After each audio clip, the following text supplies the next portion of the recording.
Hello, this is a guy who likes fanfiction and is too lazy to read, so here is Traitor's face in audio form. Check the description for the links to the author. Chapter 56, Family in Flames. The first Mai knew of the attack on their magic politics boat was a solid grey cloud spilling through the door of the luggage cabin. Stupidly, her first instinct was to grab a pair of knives.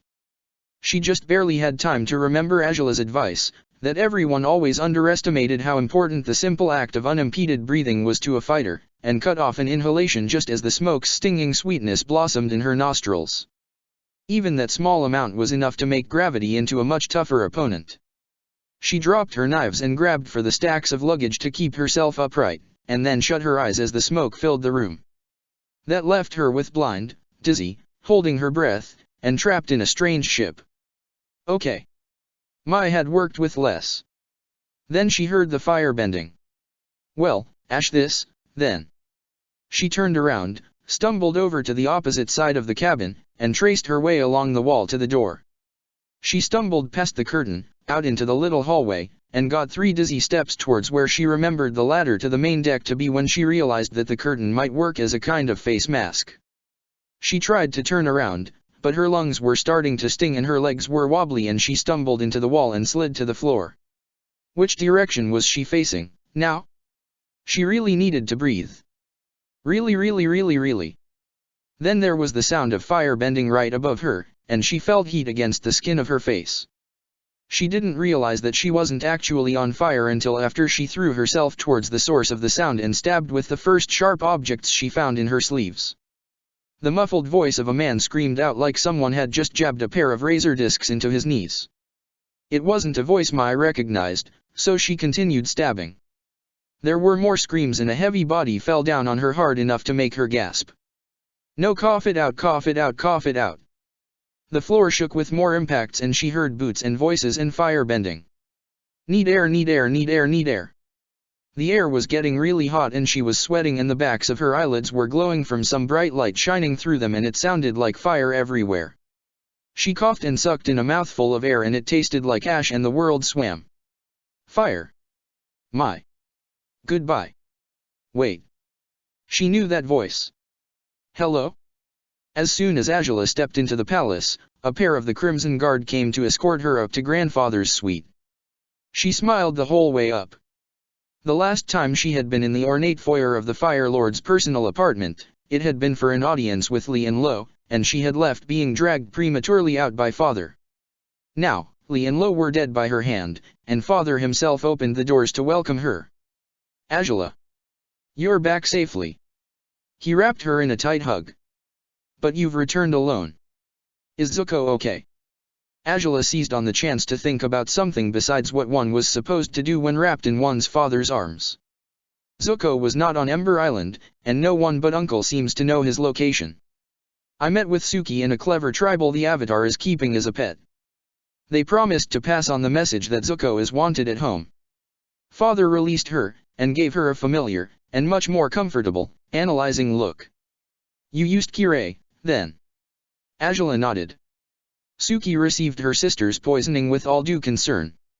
Father had provided the poison itself, so she had no doubts as to its effectiveness.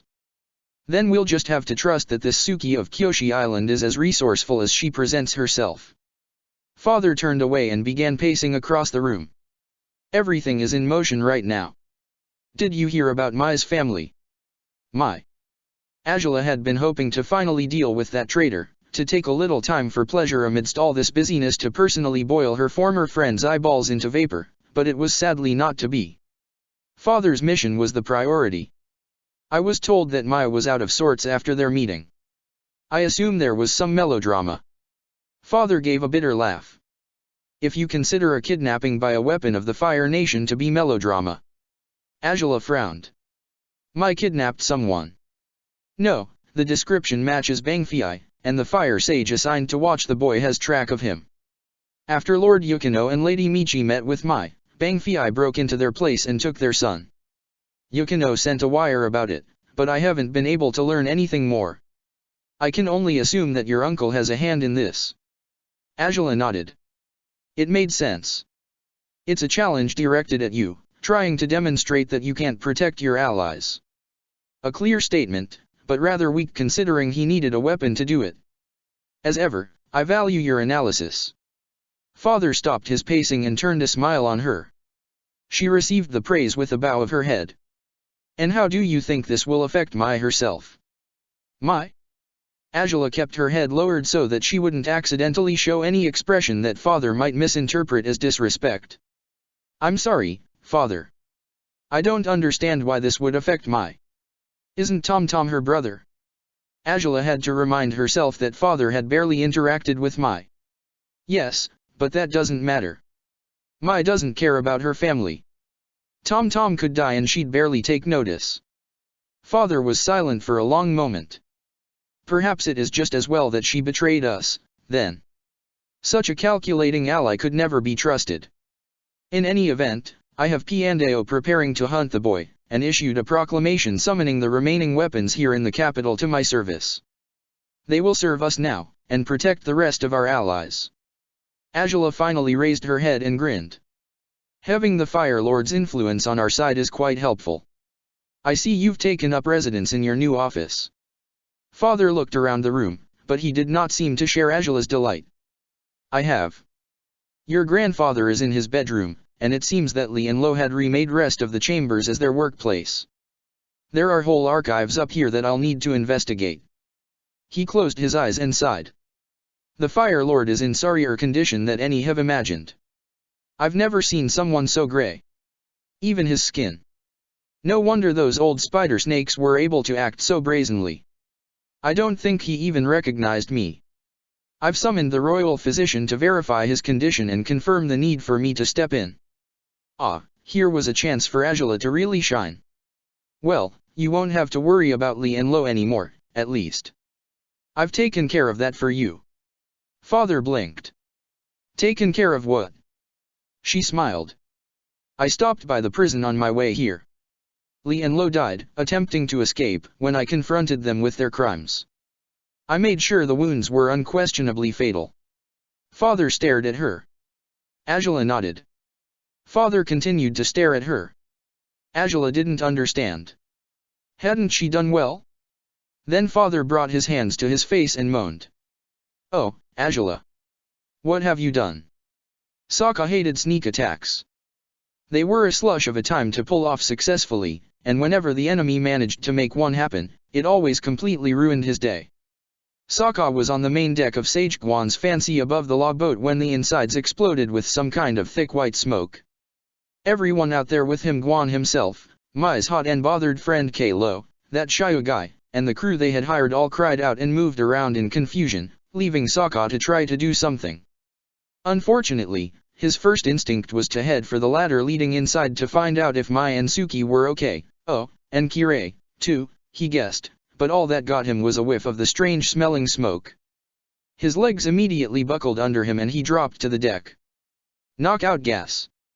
Several chemical possibilities occurred to him, given the effect and the strange sweet odor, and that was just from what he had managed to sneak read while working in the South Pole Research Center. He held his breath and dragged himself away from the plume of smoke erupting from inside the ship. People were running around and it seemed like there were more people here than a second ago. Wait. How had knockout gas gotten inside the ship? Sokka had looked it over with Sage Guan last night, and then they'd hired a temporary crew and loaded up the supplies and luggage, and Sokka had overseen everything. Maybe one of the crew members had smuggled it aboard, or well, Sokka had relied on Guan to show him around the ship.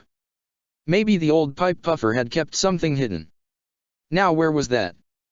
The ship was on fire.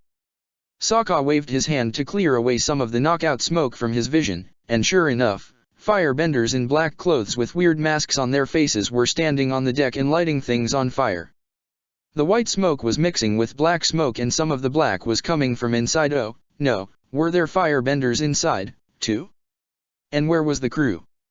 Sokka forced himself back onto his shaky feet. He saw Shiyu lying motionless on the deck, as well as Kalo. He couldn't see Guan anywhere, or the crew. The guys in black were focused on setting every available surface on fire. One turned and looked Sokka right in the eyes. Slush. He was still reaching for his knives when the firebender dashed over and grabbed his wrist, twisting it in a way that painfully turned off his own gripping ability. Sokka tried throwing a fist with his other arm, but the firebender easily deflected the blow, and then twisted him around and shoved him forward. He wound up tumbling face first into one of the plumes of knockout smoke.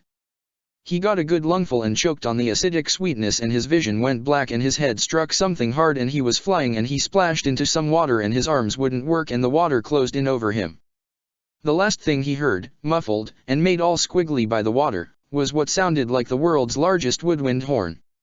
Angela's stomach clenched at father's words. I thought I didn't want them to make trouble for us. For you. He said nothing. He kept his face in his hands and completely ignored her. It was the silence that Angela found most disturbing. She could understand rage, but this was it disappointment? Disgust? Would he send her away? She dropped to her knees and lowered her head. I apologize for my actions. I acted rashly and with an authority I did not have. I will accept any punishment you consider appropriate. He finally lowered his hands and looked at her. There was no anger on his face. Instead, his expression was soft, his eyes warm. Angela could read the emotion there easily. Pity. Father pitied her. She gritted her teeth against the urge to shudder. Father kneeled down on the floor beside her and put a hand on top of her head. This is my fault, not yours. Angela squeezed her eyes shut. She wanted to run away, but father had not dismissed her, and so here she would stay. Any punishment would be better than this. She was being treated as a failure. I used to be very different, father continued, before Zuko's exile. Seeing what my mistakes did to him, and to you, made me realize that I had to take action. To become a new person. It still surprises people, and I still make mistakes, but I'm not who I once was. My strength is no longer defined by how much hurt I've spread. I act with purpose, now, even at my most violent. Father sighed. But I've failed to teach these new lessons to you. Failed. Failure. Angela had failed him. He would never be able to rely on her again. He already kept things from her, and now she'd never earn his full trust. He'd cut her out of his life and give his favor to Zuko and... You are what I made you. He moved his hand to pet her hair, making it tug at her top knot. But I don't blame you for it. I made you, and I love you, Angela. I always will. No. No, he had to be lying. This made no sense. He couldn't love a failure. But why would father lie? Was this part of her punishment? Angela, he said. Open your eyes. She always did everything her father commanded. Angela opened her eyes. Father was leaning down in front of her, his gaze fixed on her. Look at me. I know how observant you are. I know how easily you see truth and lies. How you command them. Look at me when I say I love you, and that you are not in trouble. She always did everything her father commanded, and so she let herself see, let herself analyze. Everything from the steadiness of his eyes to the tone of his voice was collated with all of her observations of him, and people in general, over the years. She noticed all the little tells that no one could control. He wasn't trying to hold himself back, like Suki did with her every action and expression. He was being completely open. And he was telling the truth. The relief burst out of Angela with a gasp that almost became a sob before she bit down on it. She couldn't show weakness. She couldn't. Father pulled her head over to rest against his chest, and he wrapped her in a hug. It's okay, Angela. I know you're upset. It's okay. You'll be all right. She hadn't cried since she couldn't even remember right now. But now she couldn't stop herself, couldn't do anything to hold back the tears or her whining gasps. The lack of control filled her with rage, and if father hadn't been holding her in place, she would have lashed out with her fire at everything around her. It's okay, father repeated. He kept repeating it until Angela finally defeated the swirl of emotions in her chest, hammering them down and choking the life out of them until they retreated into her darkest recesses. Less than perfect was less than acceptable. She wiped at her eyes and tried to think of something to say. Father finally let go of her. Angela, I have a task for you. A task? A task. She could still be useful. She could make up for her mistake. She could demonstrate her strength and show that she wasn't some mewling child in need of comfort. She straightened her back and nodded. I am yours to command. Father smiled. I want you to work on something for me. You are clever and powerful, and I truly think you might be the greatest warrior alive. So, the next time you face the choice of granting death, I want you to think about whether it's really necessary. About whether you can remove the danger of your opponent without death. And if you can, I want you to try. I won't be mad if it doesn't work out. We will likely have to kill the Avatar, after all, and maybe Iroh. I just want you to try. You're very smart, so I know you'll be fine. Is that okay? Angela wanted to shake her head. Wait. So the problem isn't that you needed Li and Lo alive? You just don't want me killing people unless I have to. An expression moved across Father's face too fast for Angela to catch what it was, and he nodded. That's right. I don't think that being so cavalier with lives is good for you. She didn't understand, taking away the power Li and Lo wielded, even putting them in a prison, wouldn't necessarily prevent them from becoming dangerous again. It might take years, but better to kill now than be stabbed in the back in a decade. Yet, she hesitated to reveal her ignorance. She couldn't even fathom where this was coming from. Was this what it felt like to be stupid? Oh, okay, I understand. I will do as you say. Father reached out to pat her head. Good. I know that this is asking a lot, considering how I've taught you before now. And there will be the need to take lives, in the future. We have to get your brother home, after all, and deal with all those who have endangered him. But if Suki does bring him back, we will give her sister the antidote and then prepare to deal efficiently with our other enemies. And I will be here to help and guide you, Angela. I'll always be here. Okay. She bowed. Thank you, Father. She didn't understand, but if he would be here, she had every confidence that she could succeed. Before she could straighten again, a cry sounded from deeper in the suite, a clear call in the voice of an old man. Oze. Father blinked. That was the Fire Lord. I wondered as he got up off the floor and hurried to the back room. Angela was not invited to follow, so she stood up and remained right where she was, ready for more orders. Father said he wasn't mad, but there was no need to try his patience with more presumptions of authority. She did take the opportunity to wipe at her eyes again, and then fix her top knot. Perhaps Father didn't mind her weakness, but she would murder anyone who saw her looking like a sloppy child and drink their blood as a warning to others, and Father said she wasn't supposed to kill people if she could help it. She wondered what that old fool Ajalin wanted. Probably asking where his nurses were so he could get a diaper change. It disgusted Angela to be named after him. She was exercising her face with a good sneer when Father stumbled into the room. His face was pale and his features slack. His eyes stared into nothing. Angela immediately tensed and prepared for an attack. What's happening? Father focused his gaze on her. Ajalin's dead. The Fire Lord is dead. She snapped her hands in the air. I didn't do it. Aang's return to his friends was not the happy reunion he had anticipated. He had followed the trails of his own connections to them, visible only when he immersed himself into the meditative state that Guru Puthak had taught him, looking forward to sharing his experiences he had with the Sun Warriors, and to working together again to try to save the world from any more tragedies like the deaths of the dragons. Those lines of invisible light had led him here, to what Zuko had called Ember Island, to what seemed to be a marina near one of the island's settlements.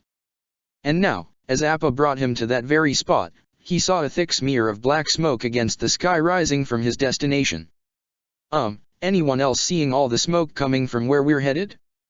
I think our friends might be on fire. No, I don't see it, but I do smell it. King Toph said. And it makes sense. Things would probably be dangerous and on fire around them. Zuko leaned over the edge of the saddle, his one good eye wide. We have to help them. Right. It was good to have everyone on the same page. Appa, yip. Aang tugged Appa's reins to call of a rapid descent, steering towards the blaze. The source of the burning was a boat, and in addition to the black smoke rising up from the fires, a strange white smoke was pouring out of every opening to waft heavily across the water. Firebenders in black tunics and masks were all over the scene, some on the ship setting new fires, some on the pier forming a protective perimeter. Someone it was hard to see with all the smoke and fire was thrown over the ship's side to crash into the water of the bay, and didn't float back up.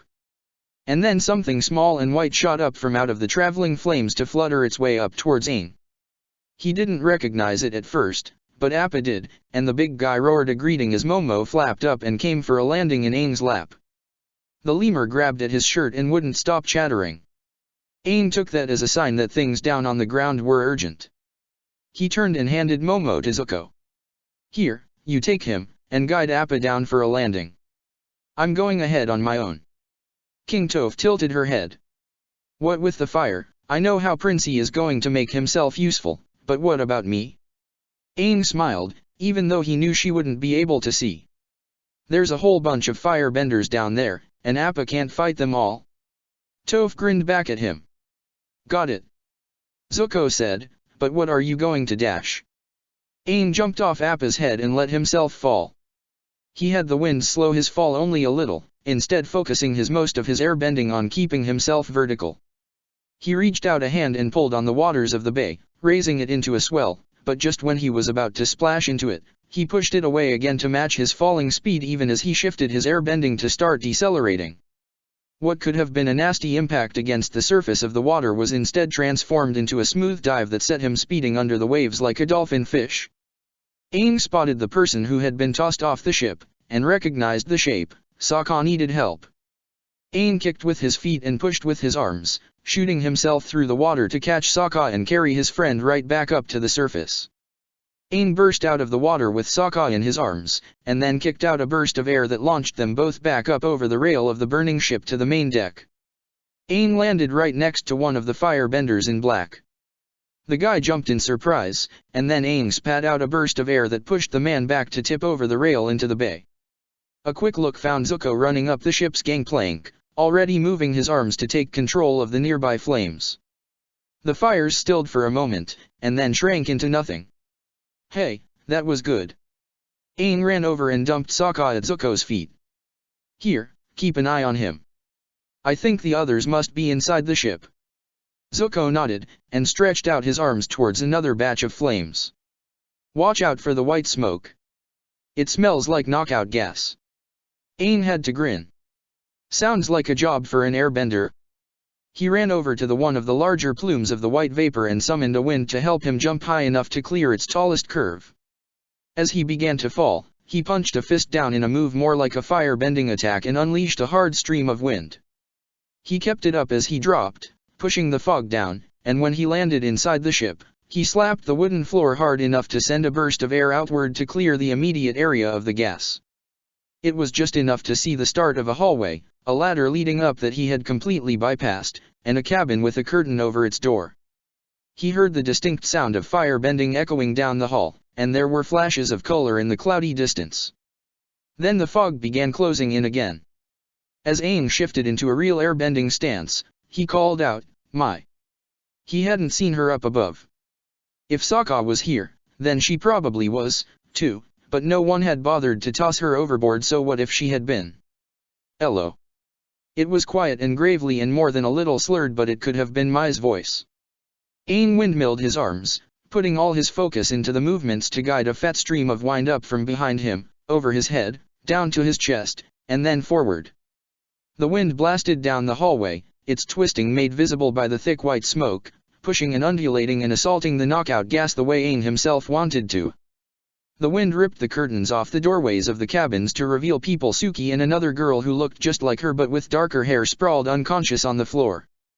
Aang also saw that more smoke was coming out of the cabins, the thinner streams being caught and carried away by Aang's airbending, almost as if they were the sources of the gas. No, not almost. Aang moved forward one step at a time, careful to keep his airstream going no matter how much he wanted to find Mai. If he wanted to save her, he had to stay awake, and that meant keeping the bad clouds away. When he reached the first cabin, the one with Suki in it, he relaxed his stance and whirled to kick a leg right above her crumpled body. His foot didn't connect with anything, but the arc of wind it created picked up the smoking lump of something that was sitting on her cot. It flew up over his head and got caught in the airstream to be blasted down the hall. He moved forward again, repeating the process with the smoking lump in the cabin with Suki's sister. Then he took another step and nearly tripped over a bloody body. It was another of the masked firebenders from above. The legs of the man's tunic were all torn, and from what Aang could see through all the blood, so was the skin beneath it. There was so much blood that it was pooled on the floor, maybe too much for the firebender to be alive. He wasn't moving, for sure, and there was another body under him. Smaller. With shining dark hair. Aang's heart pounded as he let go of his airstream and grabbed for Mai. He shoved the firebender off of her, and to his horror found her also covered in blood. He couldn't find any wounds, though, and as he lifted her in his arms, his boots bumped up against something metal. A razor disc. No, 2 discs. Both with bloody blades. So it had been a fight, and maybe she won before she was knocked out. Maybe she'd be okay. She had to be okay. The thought reminded Aang that he needed to stay okay, too, but the fog was drifting towards him again. Yet it was moving much slower than before, so getting rid of those things in the cabins must have been a good idea. He ran back to the ladder and skipped over it again with a wind-assisted jump. He landed on the deck to find that the fires were almost out, so he laid Mai down and said, "I'll be right back." He dropped back inside to find 2 more of the firebenders emerging from the clouds at end the hall. White and black vapors swirled around them to reflect the lights of approaching fires. He could see their masks more clearly now, could see that there was more than just fabric to them. The firebenders wore something heavy over their noses and mouths. Maybe that would block the gas in some way? The firebenders both punched flame at him. Aang raised his hands to catch the fireballs, and let them extinguish in his palms. The firebenders had a moment to blink before Aang showed them that air wasn't so easily deflected. The bursts he threw at them sent them careening back down the hall and tore their masks from their faces. Soon, he had Suki and the other girl in his arms, and was carrying them both out in the daylight. Zuko and Toph were waiting for him. "So," Toph said as she cracked her knuckles. Aang spotted a whole bunch of masked firebenders splayed out on the pier like the aftermath of a particularly wild Yangtze's festival. "What do you guys figure this was all about?" Aang could only shrug. And everyone who could tell them was unconscious. Piandao had just finished packing a bag to take with him to Ember Island when there was a hammering on the door to his quarters. Perhaps the hunt for Bang Fei had taken a new turn. He grabbed his sword before answering the door, because even in the palace one could not be too careful, but his caller only turned out be Princess Azula, literally steaming. "My princess, how might I be of dash?" "Shut up," she growled, and then she grabbed the front of his robe and dragged him into the hall.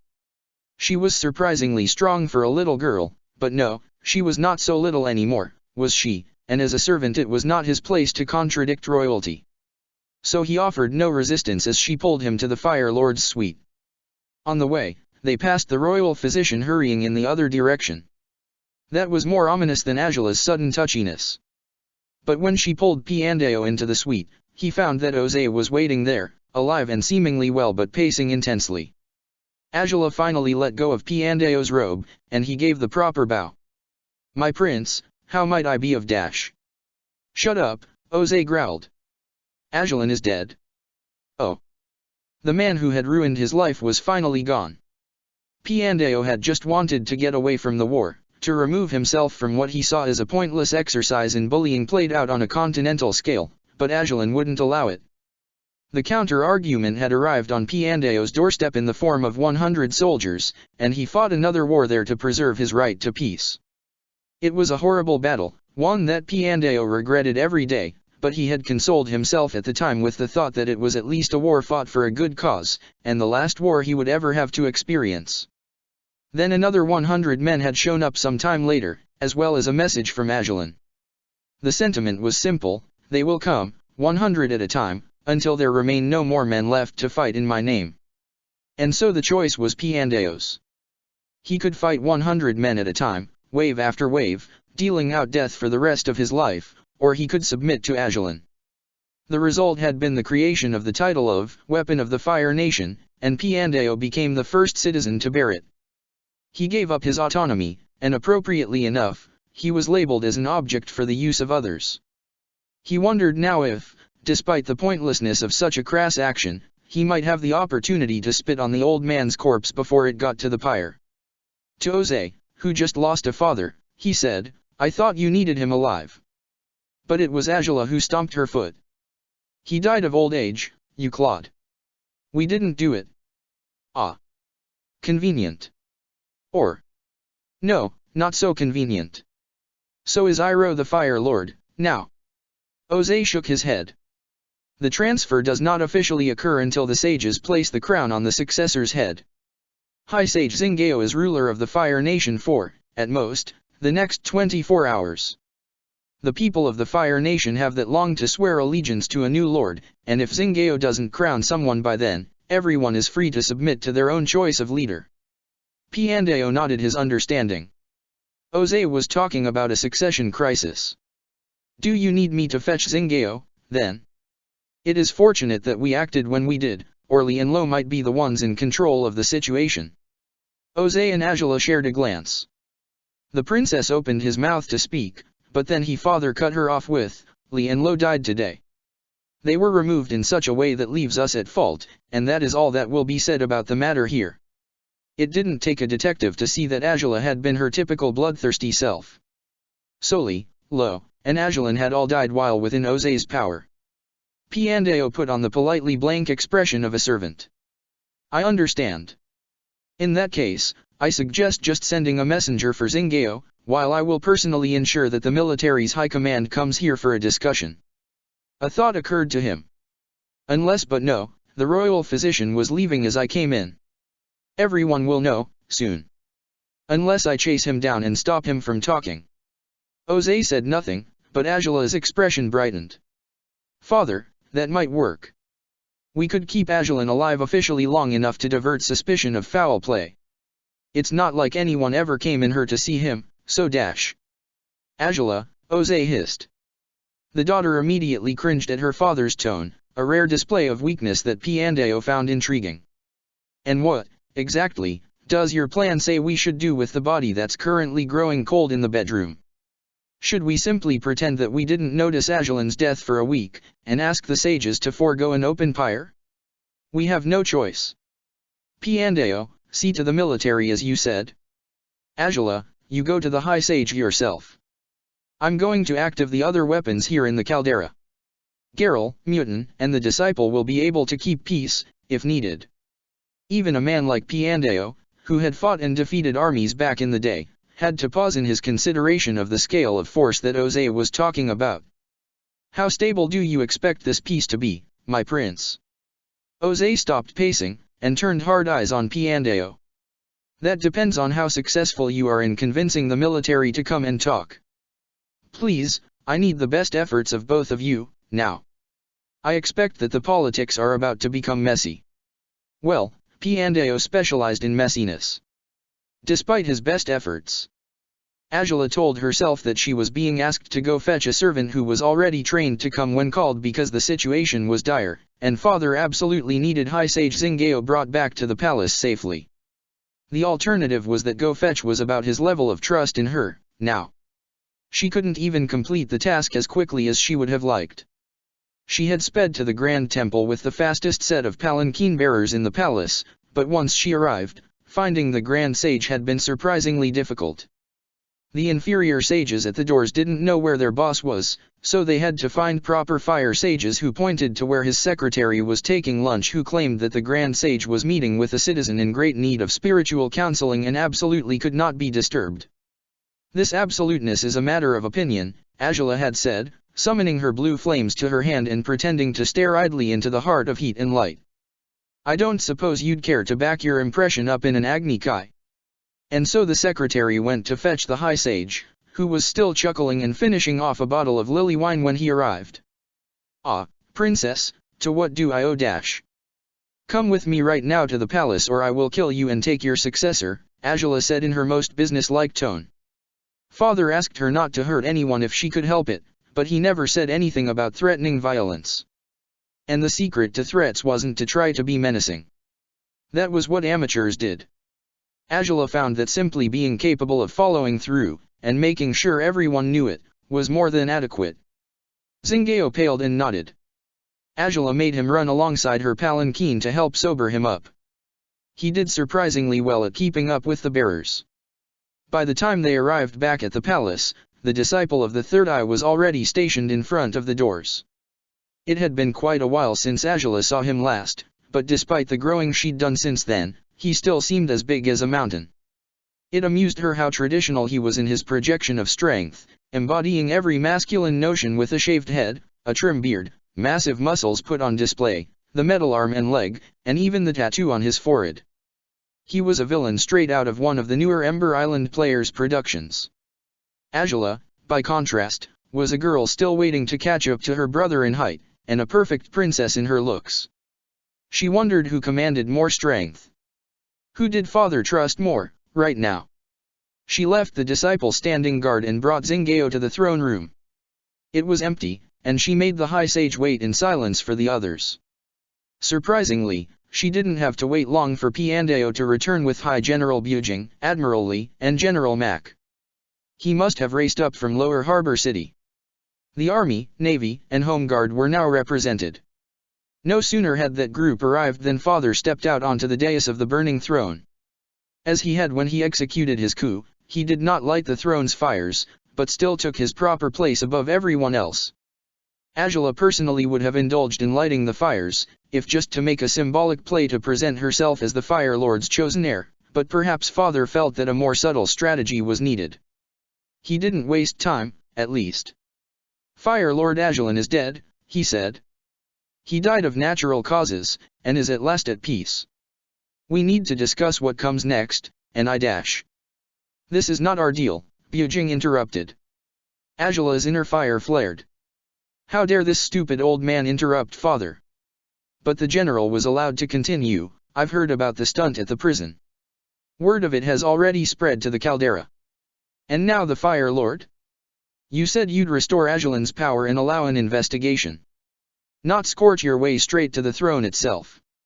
Father, somehow, remained stoic in the face of such an accusation, fully and perfectly in control of himself. General, I did not kill my father. The royal physician can confirm it. I am as troubled by the timing as you are.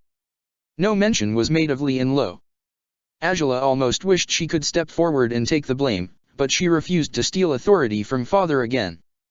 High Sage Zingeo gave a nervous laugh. Well, you must admit, it looks somewhat like a purge, you know. The populace dash. Father turned to him. Is that not why I have your support? To keep the populace on my side. Zingeo giggled. Well, yes, the Fire Sages have worked hard to serve as the moral authority of the Fire Nation, but well, the Fire Lord was. Well, for now he's still revered as an icon. They read storybooks about his life and celebrate holidays in his name. That's not something that can just be reversed on a whim. It's why it was so important that you presented yourself as intervening on the Fire Lord's behalf dash. I will not deploy soldiers against the populace to force obedience, General Mack interrupted. My home guard will keep the peace, but our people are not Earth Kingdom swine to be beaten into submission. Father held out his hands. But would you be averse to locking down communications from the capital for now? We don't want word to spread and cause a panic before we can properly present the news. Mack was far too slow to nod for Angela's liking. Yes, for a short while. I expect that announcing the start of an investigation with the news of the Fire Lord's passing would help soothe emotions. But the investigation into Agelan's death needs to be legitimate, and the succession absolutely must be unquestionable. Succession? Father said nothing, but he looked to Angela and raised his eyebrows, and she took that as her cue. You don't seriously mean to hand the nation over to Iroh? Admiral Li stroked his long beard. He is the crown prince. Angela glared at High Sage Zingeo, and he took the hint and added, but he's not here. We have only a day to crown a new Fire Lord before people must declare their allegiance. High General Bujing snorted. Don't try to bully us. There have been cases in history where the military and fire sages held the crown while the next Fire Lord hurried home. The people need not wait to declare their allegiance to the heir who was supported by the rest of the nation's leadership. And that, Angela put in, is supposed to be my father. You all supported him yesterday. She stalked towards them, putting a little menacing theatricality into her posture. It was a weak kind of threat, the kind she hated to use, but these idiots had somehow missed that she had waltzed into a prison and murdered a pair of her father's enemies without legal repercussion. But General Mac turned to look at her with an expression of disdain that made her blood boil. That was when he promised us stability. I arrested Li and Lo because they were undermining faith in the Fire Lord, and supported your faction over Iroh to save the Fire Nation from the Avatar's revenge. But within 24 hours everyone who stood between Prince Ozai and power died, and now we're discussing just taking the crown from Iroh? This isn't stability. This could destroy the Fire Nation. Angela took another step towards him, ready to remind him what destruction really looked like. Peace, Father said. We all want the Fire Nation to survive. How can I earn your confidence once again? High Sage Zingao inhaled and gave a clap of his hands. An Agni Kai. If Prince Ozai and General Mac have an Agni Kai over the matter of Ajalin's death, then that would publicly give the prince a chance to clear his name. General Mac nodded. I would be willing to fight an Agni Kai to determine the right of this matter. Huh. Angela took a step back from the military men, considering it. She had no doubt Father would win, and it would be a compelling appeal to the populace. People might whisper, but no one could really accuse Father of killing the Fire Lord if he... No, Father barked. The sound echoed through the throne room. I refuse. Angela whirled to face him, but could find no further clue in his appearance. What was he thinking?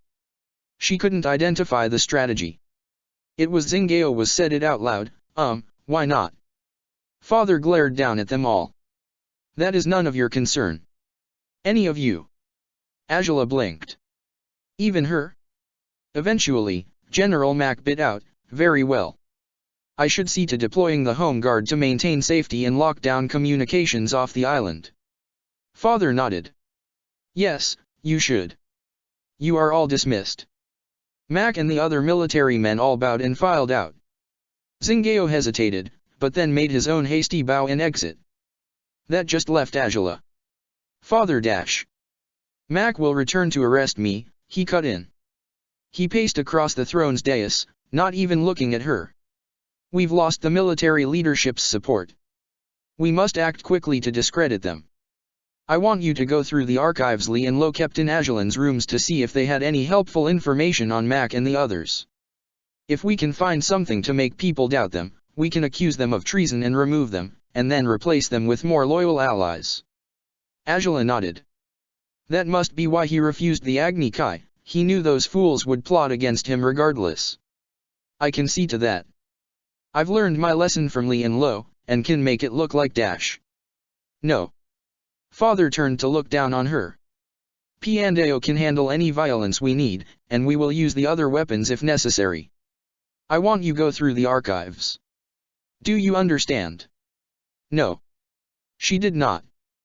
But she did know that she wouldn't fail him again. Yes, Father. She bowed low. All will be as you say. It seemed to Suki like such a burden to claw her way back to consciousness, but she felt like there was something very important she needed to take care of. Not something she wanted, but something she needed. She groaned and forced her eyes open. Zuko stared down at her, scar and eye patch and all. A night sky was stretched behind above him. She tried to say, hi, but it came out something more like, Ekrix. He smiled anyway. You're awake. He turned and repeated, she's awake. Soon, Aang and King Toph were leaning over her as well, and Momo came over to nuzzle her.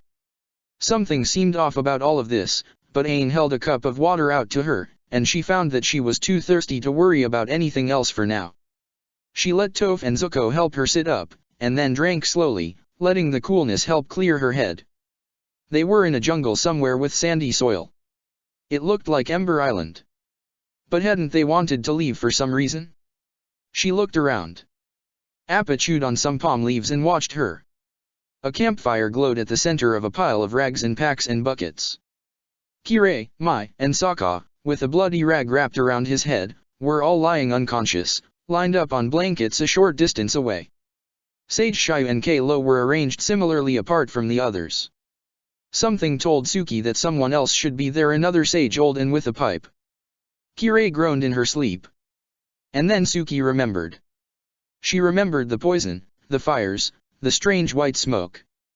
She tried to hop to her feet, sending Momo running, but her body was sluggish, reluctant to obey her commands, and she nearly toppled over before Zuko caught her. She shook her head at him. "Forget me. Wake Kirei up." Zuko looked over at the unconscious bodies. "So she is your sister dash. And yours poisoned her. She's dying." There was a moment where everyone stared at her, and then they all moved. Toph crawled over and began smacking Kirei's face, eliciting another groan.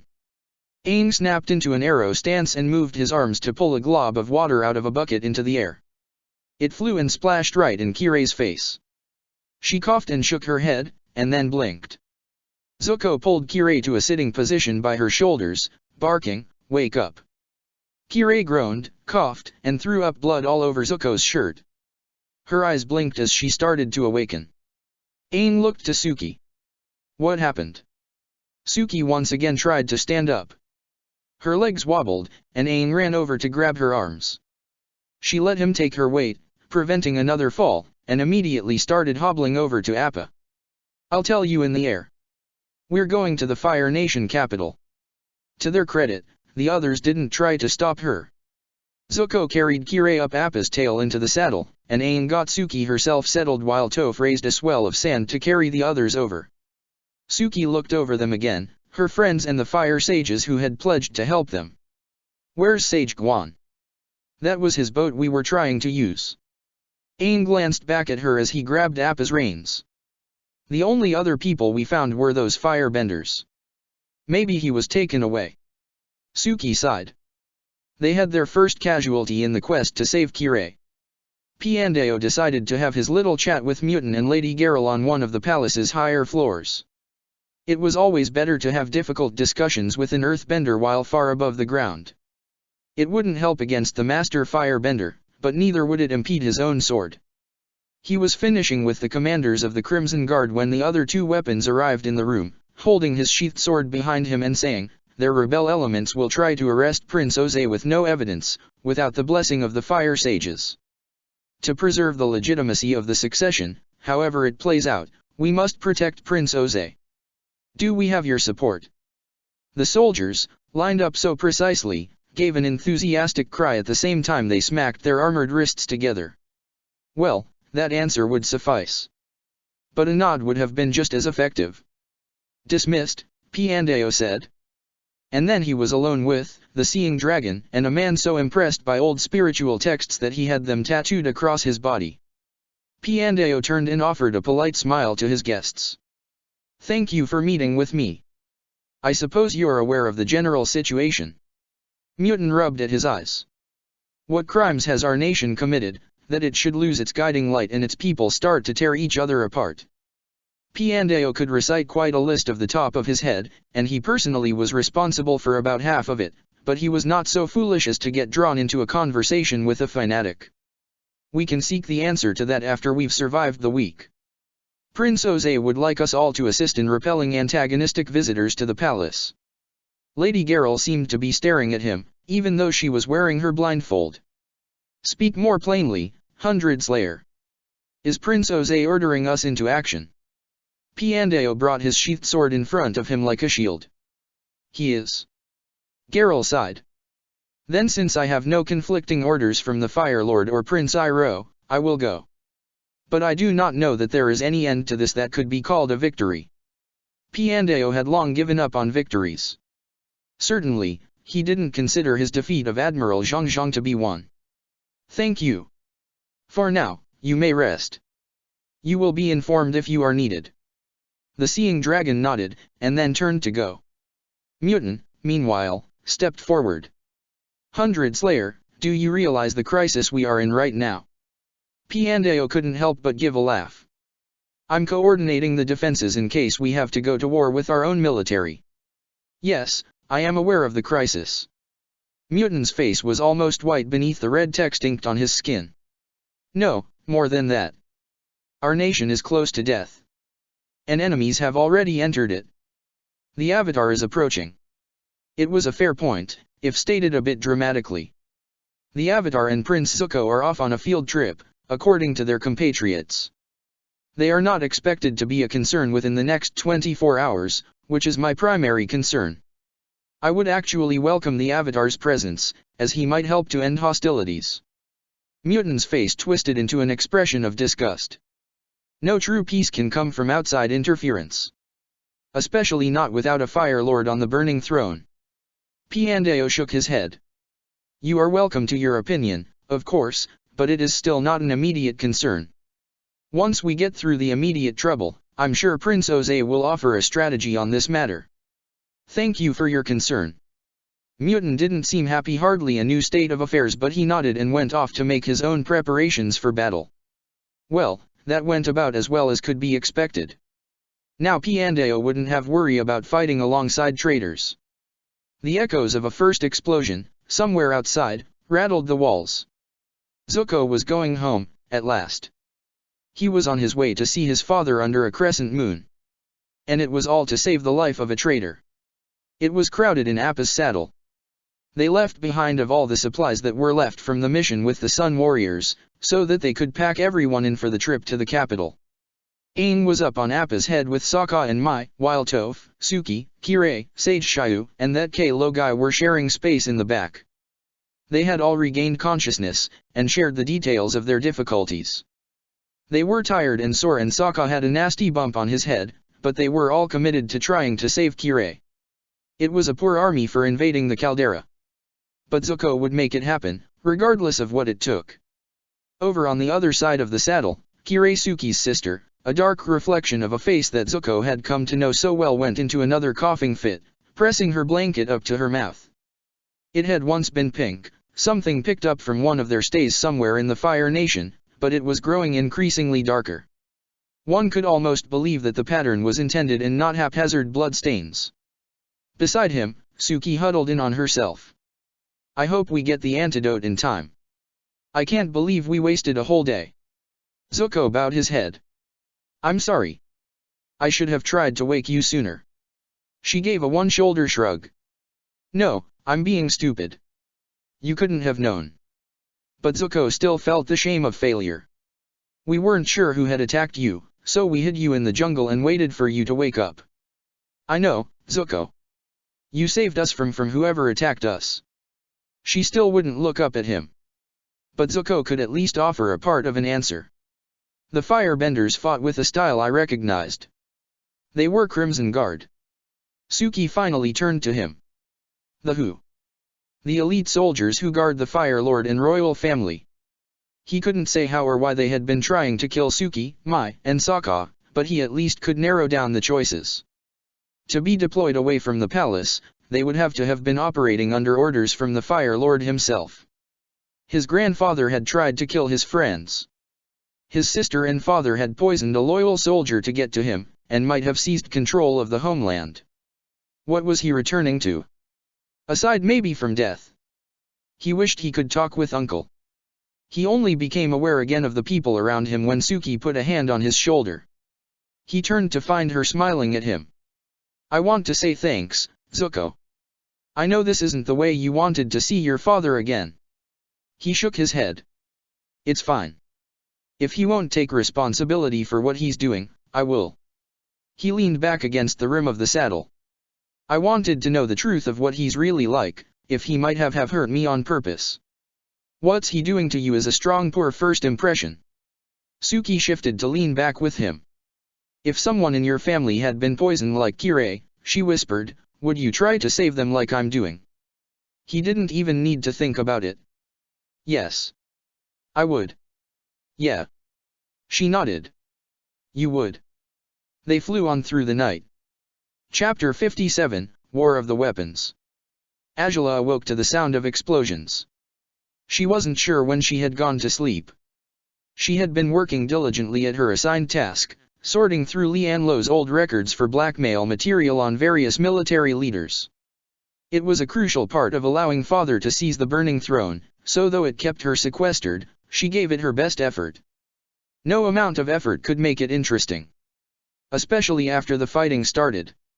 It was not disloyal to confirm, after some time had passed, that her task was still the most efficient use of an important resource like herself.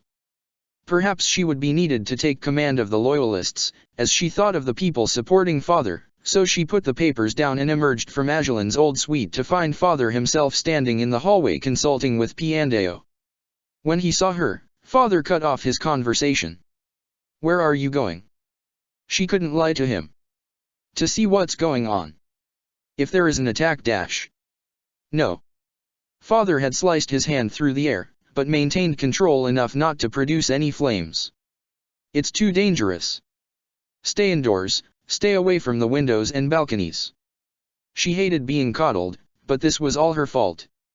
She had killed Li and Lo right before Agelin had the poor timing to keel over of his own accord, and now everyone thought Father a clumsy firecracker when he had nothing to do with either death. No doubt he feared another of her failures. "Very well, Father." She bowed at the waist. "I will do as you command." His expression had twisted at that, as if something displeased him, but Angela couldn't bring herself to ask for specifics. She had turned around and gone back into El Anlo's makeshift office. She had worked late into the night. There was the occasional explosion, but they were spread far apart. They could have been warning shots from the disciple of the Third Eye. She wondered if she could finish her task before the fighting really broke out, but eventually she started nodding off as she read, and was forced to yield to her body's demands and folded a carpet over to use as a futon. She didn't know how long she had slept. She just knew that now the explosions were coming in rapid succession. The war was on, then. Angela got up and rubbed her face. Was her work still needed, now? If the fighting had started in earnest, then a little blackmail material on General Mack was hardly going to settle things. But perhaps he would die, and a subordinate would take command of the traitors, as she thought of the people supporting Uncle Iroh, who they could coerce into cooperation. Her work still might be valuable. First, she needed to freshen up. A princess could command no power if she didn't look the part. She rang for a servant, but none came. How odd. She pulled her hair into a ponytail and went looking for someone who could at least set her top knot and bring some breakfast, but the palace's whole residential tower was empty. She wandered deserted floors just long enough to wonder if Father had abandoned her, too. Then she got to the main hall, emerging at the top of the staircase that looked down on the massive space, and found an army encamped in her home. The Crimson Guard was scattered around as if they owned the place. There were spears and swords stacked up. Many of the soldiers were doing stretches optimized for firebenders. Others were sitting around, meditating or resting or even dozing. Some were in conference over maps. Angela was just wondering who she could snarl at without looking like a little lost girl left behind by her daddy when she spotted Father striding in from the throne room, followed by Piandeo. She hurried down the stairs and ran over to him. "Father." "What's up? I am here to report my renewed availability." Father smiled at her and reached out to stroke her hair. "I'm so glad you're safe. As you can see, our former allies have made some poor choices. Mack led a contingent of the Home Guard up from Lower Harbor City to demand my arrest. I'm afraid the disciple of the Third Eye was forced to use his power to discourage any further action. Piandeo can explain it better." At Father's wave, Piandeo inclined his head. It was a standoff through most of the night. The citizenry began evacuating the caldera after the disciples' first warning shot, and Mack's forces allowed them to pass. I sent Lady Geralt out to bolster the defensive line that the Crimson Guard were setting up at the gate, but she disappeared sometime during the night. I hope she's merely a deserter. In any event, it was only with the dawn that Mack sent his forces forward. Another explosion echoed through the palace walls. Father sighed. We also have the Crimson Guard out covering alternate angles. I don't know what Mack thinks he's going to accomplish. If he defeats us and arrests me, will the sages declare me guilty of murder without evidence? Will Iroh return from his frigid playground? Will there be a caldera left to rule from? Angela nodded. Mack is short-sighted and acting on emotion. If I sneak up on him and take him out, I'm sure his forces will dash. No. Heads turned at father's outburst. But he paid no attention to them, keeping his eyes locked on Angela with enough weight to make her want to hunch down. Angela, it's a war out there. I won't have you running around. He leaned over her. You will stay here in the palace, where you'll be safe. In fact, I don't trust the palace's tower, either, given the firepower that's being thrown around. Have some soldiers move the records down to the 3rd floor, and you can do your reading there. Angela had to bite her lip to keep from saying what she thought of that. Father had given her orders, and she always did everything that he commanded. Even if she hated it. Even if he hated her. She bowed, and then spun on her heel and headed off without another word. She wondered if Zuzu would have been allowed to go fight in this war. Ain had never been the Fire Nation's capital before. He heard that it was a tranquil and beautiful settlement located in the caldera of a dormant volcano, a little hidden paradise from which the Fire Lord ruled. He couldn't help but associate it with Mai's beauty and grace and sophistication, since it was her clan name, Caldera U Mai. So he was more than a little disappointed that when he first saw it, the place seemed to be in ruins and on fire. There had been clues that something was wrong. Sounds like the crack of thunder had been echoing as Appa flew Aang and everyone Mai, Sokka, Momo, Zuko, Suki, King Toph, and the sages Xiao and Kalo in towards the capital island while the sun rose behind them. The sky was overcast, leaving the sea below them looking grey and lifeless despite the dawn. When they got close enough to make out the island's bay, they saw that a mass of people were clustered in a giant plaza just past the docks. Mai had shoved her way through all the people in Appa's saddle to lean over the side, Momo perched on her shoulder and looking down with her. That's the Royal Plaza. What are all those people doing there? Maybe there's a mandatory presentation. Zuko had come up to join her. I don't know. But it looks more like a refugee camp. Mai shook her head, sending Momo scampering away. As they flew over the scene, Aang noticed that more people were making their way down the zigzagging path on the face of the volcano. Look, more are coming down. Why aren't they staying in that settlement near the base of the volcano? Mai made a disgusted sound. That's Upper Harbor City. Laborers and thieves live there. The people of the caldera would never do more than pass through as quickly as possible. She leaned back into the saddle as the plaza passed beneath them, and Appa flew on towards the volcano. They passed close enough to see over the rim, and got their first glimpse of the war in progress. Aang could admit that, at one time, the city might have been beautiful. Now, whole blocks were on fire, and there were massive craters where mansions might have once stood. What buildings still stood were either stained by smoke or damaged by flying debris or both. The streets were still in use, at least. There were people dashing down the lanes, but it was hard to make out details in the inconsistent light. Naturally, it was Mai with her, literal, pin-precise eyesight who figured out what was going on. Those are soldiers. Home Guard and Army, and wait, I think they're fighting the Crimson Guard. Zuko grunted. That can't be. The Guard exclusively obeys the Fire Lord, and he's also the supreme commander of the military. Even if they were confused, the palace is right there. It'd be easy to issue orders. Suki said, but you told me that the guys who attacked us Ember Island were Crimson Guard. The Fire Sage, Xiao, nodded. And there have been tensions here in the capital between the temple and the military, with the princes courting each to their own side. We heard that the Fire Lord's caretakers, Li and Lo, were arrested 2 days ago. Perhaps even such a simple chain of command is no longer clear. King Toph slapped a fist into her other palm. It's just like when Ba Sing Se fell. I mean, my family's connection to the previous Earth King was very distant, and some people wouldn't recognize it. Nobody wants to build on a shaky foundation, and feuding royals aren't all that stable. Sokka waved for everyone's attention, and Momo took that as a sign to take refuge in his lap. So, that's great and all, but what does this mean as far as us landing goes? I don't want to accidentally put down next to the guys who want to kill us. Which may be both sides, for all we know. Aang was really starting to hate politics.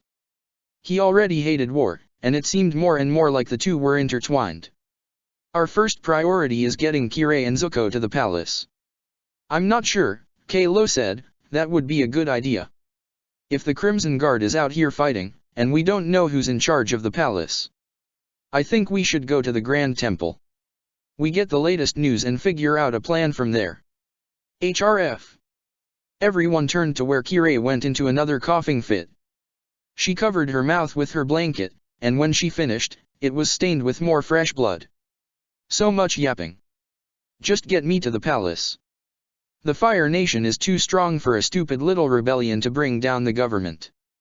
Someone is still in charge, and they probably have my antidote.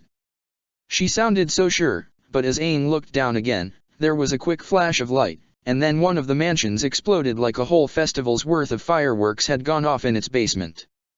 He wouldn't have been able to explain it, but back on Zenmatsu he had experienced something all too similar. Hey, guys, I think that weird person who thinks explosions at people is down there. What did Sokka call him? Sparky Boom Man. Mai groaned. He's the disciple of the Third Eye. Oh, sure, Sokka scoffed. Like that's any easier to say. At least it's not silly. Says you. Sokka sighed. I knew I'd eventually have to run into that guy. So, any idea who he's fighting for? Mai nodded. Unless either Iroh or Oze is down there leading the rebellion, the disciple will be fighting for the palace. Shai added, I agree. The sages were dispatched to oversee the weapons at Oze's request, and Oze is the one in control of Ajalon, now. Aang tugged Appa's reins. So our safest bet is to probably head straight for the palace, like Kirei said? Appa, yip. Thanks, Kirei groaned, and then coughed into her blanket again. Kalo huffed, but Suki bowed her head in obvious gratitude as Appa roared and swung straight towards the palace. It looked like they were about to save the day. Then there was a flash of light that resolved into a line pointed straight at them. And they blew up. Piandao was on a balcony, taking stock of the state of the caldera, when he spotted the strange white shape moving through the air. With his mind preoccupied with thoughts of urban warfare and siege tactics, he needed a moment to realize it was a flying furry animal, and another to peg it as the Avatar's rumored sky bison. A sky bison. To think he should get to see one soaring through the air. Prince Oze came up behind him, also transfixed by the sight. Is that Dash? Piandao nodded. Indeed. Zuko. Oh. Well, Piandao could hardly fault his master's priorities. Most likely, yes. The word Azula brought back was that Prince Zuko was off with the Avatar. I can't imagine that the last airbender would be parted from his sky bison. It seems the gambit with Kirei worked. We just dash. An explosion lit up the sky, right where Piandao had been staring. When it cleared, there was nothing but a drifting haze of smoke. The disciple of the Third Eye had shot the sky bison down. Zuko. Oze almost flung himself over the balcony, as if to run out into the empty air, but Piandao grabbed and held him back. Oze tried to yank free, and then spun on Piandao with murder written all over his face. What was that? Why would he attack Zuko? Unfortunately, Piandao could figure out exactly why it happened. Our orders to him were to repel all comers. We didn't make exceptions for Zuko's likely avenues of approach. It was a detail of which he had completely lost track, with all the surprises and complications. He closed his eyes, bowed his head, and prepared to be struck down in a blaze of fire for his failure. His only regret was that he was going to do for a foolish error in his service, and not for refusing to cross a moral boundary. Something thumped to the floor, and Piandao opened his eyes to see that Oze had fallen to his knees. The prince's eyes were wide and unfocused. This is my fault. I just killed my son. My poor baby boy, he never got to come home. Dash. Somehow, Oze was still finding ways to surprise Piandao. My prince, we don't know anything for certain. Perhaps we dash. He went to help Oze up, but his hands were slapped away. Oze stood suddenly, his gaze still pointed at nothing in particular. I need to find Azula. I need my daughter. He hurried out of the room, leaving Piandao alone on the balcony.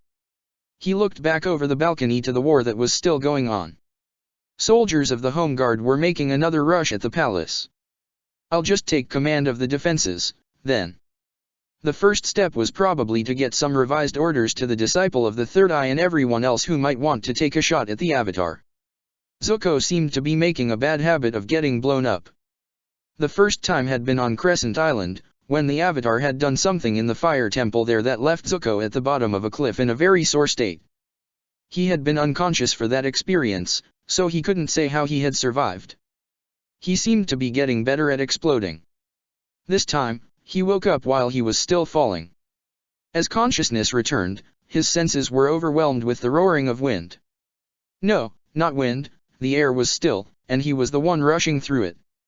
He looked around, hoping to see a sky bison swooping down to catch, but all he saw was smoke and the ground and the girl whose arm he had a death grip on. Suki's eyes were fluttering, and she didn't seem to be awake yet, but her other hand seemed to be clamped around Kirai's belt. Even explosions and unconsciousness couldn't stop either Zuko or Suki from holding on to what was important. So they were all going to die together. But Zuko wasn't just going to give up, even in the face of certain death. As they fell, he pulled Suki and Kirai closer to him, wrapping his arms around them. He also curled his legs and searched for his inner fire. If he could aim and unleash a burst of fire bending with the right timing, maybe he could slow their fall enough for Suki and Kirai at least to. Then through the smoke and darkness, Zuko spotted wings of orange swooping towards him. It was a glider, riding its own set of winds to arc upwards again, revealing a boy hanging from its underside. A boy with an arrow on his head. Zuko went ahead and kicked downward, creating a blaze that pushed back against his fall. It jolted his body and strained at his grip on Suki and Kira, but it felt like they were all slowing, at least for a moment, and maybe the Avatar could. Aang slammed into them with enough force to knock the air right out of Zuko's chest. He lost track of everything but his own desperate gasps and the girls in his arms. They were tumbling and the wind battered at them and something clamped around Zuko's waist and everything was spinning and he was being yanked all around and Suki moaned and Aang screamed and they crashed.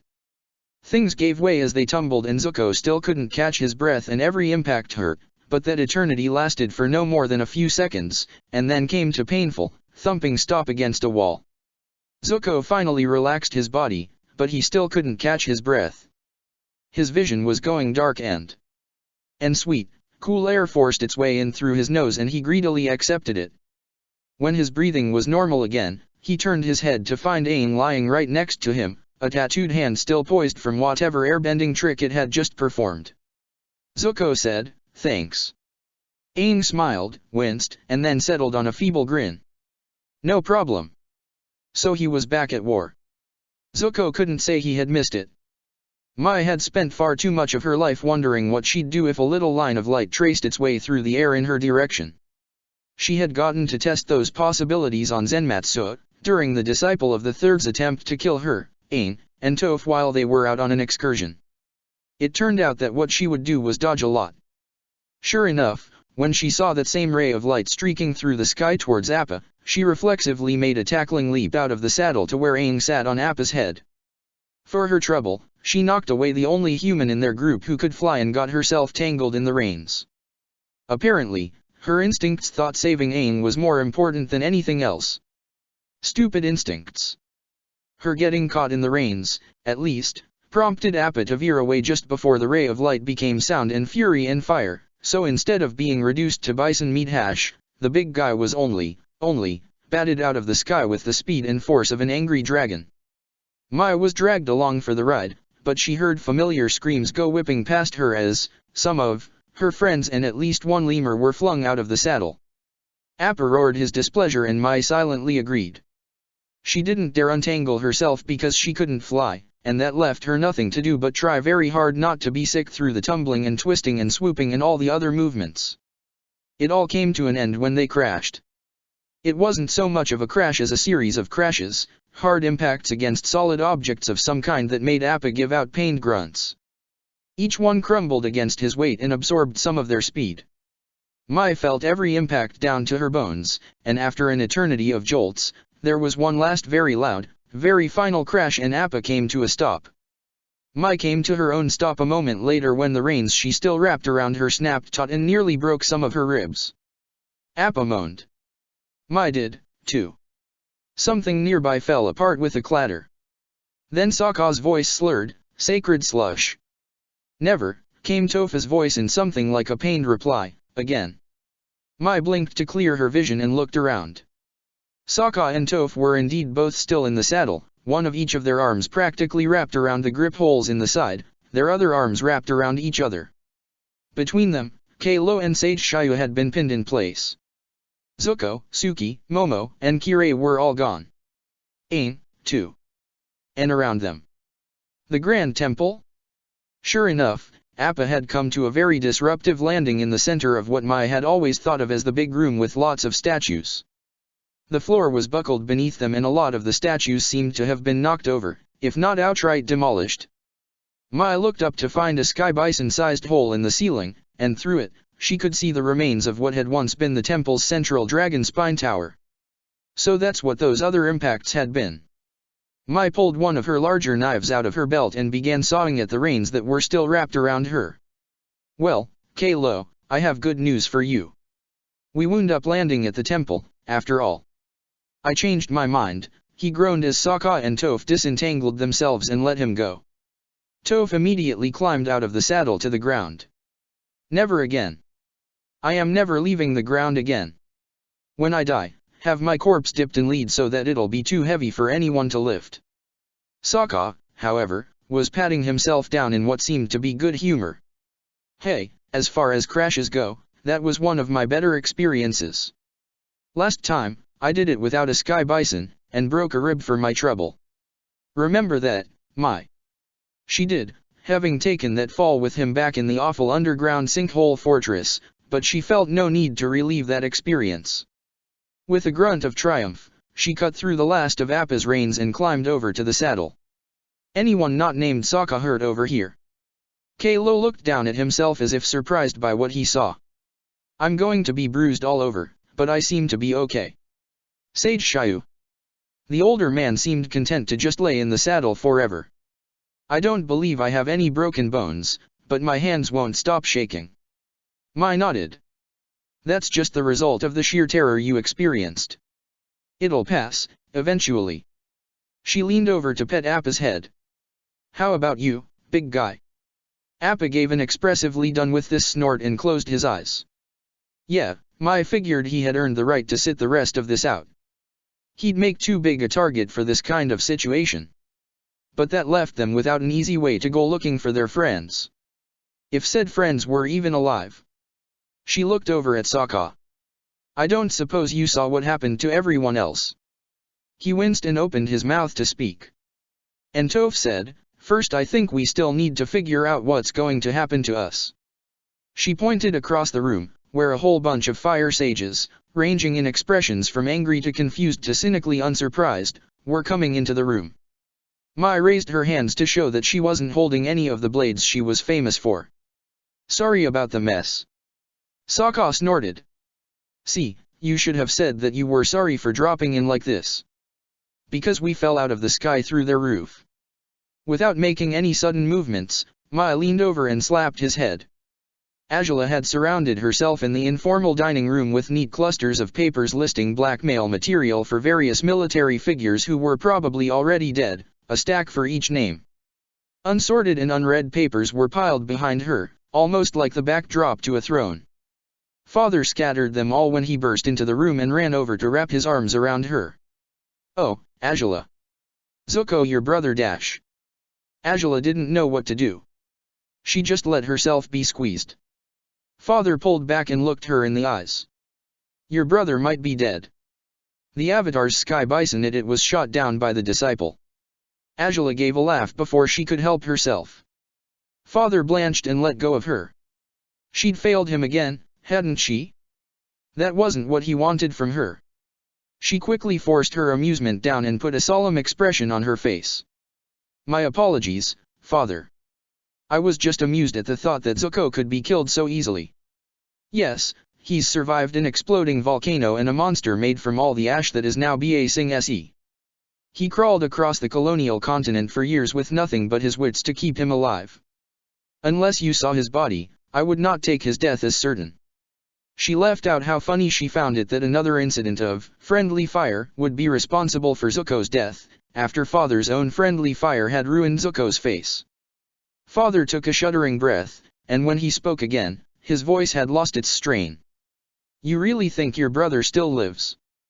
Angela had not said that, but the idea of seeing Father on the verge of tears again made her stomach clench. "I could go out and look for him, if you dash." "No." Father whirled away from her, starting to pace across the room. "I can't risk losing you out there. It's a war zone, and there's so much chaos." He came to a stop and let his shoulders sag. "I've ruined everything. I tried to keep my family safe, and all I've done is endanger everything." "No. Father." Angela started to move towards him, but stopped herself short and bowed her head in deference. You're just under stress. We knew that seizing power could get messy, but we dash. Who cares about power?" Father closed the gap and grabbed her arms. "I only wanted you and Zuko to be safe, here. All of this was just to defend ourselves against the ones who would use and harm us." Angela blinked. But didn't they deserve to rule? Wasn't Father the only one with the strength and vision to lead the greatest nation on all the earth? Wasn't she his chosen, the one he was grooming to serve him and inherit all that he built? She forced a smile on her face. "You must be tired. I got some sleep, but you've been dealing with everything quite ably, considering the circumstances since yesterday. I can go look for Zuko, or take command for you. Angela. Father leaned down over her. "Please, I know you want to help, but I will not risk you. You are my most valuable asset, and not to be thrown away lightly. Do you understand?" It made logical sense, although the possible fall of a government seemed like the exact place one would want to use one's best asset. But she always did everything her father commanded. "Of course, Father. I will get back to work, and I'm sure Zuko will turn up soon." Everything he commanded. For now. The explosions and commotions almost seemed to form their own music, a harmony of violence with its own tune, but Suki refused to submit to that lullaby. She pushed away pain and shock to force her eyes open, and found herself in the middle of a ruins-lined street that could have been a part of any of the world's war-ravaged cities until one looked closer, saw the size of the half-collapsed buildings and the remnants of once ornate decorations. Aang was crouched atop one of those buildings, the sky above him still grey with rolling clouds where it wasn't streaked by black smoke. He seemed to be looking around, and then rolled down the slanted roof and hopped his way to Suki's side. She pushed herself to her feet. "Where are the others?" Aang shook his head. "I couldn't spot them, and things are so out of balance here that I can't trace my connections to them precisely. Even Appa and Mai. But I can feel that they're alive." Suki took what comfort she could from that. Hopefully they'd all live long enough to reunite. "And my sister?" Aang nodded towards something behind her. Suki turned to find her sister propped up against one of the shattered buildings lining the street, Zuko checking her out by the light of the flames in his left hand. In the light, Kire's face and clothes glistened with blood. She met Suki's gaze, and then let her eyes drop down to her lap. "I got sick on myself when I woke up." Zuko let his flame go out. "No other injuries. Her only hurts have to be inside." Suki knew that hurts were an understatement. Who knew what their latest adventure had done to Kire's insides, on top of the damage from the poison? It was possible that even the antidote wouldn't save Kire, now. That didn't mean Suki wasn't still going to try. She had already lost her parents. She had lost the Unagi gang. She had lost her fellow Kyoshi rebels. Even the Fire Nation didn't want her as a servant, anymore. Kire might very well be the least of the things left in Suki's life, compared to people like Zuko and all her other friends, but she wouldn't give her sister up on someone else's terms. She was done with having things taken from her. "Come on," she said as she pulled Kire to her feet. "We can't carry you." She did support her sister, though, as they got moving. Zuko took the lead. "The palace is this way. We'll avoid the main lanes, that's probably where most of the fighting is happening. When we get to the palace, I'll go out ahead to make sure we won't be attacked." Kire coughed again as they walked, and flecks of blood splattered on the street at her feet. "Good job of that so far." Suki squeezed her eyes shut and fought back against the urge to make a retort. Why couldn't her sister just save her strength for her survival? Maybe that's what went wrong, all those years ago with the Unagi gang. Kirei thought that surviving was about lashing out, even at the people who wanted to love or help her. It was like how the Fire Nation saw its path to greatness in forcing its dominion on the rest of the world. Suki wished she could have traced that to some trauma, some misinterpreted lesson in Kirei's past. But their parents had died because of a stupid accident, and life in the Unagi gang had been as much about treating each other like family as it had been about defending their neighborhoods from the Fire Nation. There was no excuse. "Wait," Aang said, coming to a stop. Suki nearly stumbled with Kirei's weight leaning on her, and her sister groaned. Zuko's body tensed. "What is it?" Aang closed his eyes. "I feel something. Something not right. It's in the ground." Kirei grunted. "I'm an earthbender, and I don't feel anything.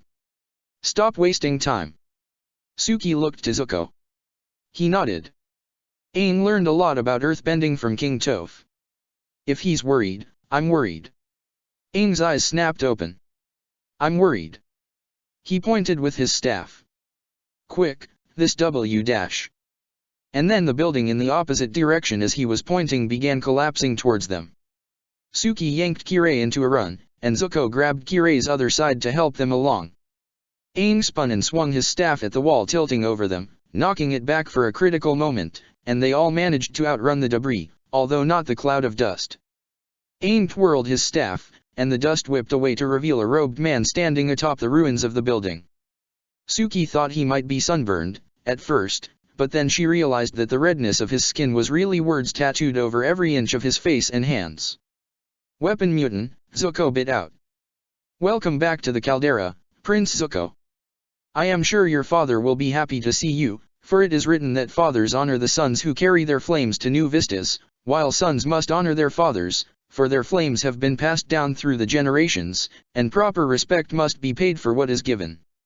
Suki couldn't keep from looking at Zuko's eye patch. She didn't think it earned Zuko's father any respect. Zuko, though, stepped forward with his hands raised in surrender. "I'm trying to get back to my father. This woman here was poisoned, and I've been charged with bringing her to the palace. Please, help get us there." But this mutant guy didn't move. "You have the Avatar with you?" Aang smiled. "That's me. Nice to meet you." Mutant took a step down from the rubble. "Prince Zuko, what are you doing? Have you not heard?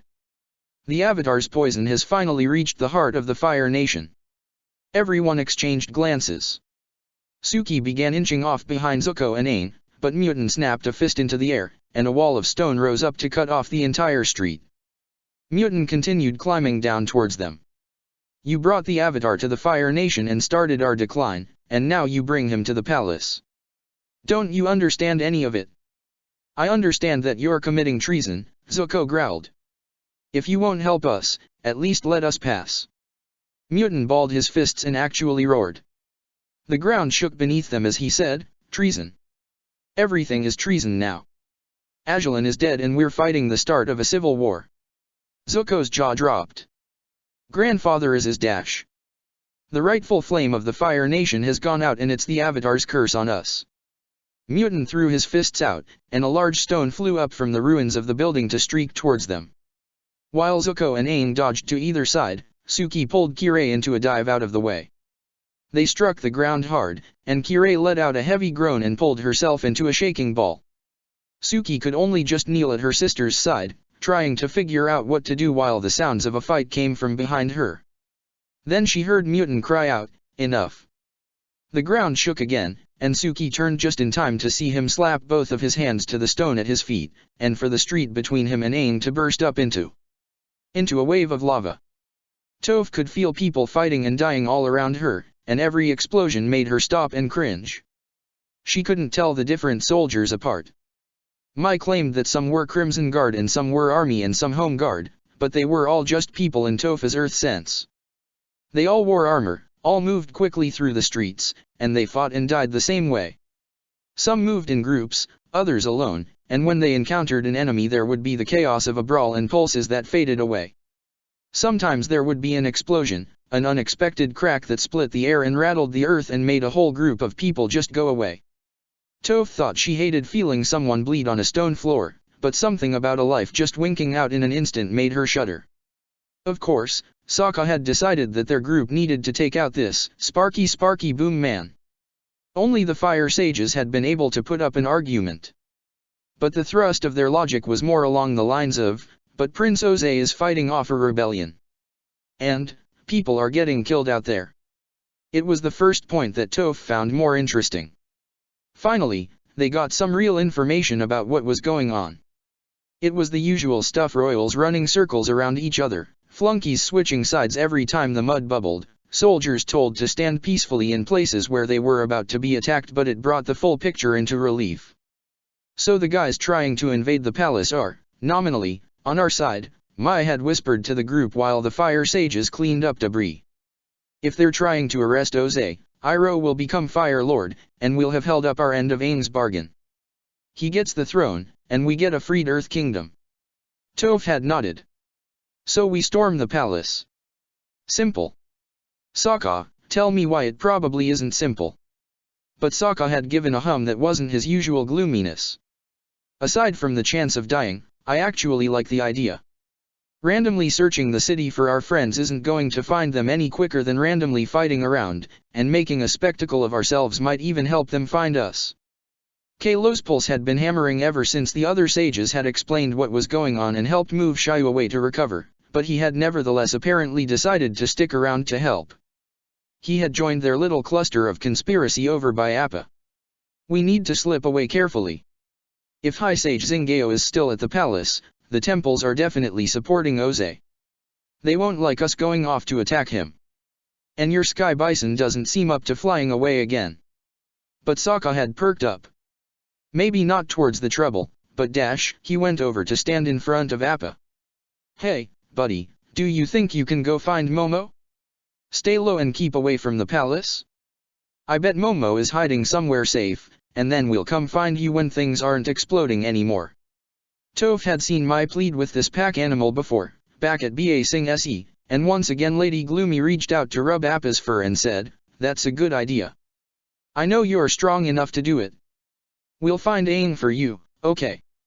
Appa had given one of its roars, and then flapped its tail to float slowly, awkwardly up through the roof and out of sight. Thankfully, there had been no immediate explosion. And so Sokka had said, "Okay, time to go invade the people who decided to invade my home." And so they left behind the safety of the temple. With Mai's help, they stuck to the smaller lanes and covered ground quickly. Toph could sense soldiers before the rest could see them, so she was able to warn when to move and when to hide. It was actually going fairly well when Toph sensed a familiar figure on the roof of a nearby mansion. It was distant, almost at the edge of her earth sense on top of a building with little stone in it, but there was a grace and steadiness to its heartbeat that was familiar. Lady Caldera Ugaral was above them. And even though the figure wasn't positioned to be looking at them, Toph had the distinct impression that she was being watched. "Hold up." She held out a hand to the others, bringing their little procession to a halt at a street corner. She felt Mai going for some of the blades beneath her clothes, while Sokka's pulse quickened. Kalo looked around as if expecting something to be on the street with them. "What is it?" And the darkness that was Toph's vision lightened a bit as though the sun was rising above them. Betting that it wasn't the sun, she twisted and pumped a foot to send a pulse of earth back at her friends that pushed them out of the way of the firestorm coming down on them.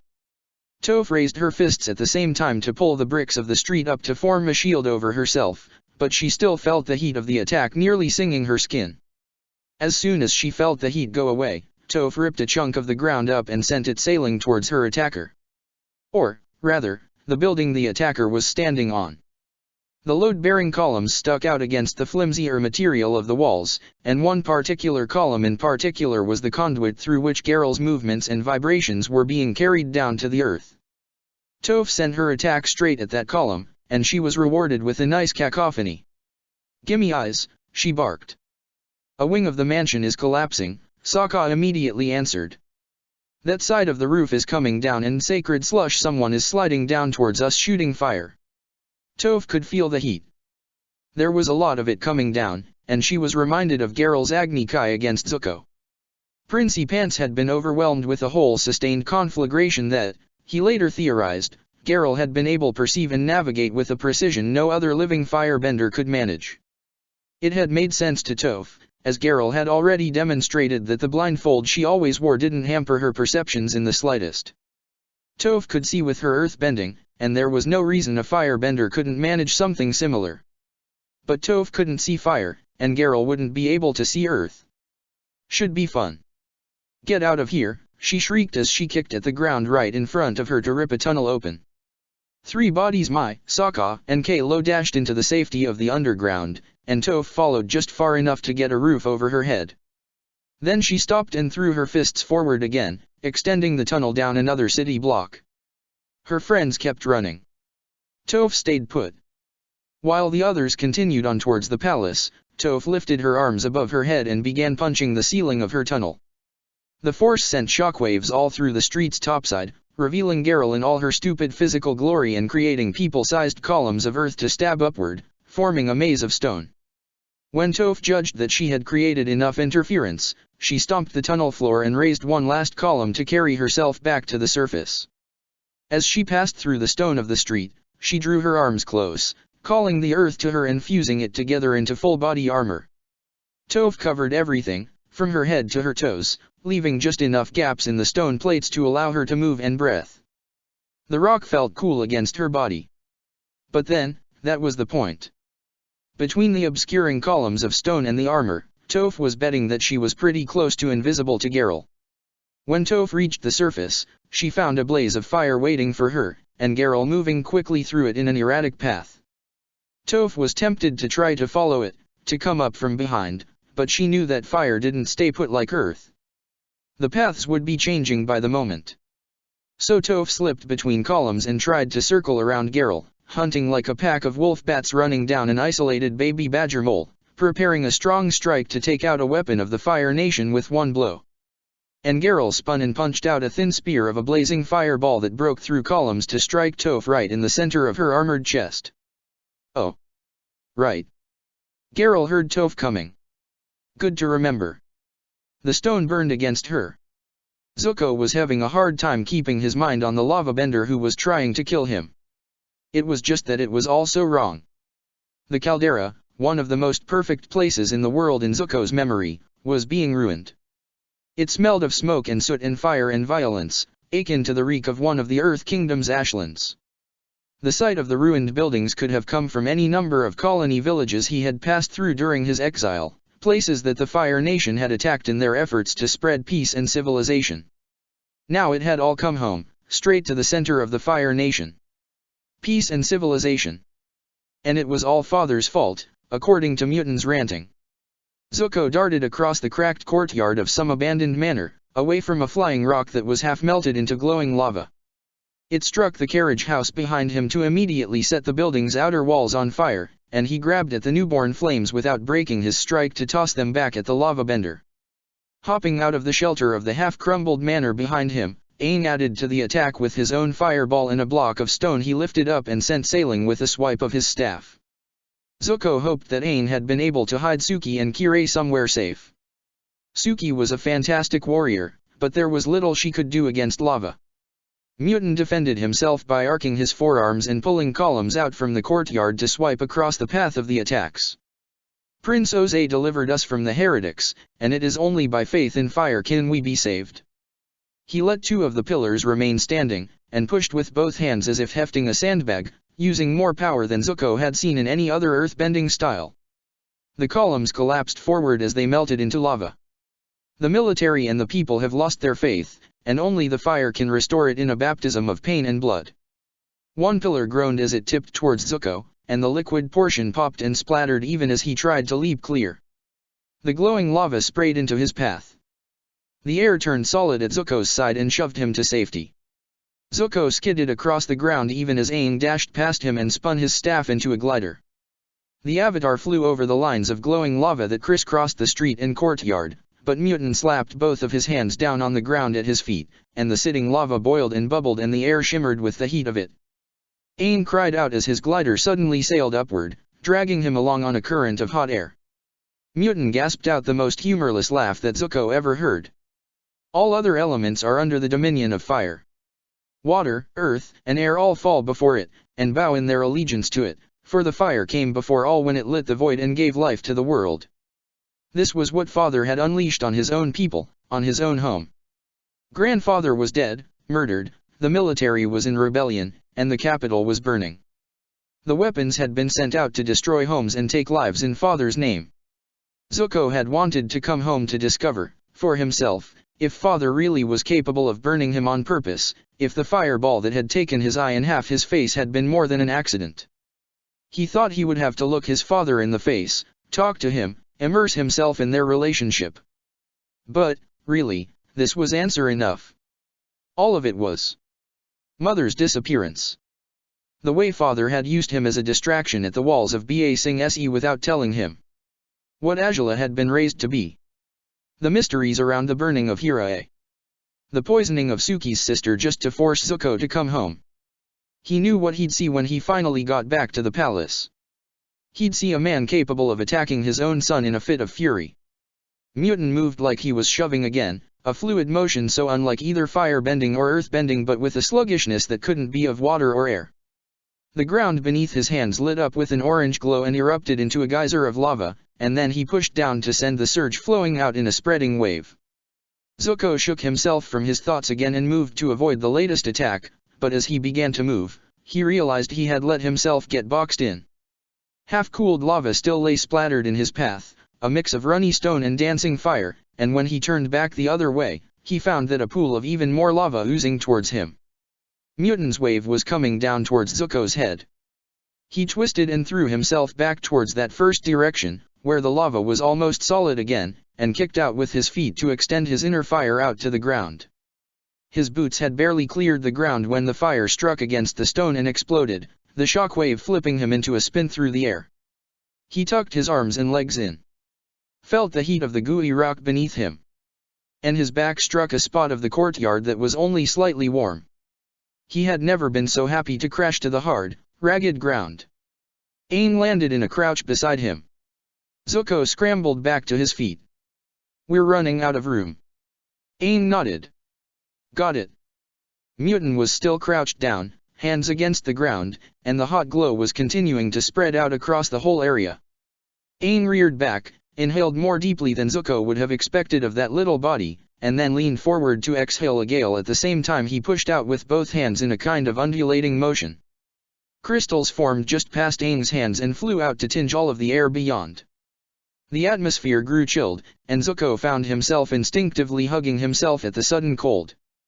Aang grinned as the lava in front of them cracked and cooled. Learned that one from Katara. Zuko was starting to understand how waterbenders had thwarted Azula at Crescent Island. Mutin backed away, his body tensing, but Zuko leaned forward, stoking his inner fire and preparing to bring it forward in as many attacks as it could fuel. And the ground rose up to trap Zuko's feet and lock him into place. Aang tried to jump, but his feet were trapped, too. Zuko heard movement behind him, and looked to find Kirei stumbling out from the ruins of the manor, her arms bent at her side and her legs settling into something almost like a horse stance despite her obvious pain. She grinned through the dried blood that stained her mouth.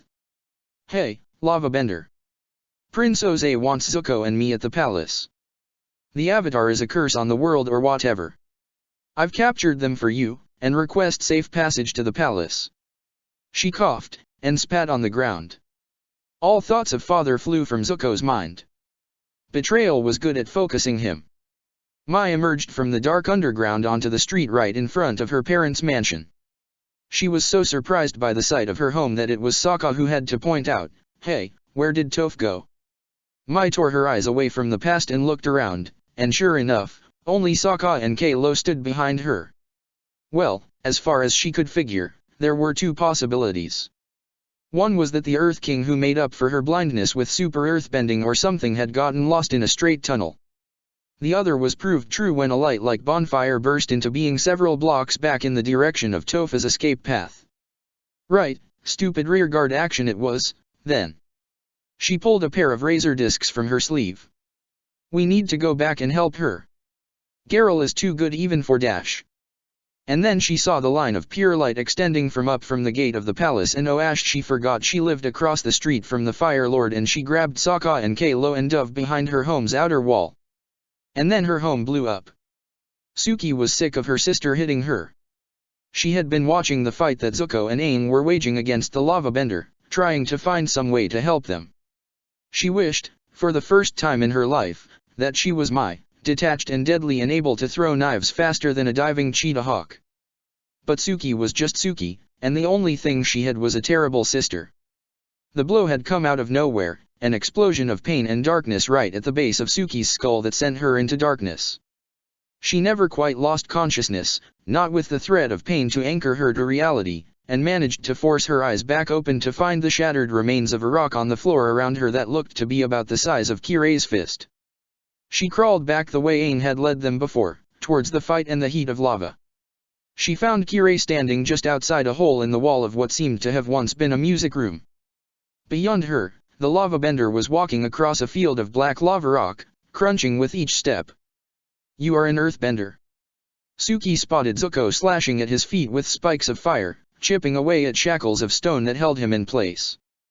The rock was too dense and strong to yield, just like an earthbender could make it with a little effort. Kirai nodded, her back still to Suki. An earthbender who knows that fire is superior. Next to Zuko, Aang swung his fist up, but no element responded to his movement. He tried again, the stone covering his own feet rattling a bit, but he remained trapped. Kirai's fists shook as she kept them tight. A smile twisted Mutin's tattooed face. "I greet you, sister. Hold your captives for another moment, and then I will rush you to the palace myself." He threw both of his arms out, and the blackened field of rock in front of him lit up with the heat of lava. It flowed towards Aang. Zuko roared defiantly. Suki stepped right up to Kirai, grabbed her shoulder to spin her around, and landed a solid palm strike straight into her abdomen. Suki had not held back. As she always did, she struck as though aiming at a point beyond her target, and Kirai's stomach collapsed against the blow. A wave of blood burst past Kirai's lips. Her face went pale. She blinked as though surprised by what she was seeing. She coughed. Her eyes went dull. Kirai fell to the ground at Suki's feet. It seemed to have taken an eternity, but it was all over before the rock at Aang's feet finally exploded to dust and he leaped above the wave of lava, snapping his glider out to ride the hot air to safety. Suki turned and caught the shock on the lavabender's tattooed face. Deception? But dash, and then Zuko's fireball hit that face, blowing the body back. Good. Zuko and Aang were safe. Suki looked down. Kirai wasn't moving. Her eyes stared at nothing. She didn't seem to be breathing. Knowing what she would find, Suki crouched over her sister and checked for a pulse. There was none. Suki had just killed her big sister. She closed Kirai's eyes. It was the poison that had really done it, of course. Suki was no practitioner of the death touch. It had been a blow that, on anyone healthy, would simply stun for several moments and leave a sore stomach for a while longer. But the poison had been eating at Kirai's insides, and Suki's blow had hammered at exactly that weak point. She wished could say it was an accident. She hadn't made a conscious choice to kill her sister, but there had been an immediate need to strike hard and fast enough to save the boys, and she had satisfied that need according to her warrior's instincts. Suki had suffered one last blow and one last betrayal from her sister. But now it was done. She didn't come back to reality until Zuko's hand came to rest on her shoulder. Aang stood behind him, the Avatar's face reflecting the feelings in Suki's gut. Zuko nodded at her. "I'm sorry." She forced herself to stand up, leaving Kirai on the ground. "No, I am. I knew what she was like. She made herself say the truth. We never should have tried to save her in the first place." Aang gasped. But Zuko just looked at her with understanding in his single eye. "My father will answer for this. I promise." That, Suki could accept. "Okay. What next?" Zuko turned to a dark, sharp spire that rose up in the distance. "We go home and end this." Chapter 58, The Fall of the House of Fire. Mai was so sore that she didn't immediately realize she'd been impaled. She shifted to get off of Sokka and Kalo, having ended up on top of them when she yanked them all to safety. There was pain as she moved, but considering that she had been close to the disciple of the Third Eye's explosions twice now, once when he tried to blow Appa out of the sky, and now he had just destroyed her parents' mansion in an attempt to explode her directly, she couldn't muster up any surprise. Then she shifted her weight onto her legs, and the only thing that kept her from screaming was her inability to catch her breath. She collapsed to her right, spinning as she fell to land against the outer wall of her parents' mansion. She had tackled Sokka and Kalo here to hide from the disciple, and now it was the only thing left standing on the property, Mai herself included. The mansion had been reduced to a cloud of dark smoke and a few small pieces of wood, some of which were still on fire. The jagged wooden rod that had impaled Mai straight through her right thigh was, thankfully, not one of the burning ones. From over the wall, the clank of metal on the stone street echoed. The disciple was coming. Mai. Sokka got up from the ground, Kalo a moment behind him, and when he spotted her, his eyes went wide and he sucked in a breath between his teeth. Oh, slush, that looks bad. Mai examined her wound. The rod was fairly smooth and maybe about as wide as a coin, with its current length a little shorter than her arm, although the sharp jagged end was testament to a larger origin. She could probably slide it out, although it would be both agonizing and a good way to bleed to death. As it was, her dark pants obscured whatever bleeding she was doing. The disciple's metal leg again clanged on the street. Bad or not, we can't stay here. She tried pushing herself up with her arms, hoping that keeping the weight off her leg would allow her to move. We need to get dash. The jagged end of rod nudged the ground, and the pain that exploded out across her whole thigh ripped away her strength and left her slumped back against the wall. Another metal footstep. When Mai could speak again, she gasped, on the other hand, I like it here. I grew up in that pile of rubble. Sokka leaned over to examine the wound. On her other side, Kalo hugged his legs to his chest. We're going to die here. Sweat was glistening on his shaved head. Without you, we don't have any way to fight the disciple. Sokka snorted. Don't worry, we're good at running away. I think we can carry Mai along if we cut this rod down. Mai nearly choked at the thought. But I'll bleed dash. Not if we leave the part that's all jammed in your leg. I'll just cut the ends off, so you won't wrench your wound. Sokka pulled his knife out of his belt, and looked to her. Okay. Mai sighed. Fun. Sorry in advance because this will probably hurt like crazy. Mai tugged off her left glove as another footstep echoed, and even that much movement created waves of discomfort. She folded the glove over and over. Even if this goes well, I'm not walking anytime soon. And neither of you will be able to outrun an explosion with my weight on top of you. Kalo perked up. I can carry you by myself, if something distracts the disciple. Sokka blinked. So that leaves me to set a trap for Sparky Boom Man's attention. He blinked again. Well, that's not going to be fun. Even in pain, Mai could do the math. Kalo was just an apprentice inferior sage, not a warrior. Sokka was more capable, but he was still talking about making himself a target for a guy who could blow up buildings with a thought. She looked back at her childhood home, now reduced to a small pile of chopsticks. This whole situation licks ash. Sokka nodded again and brandished his knife. Ready? We need to make this quick. Another footstep. Good thing the big guy was never in a hurry. Mai stuck her folded glove between her teeth and bit down on it. Rhodey. He began sawing. She had to wrap her arms over her mouth to stifle her shrieks. By the time it was done, she felt like she had squeezed her eyes dry of tears. She took her glove out of her mouth and hissed, Slush, that hurt. Heh, it actually felt good to say. Maybe she'd pick it up. Slush it, let's get going.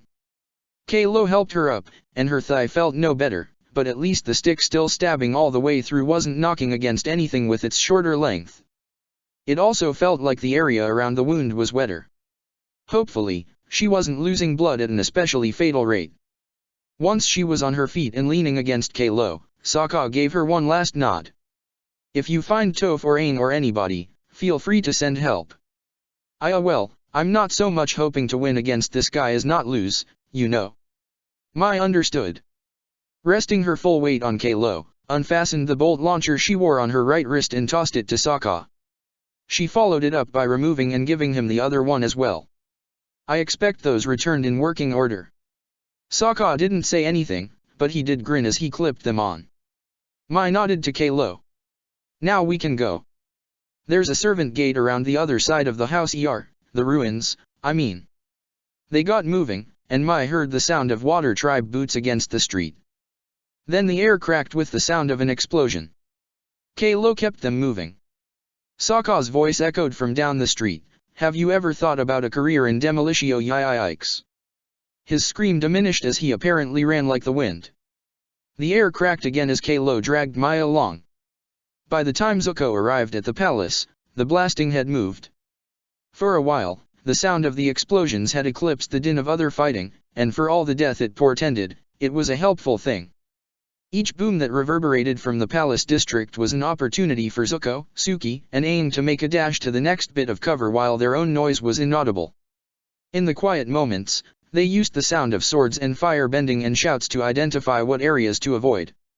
It took longer, but now that they were no longer rushing to try to save Kirei, they could make a proper effort to avoid the fighting across the capital. They had even taken the time to scrounge a Deo sword for Suki from the detritus of some earlier fight.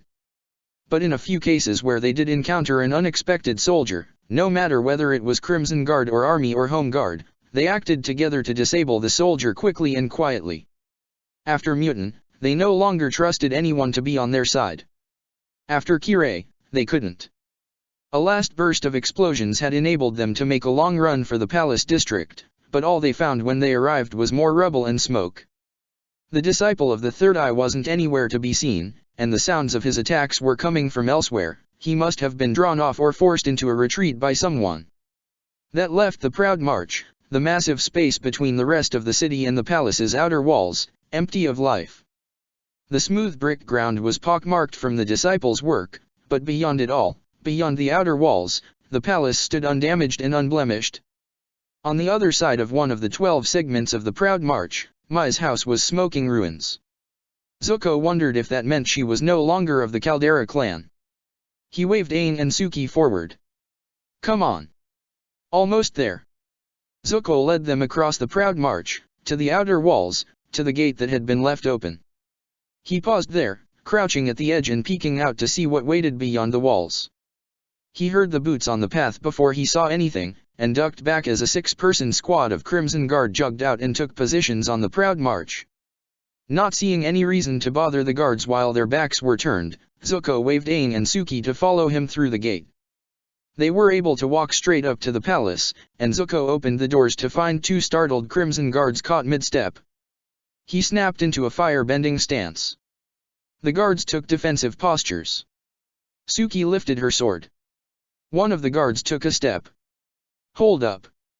The Avatar put his staff on the ground and raised his hands. This is Prince Zuko. We're not here to fight. The armored helmets turned towards Zuko.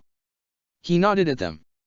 The helmets turned back to Aang, and one guard said, "You're the Avatar." "Sure am. We weren't told to let you in." "And who's this girl?" Zuko nodded at Suki. "She's with me. My bodyguard."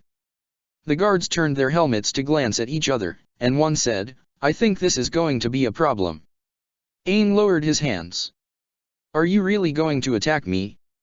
The guards were very still. The leader said, dash. Zuko snorted. "I hope you brought back up, because that's the Avatar.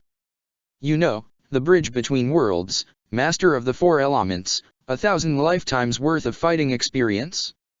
He completed an Agni Budokai, just to prove he doesn't need any bending. "Do you really want to fight him?" The 2 helmets turned to face Aang. The kid actually grinned and shrugged. The helmets swiveled back to face each other. Suki added, "You know, if you wanted to go and ask, maybe things have changed, and it's okay for the Avatar to come in now." Zuko nodded. "It's likely." Aang casually leaned against the door. "I don't really want to fight anyone, so I think it's a good idea. And I don't mind waiting." The 2 helmets nodded, and then the leader ran back deeper into the palace. Zuko maintained his stance and waited. A few minutes later, the guard returned and said, "It's okay. They can all come in." Piandeo's waiting in the hall. Aang smiled and used his airbending to pull his staff back into his hands. Zuko relaxed out of his stance. "Take us to him." As the guards escorted them through the Hall of Pillars, Zuko leaned towards Aang to whisper, "How did you know that would work?" The kid shrugged. "I figured it was worth a try. I'm really tired of fighting people I don't need to." It had been years since Zuko had been in the Hall of Pillars, but after a statement like that, the mood of the whole thing had been ruined. Not that Zuko could really muster the proper mood. The dark pillars and the carved golden dragons had once consistently impressed him with their majesty and symbolic power, but now he just found it sinister. He had nearly starved during his journeys through the Earth Kingdom, and he had seen more than enough to know that it was hardly an uncommon plight. The war had used or destroyed food and supplies for both the colonists and the natives, so there wasn't always enough to go around. The colonists were always favored, in those situations, but some still went hungry or without a home. And yet this gold all stood here, doing nothing. Zuko knew that opulent palaces had their purposes, that impressing people with wealth and refinement could stop wars before they started, but what was the point of this excess when they went out to conquer the world anyway, when war had already engulfed their own capital? Zuko and his friends were led into the main hall to find the remains of an encampment. A few members of the Crimson Guard were scattered around, the injured on pallets and the rest moving around on one task or another. In the center of it all, Piandeo Hundred Slayer stood speaking with a man in especially ornate sage robes. When Piandeo saw them, he broke off his conversation and bowed low. "Prince Zuko, welcome home at last. It is very good to see you in fine health. Allow me to offer my sincere apologies for the circumstances." He straightened and produced a glass vial from his belt. The clear liquid within glistened in the light of the lamps. "I was told to give this to Kirei of Kyoshi Island." The pretty words and polite tone couldn't stop Zuko from clenching his fists as he glanced at Suki. She completed wilted at Piandeo's words, and Zuko worried that she wouldn't be able to remain standing. He tried to dismiss the matter with a wave. "That is no longer necessary. And I intend to have words with my father about it." The sage scampered back a few steps, but Piandeo's expression didn't change as he bowed to Suki. "I am truly sorry for your loss. As far as I know, Kirei served loyally before any of this started, and she was ill-used." Suki inhaled deeply, and then once again stood like a capable and dangerous warrior. "I don't care what you have to say. I'm here to help end all this awfulness." Zuko stepped over to stand beside her, and he heard Aang taking up a position behind them. "Where is my father?" Piandeo inclined his head. "Once again, I must apologize. Prince Oze is getting some sleep, and left orders that he is not to be disturbed for any reason. In the meantime, I can get you some food and a place to rest for yourselves. We don't have much, but I don't want food or rest." He couldn't help recalling his most vivid memory of Piandeo, of the last time he saw Mother. Zuko had been out in the rear courtyard of the palace, practicing his fire bending even after the sun had gone down. Mother and Piandeo had emerged together in hooded cloaks, no entourage with them, not even a torch to light their path. When Zuko had tried to find out what was going on, Piandeo's tone had remained reasonable as he answered, "This has nothing to do with you, my prince. Go back inside, go to bed, and everything will be fine." But the next morning, Mother had been gone, and she never came back. She had said, "Don't worry yourself about me. Good night, Zuko. I will always protect you." But it had been a lie. If she was alive, she was far away. Perhaps she had burned with Hirae. Perhaps Piandeo had just stabbed her and left her in a ditch somewhere to rot. Zuko was not going to let Piandeo once again keep him from doing the right thing. He let his inner fire flare, and brought flames to life with a snap of his hands. "There's a civil war just outside the palace. I'm going to stop this right now. Where is father?" Piandeo frowned. "I am sorry, my prince, but I fear I was not clear. Prince Oze left orders that he is not to be disturbed. I am overseeing things in his absence, and am responsible for enforcing his orders. The matter is closed." Around the hall, most of the standing members of the Crimson Guard shifted, centering their weight and taking positions that would allow them to fight at a moment's notice. The rest moved to help the injured out of the room. No doubt they all wanted to be subtle, but a full set of armor could only be so silent. They were preparing for a fight. Piandeos glanced at the guards, met Zuko's gaze, and shook his head with a smile. My, everyone is so tense. Please, let's all just relax. We don't want any unpleasantness here in the palace. Yes, a voice rang out that sent shivers down Zuko's spine. Even though a war is raging right outside, we must keep things pleasant. It would be ever so crass to clobber each other right here in the front hall. Zuko looked up to see Azula striding down the hall's central staircase, rolling her eyes at them all. Mai's first instinct, without her own home to offer her shelter, was to head to Ty Lee's place. Not that anyone would be there. Ty Lee was traipsing around with Katara, somewhere, and her sisters were all back on Ember Island. Their dad's bones were probably lost in a canyon near Omashu. And judging from what she had seen while flying in on Appa, their mom was probably camped out in the Royal Plaza outside the volcano with the rest of the Caldera's evacuees. But Mai knew the place as well as her own home. She preferred to go to ground on her own turf. The manor was scorched in places, but still mostly intact. Mai let Kalo practically carry her up the front steps, and then leaned on him just long enough to get through the doors into the foyer. Once they were out of sight, she finally let herself collapse, leaning against the closest wall and sliding down to the floor. It was only slightly agonizing, and then she could at last just stay still and rest. She hoped Sokka wasn't dead. She hadn't heard an explosion in a little while. Kalo sat down beside her. "How's your leg?" Mai didn't bother looking at it. "I think I impaled it on something.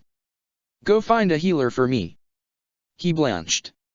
I don't know, if maybe back at the temple, but dash." Mai groaned. "Oh, knock it off, I was joking. It's how I handle blood loss." "Oh." He leaned back against the wall, but his eyes stayed glued to her. "So, what is the plan?" "Just wait here for someone to find us." Mai kept her face blank. "Who would know to look for us here?" She sighed, pulled one of her razors out of her sleeve, and whipped it at a hanging mural on the other side of the foyer that Ty Lee's mom particularly loved. "Slush. We're out of the fight. Not that you were ever in the fight, but there's nothing either of us can do now. The temple is too far with all the fighting, and we didn't find any sign of Aang or Zuko. Or Suki, either." Kalo was quiet for a moment. "So, we're just hunkering down together," Mai said, "slush, again. It was really habit-forming. And you're sure no one can find us?" If only. She could only hope that Aang wasn't depending on her to come and help him. Kalo leaned towards her. "You know, I'm really sorry about this. You probably noticed, but I find you very impressive." His cheeks colored, and he smiled. "And attractive." Mai blinked. Was this moron really doing this now? And then Kalo leaned towards her.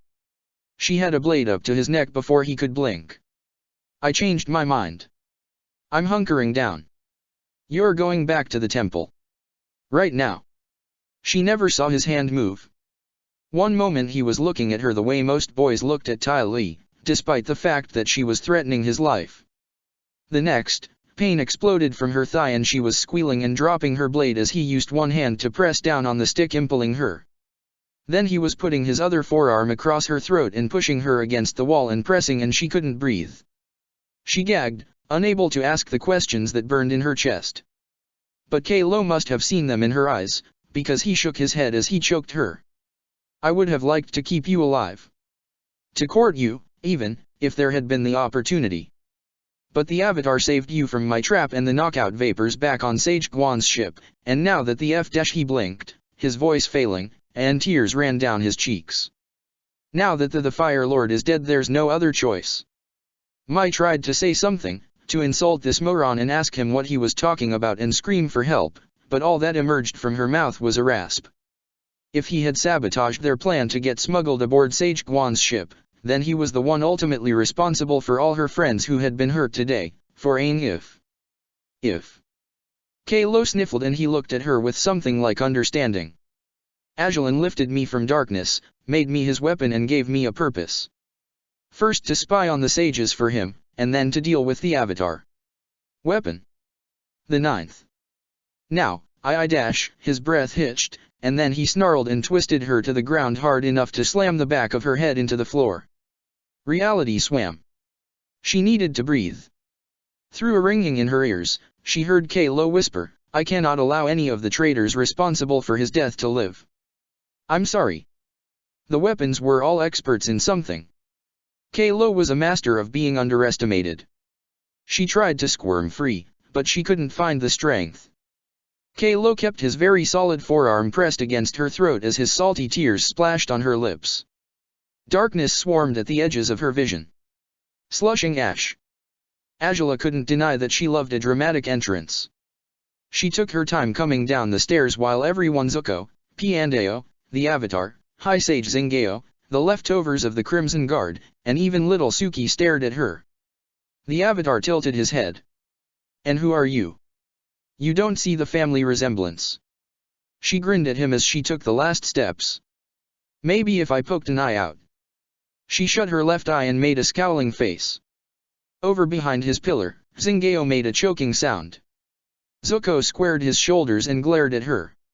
"What do you want, Ajala?" She walked across the hall and moved her gaze to Piandao, taking her time. She didn't want her guests to think she answered to Zuzu. "I convinced father to take a nap, but he didn't come back upstairs. So he must be on the first floor. The throne room is hardly comfortable, nor is it secure. But I do remember some rooms around here, hidden little alcoves behind the walls where a person can isolate herself in her own world, even if invaders stormed the place." Piandao said nothing, but his eyes were hardly friendly. But that was okay with her. After father had agreed to get some rest, Ajala had expected to be placed in command, but it was Piandao who remained in charge of the war. True, Piandao had more military experience than her, but he had been up all night with father. Ajala, on the other hand, had been preparing her whole life for leadership on the battlefield, but was still the one member of the royal family who had never been tested in war. She had been called a prodigy in every field of endeavor she tried, lauded as the member of the family with most potential for greatness. And she was still left to read the spy notes of a pair of old women who hadn't seen their death coming. She wasn't even angry with father. She had failed him, had caused this whole horrible situation. It was understandable why he wouldn't want to make use of her. It was the fact that he was lying about it that really ate away at Ajala. The lies and secrecy, the frequency with which he banned her from his suite, the way he hid his past dealings with Lady Geralt, the frequent deflections from a real explanation about what had changed for him when Zuko was banished had been going on since long before Ajala messed up with Li and Lo. She always did everything that her father commanded. But she was hardly a fanatic. She turned to Zuko and winked. Then she snapped back and grabbed for Piandao's face with a flaming hand. Before her palm or any of the fire reached his skin, though, he broke into a blur of motion that somehow smacked her arm aside even as he drew his sword, and she stepped backwards and started to sink into a sweeping flame kick, but there was a sound of scraping metal and a flash of reflected light in a coldness at the end of her left arm. And Ajala realized that the blade of Piandao's sword was sticking straight through her left shoulder and cleanly out the other end. She blinked at it. He had stabbed her. Right behind Ajala, there was the sound of a drop of liquid on the floor. Probably her blood. Analysis: no damage to the bone, not enough blood for a major artery to have been cut, and her armor was still intact. A minor wound, except for the fact that she was still skewered. And it was starting to hurt. Piandao, too, stared at the blade and blinked. His facing turned thoughtful as he no doubt went through the same analysis. Was he surprised? Had he simply acted on pure instinct, her danger too close and fast for him to even think? The thought warmed her against the cold steel piercing her flesh. Careful not to shift her body at all, lest the wound be made worse, Ajala arched her head and passed her gaze over everyone in the room. This fool just stabbed a member of the royal family. Does anyone have an opinion on that? The various members of the Crimson Guard still around all moved in towards Piandao, flames coming to their hands. Maya was afraid that her last sensations would all be about that rat Kalo, that she would die with his voice in her ears and his forearm across her throat and the smell of his sweat in her nose. So she didn't argue when, as the darkness was about to take her, she heard something like Ty Lee's voice ring out in fury. Then all the weight on her was removed, including her throat, and she sucked air in desperately as she tried to get up. But everything was still going dark, her head still spinning dizzily, and she felt her body twist as she fell again. She couldn't have been out for more than a moment, because when she opened her eyes again, Kalo was behind her, propping her up and holding a knife, one of her knives, from the feel of the blade's shape against the skin under her chin. And in front of her, Ty Lee and Katara stood side by side, tensed in attack stances and looking very, very angry. Suffering from both oxygen deprivation and shock, it took Mai a moment to realize what was going on. Wait, am I a hostage? Ty Lee's fierce expression twisted into something like a smile. Well, yeah. Sorry, I should have hit him instead of yelling for him to get off you. Katara nodded.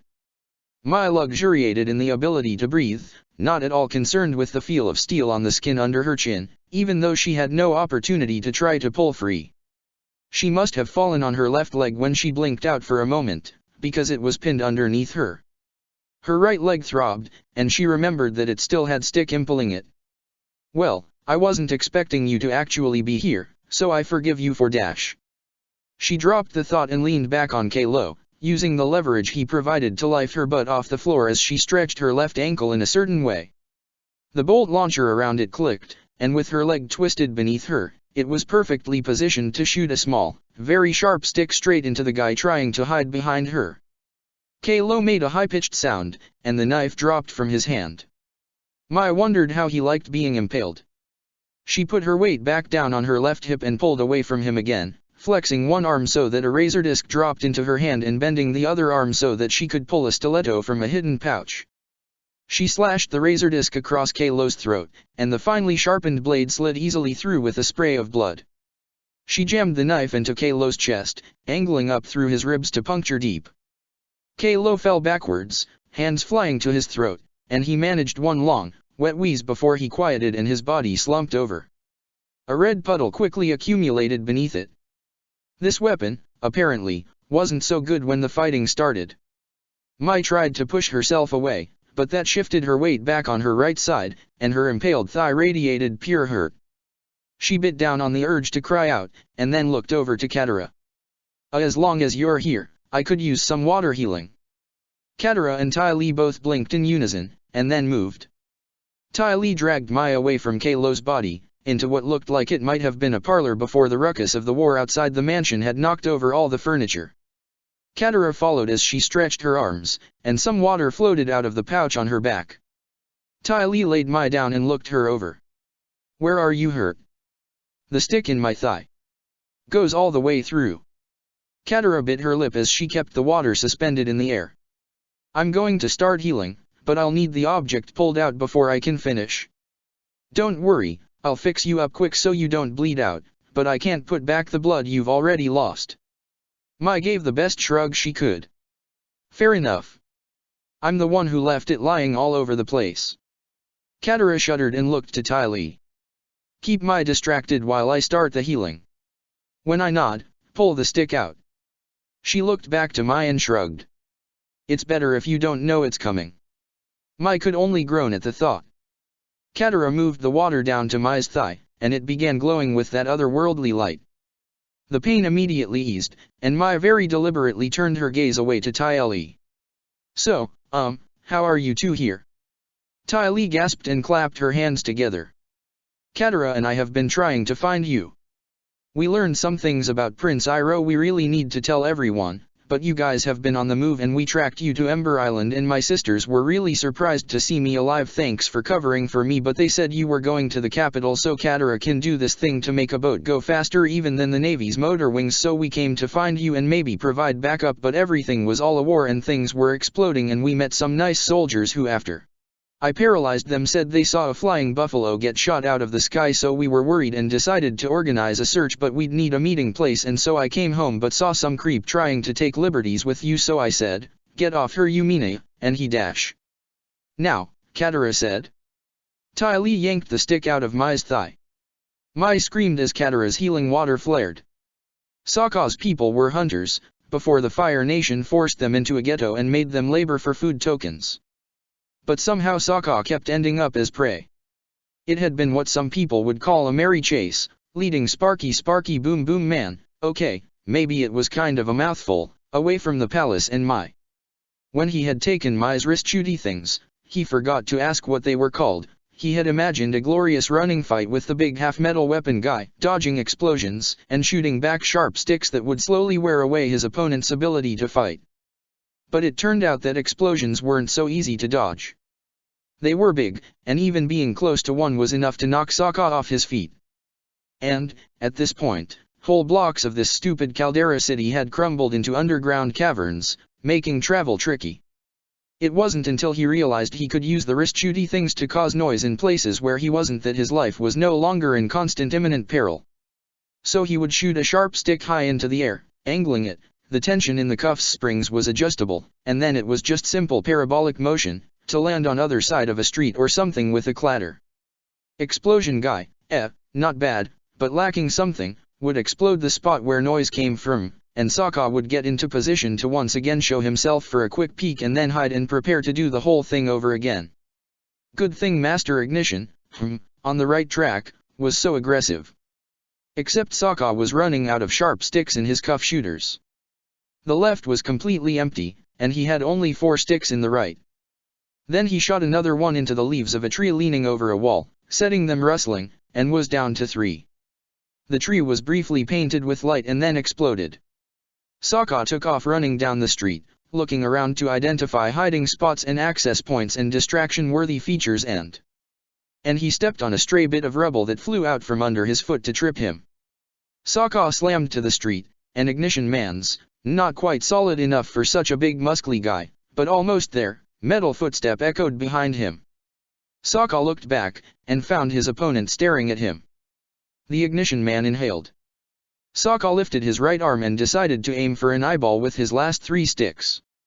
And then a team of girls in brightly colored robes leapt down from the rooftops to surround Ignition Man and beat at him with sticks.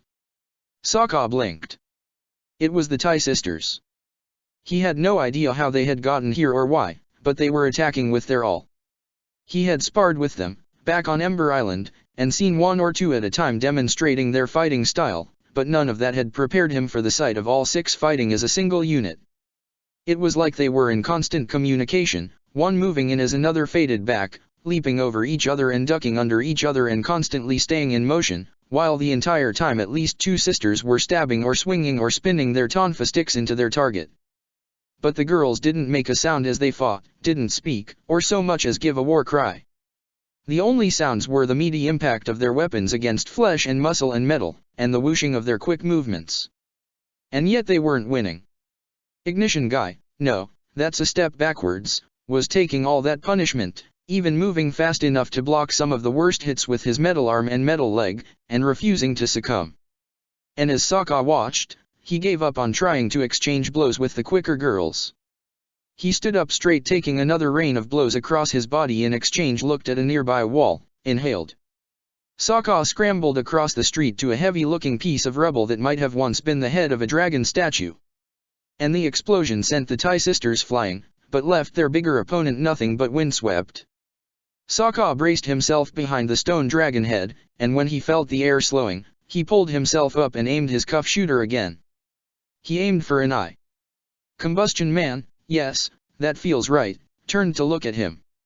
And fired. But Sokka missed.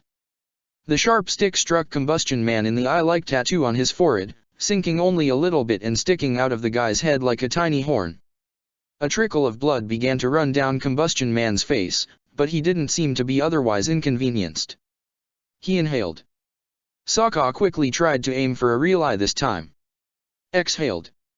Sokka fired, but the cuff on his wrist gave a hollow click and oh, he had miscounted how many shots were left. He should really stop relying on Mai's cast-offs and get some of his own weapons. And then the air in front of Combustion Man cracked a few times before he blew himself up. Sokka blinked. Well, that was convenient.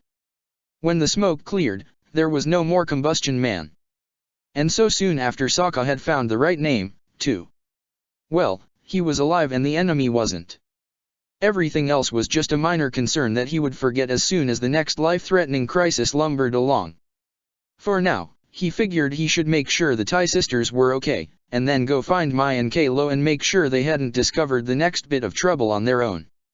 Of course, the first sister he found was Tai Wu, discernible by the ever-present scowl on her face even as she seemed to be trying to shake away a concussion. Sokka helped her to her feet. "You okay?" "I don't know, stupid. Does a persistent ringing in my ears mean I'm okay?" She looked around. "What happened to the big freak?" "I think I accidentally made him blow himself up." Tai Wu blinked. Then she blinked again. Then she snorted. "Wow. Okay. Good job, Tribal."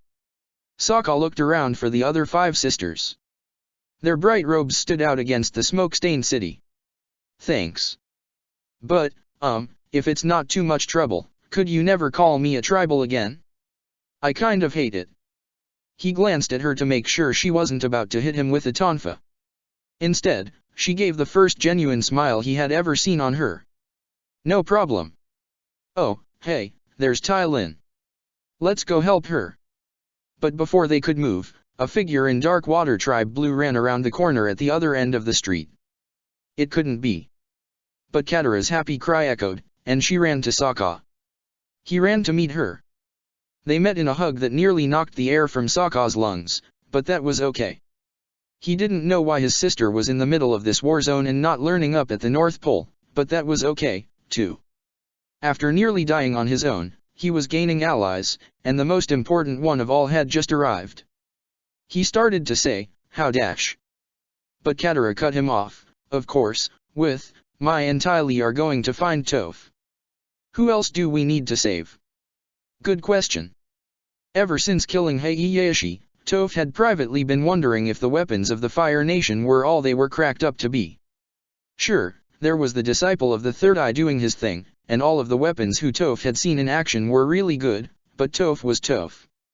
She just had to be in their level, if not above most of them. After all, what could even a master firebender do against the greatest earthbender alive? Ask a stupid question. Toph skated across the stone street, doing her best to navigate the inferno around her by sound. It wasn't easy, because it seemed like the crackle roaring was everywhere, but the stone armor that she had over every bit of her body would heat up when she stumbled into the heart of a blaze, and that was a good clue to get out quickly. With every movement, Toph's chest tugged painfully. Her armor had protected against the fireball that Geralt had hit her with earlier in the fight, but it had warmed the stone up enough to cook skin. And that hadn't been the only fireball to hit. Stiff, agonizing spots and stripes all over Toph's body were a testament to the limited protection that the stone of the street could provide against concussive fire. Toph skated up to a wall that seemed to be the only thing remaining of a larger building, and then up the wall, adding her momentum to the pull she exerted on the stone, overcoming gravity, and came to a stop on the top. She perched like a bug, free of the worry of fire for a moment, and reached out with her earth sense to find her opponent. Lady Caldera Geralt, weapon of the Fire Nation, was moving with her usual precision through the shifting maze of fire that covered the entire city block. There was no sneaking up on Geralt. The fires around her were a great defense. She could hear even subtle shifts in sound despite the roar of her flames, and could sense changes in temperature in any direction. Plus, she was way too fast for an old lady. So Toph needed to use strategy. She kept her perch, waiting. Waiting. Geralt came to a stop, and Toph could read confusion in her body language, in the tilt of her head and the frown beneath her blindfold. And then Geralt twisted and shot a fireball behind her. Toph was nowhere near it, and it sailed for a distance before bursting against some statue. Geralt continued throwing flame balls in random directions, obviously trying to spook Toph into revealing herself. The noise was almost deafening. Toph decided it was time to move. She kicked her heel against the wall beneath her, crumbling it, and as soon as she sank to the ground, she took a low stance and reached out with her earthbending. All of the noise was lost in the sounds of Geralt's fireballs. Instead of going for something heavy, something that Geralt could have easily dodged or destroyed, Toph limited her control to the surface of the street, to the smaller bits of rubble strewn around, and to the clay tiles that covered so much of the buildings around here. Then she pushed her arms forward with all her strength and sent everything flying. She didn't bothering aiming, because it wasn't meant to hit Geralt. The stuff she was throwing was all the stuff that Geralt's fire was resting on. And so when Toph threw all that junk, it was like she was throwing a whole section of the inferno away. Specifically, the one between Toph herself and an old lady who deserved a good punch to the jaw. Before Geralt could replace it, Toph was in motion again, kicking up heavy rocks towards her enemy and punching small walls up from the ground and forward like battering rams. She put enough power in each strike for the rocks to break bone when they landed. But Geralt moved with a precision and efficiency that could have come from one of the Fire Nation's machines, dodging each and every rock with sometimes just a hair's width to spare, throwing out more fire to light up the street once again with each movement. Somehow, Geralt could sense Toph's attacks coming. And Toph realized that she was starting to feel warm in her armor, moving around so much and calling on so much strength. Geralt couldn't see the rocks, but she could sense Toph's body through its heat, and discern all its movements. And Toph couldn't sense the fire again with all the noise she was making. Concussive flames impacted against the stone armor over her left arm and popped with enough force to crumple it. Toph was no stranger to pain, but this felt her skin was being ripped free and used to lash her muscles. She immediately tried to stop moving it, but that barely made a difference. The pain wouldn't fade, either, taking up residence like a badger mole in a dry hole. Toph let her attacks die and stomped with both feet.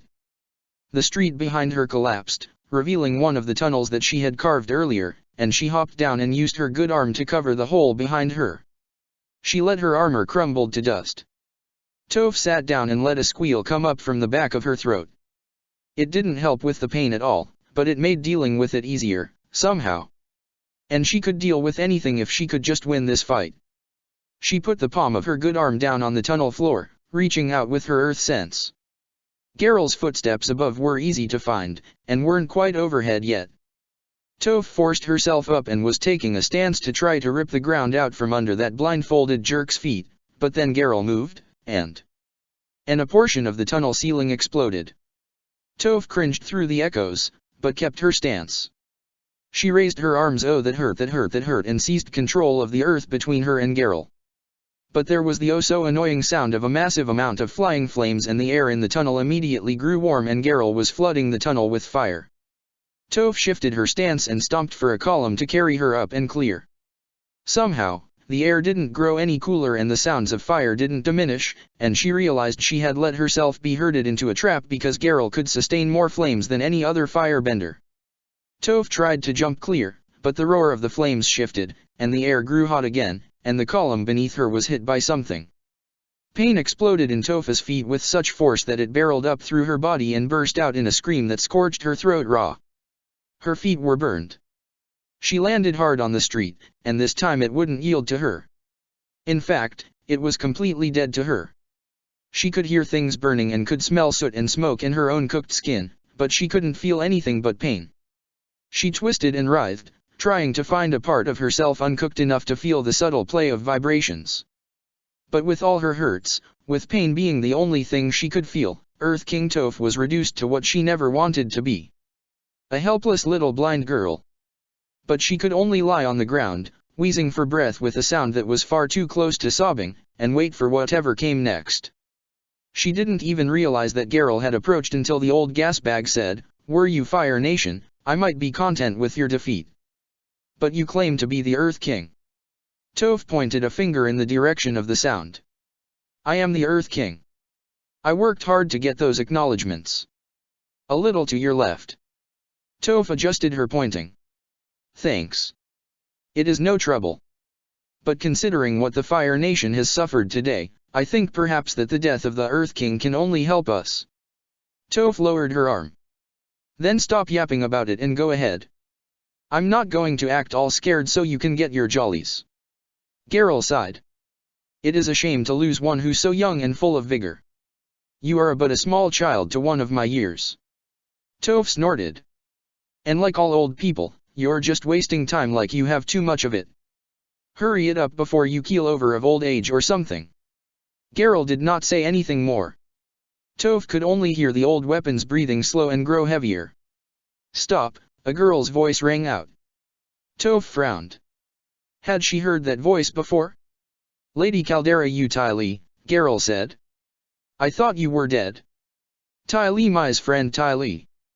Not dead, the unexpected Ty Lee called back, I was just kind of like a deserter. Please don't tell my mom. And please leave King Toph alone. She's really neat and everyone says she's a good person and we need her if there's going to be peace.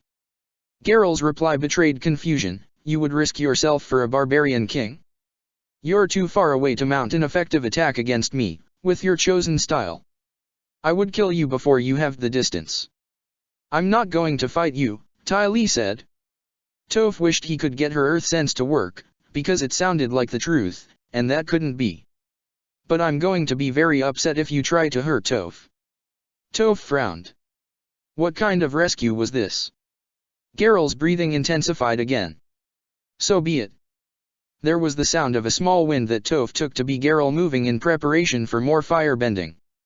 And another little whistle of air too quick to identify.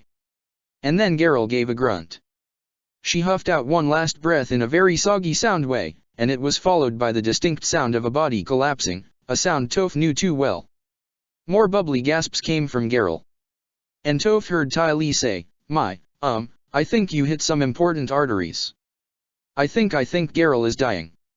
And Toph heard no regret in Mai's reply of, oops. Guess my aim is off from all the blood loss. She didn't need earthbending to know that wasn't quite the truth. Geralt stopped making noises. It was still too painful for Toph to move, so she stayed still and indulged her royal right to be carried around by other people. As the other girls came over and helped her up, Ty Lee said, Katara's going to meet us at my house. She'll heal these burns right up while they're fresh. Toph nodded her royal approval. Sounds good.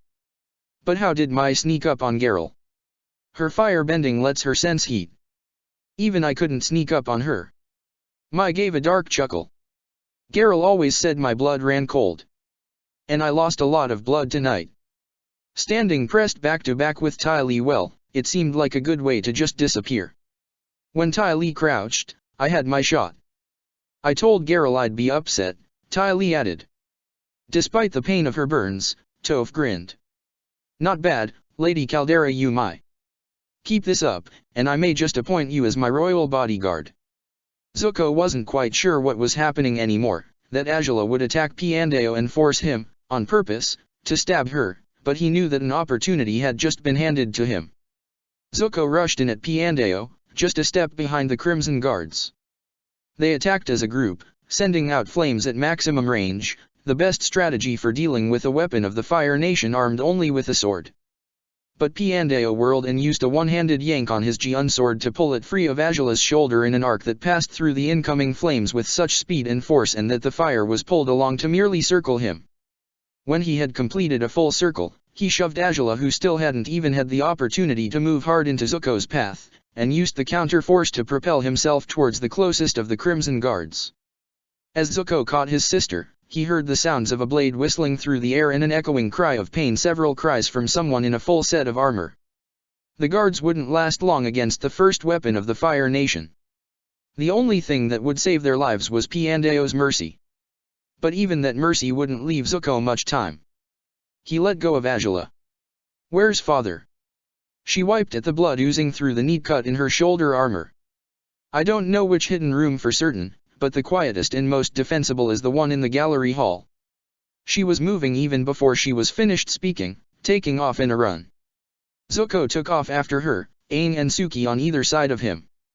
As they ran, Aang said, So, how come you don't know where these secret rooms are? Zuko grimaced. Angela loved to go exploring when she was little. Eavesdropping was one of her favorite games. Suki snorted. Doesn't surprise me in the least. They turned a corner, into the wing opposite the one containing the throne room. At the end was the Royal Agni Kai Chamber, an arena reserved solely for when members of the royal family wished to settle a dispute away from most of the public. Angela was slowing far short of the entrance to the chamber. The hallway leading up to it had been made into a gallery of portraits, each one more than 5 times as tall as a person and depicting a stylized representation of a Fire Lord. Zuko had always found this place both inspiring and intimidating, an imposing representation of the legacy of the royal family and what it could achieve, but today he found it completely sinister.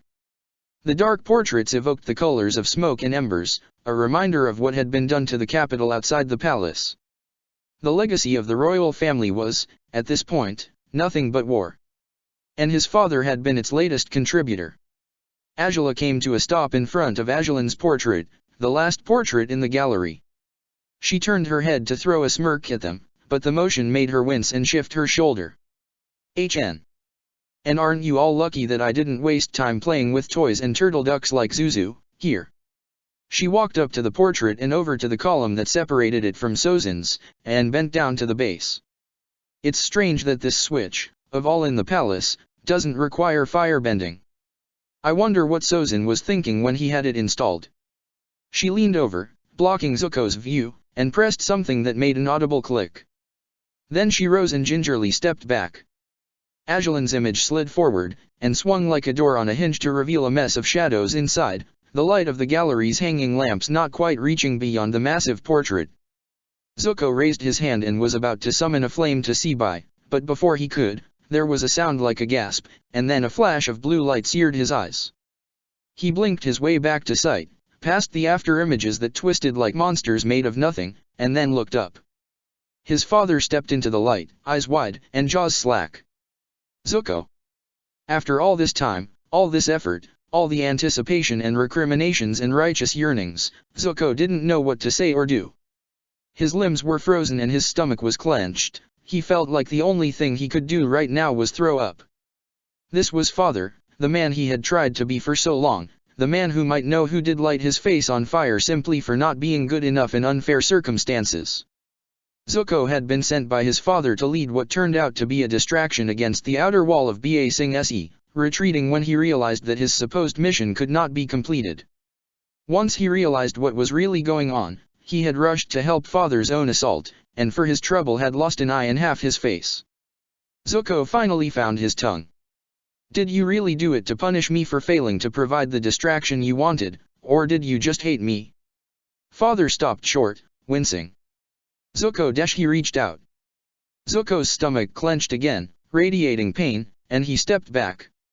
Suki yanked her salvaged sword from its sheath and held it out between him and father. Keep your distance, Prince Oze. Father looked at her, almost uncomprehending, and then sagged and nodded. I understand. I can offer no defense for what I did. I can't even explain it. It is all completely beyond my understanding. That's it. That was all father had to say about it. Zuko ripped the eye patch off his face, revealing the empty eye socket to everyone. Are you really going to look at the damage you've done and just shrug it away? Don't you have any honor? Father shook his head. I admit that it is my fault. You never did anything to deserve such hurt and betrayal. But I cannot explain it. I will never be able to understand it. He looked up, meeting Zuko's gaze, and blinked tears from his eyes. If you need to find meaning in it, know that it is what changed everything for me. I only want to protect you, now. You and your sister. Zuko didn't know what to say. He wanted to rage and sob and hurl more accusations. But his inner fire was cold in the face of this unbelievable contrition. How could father say and mean these things while standing at the center of a civil war he had engineered?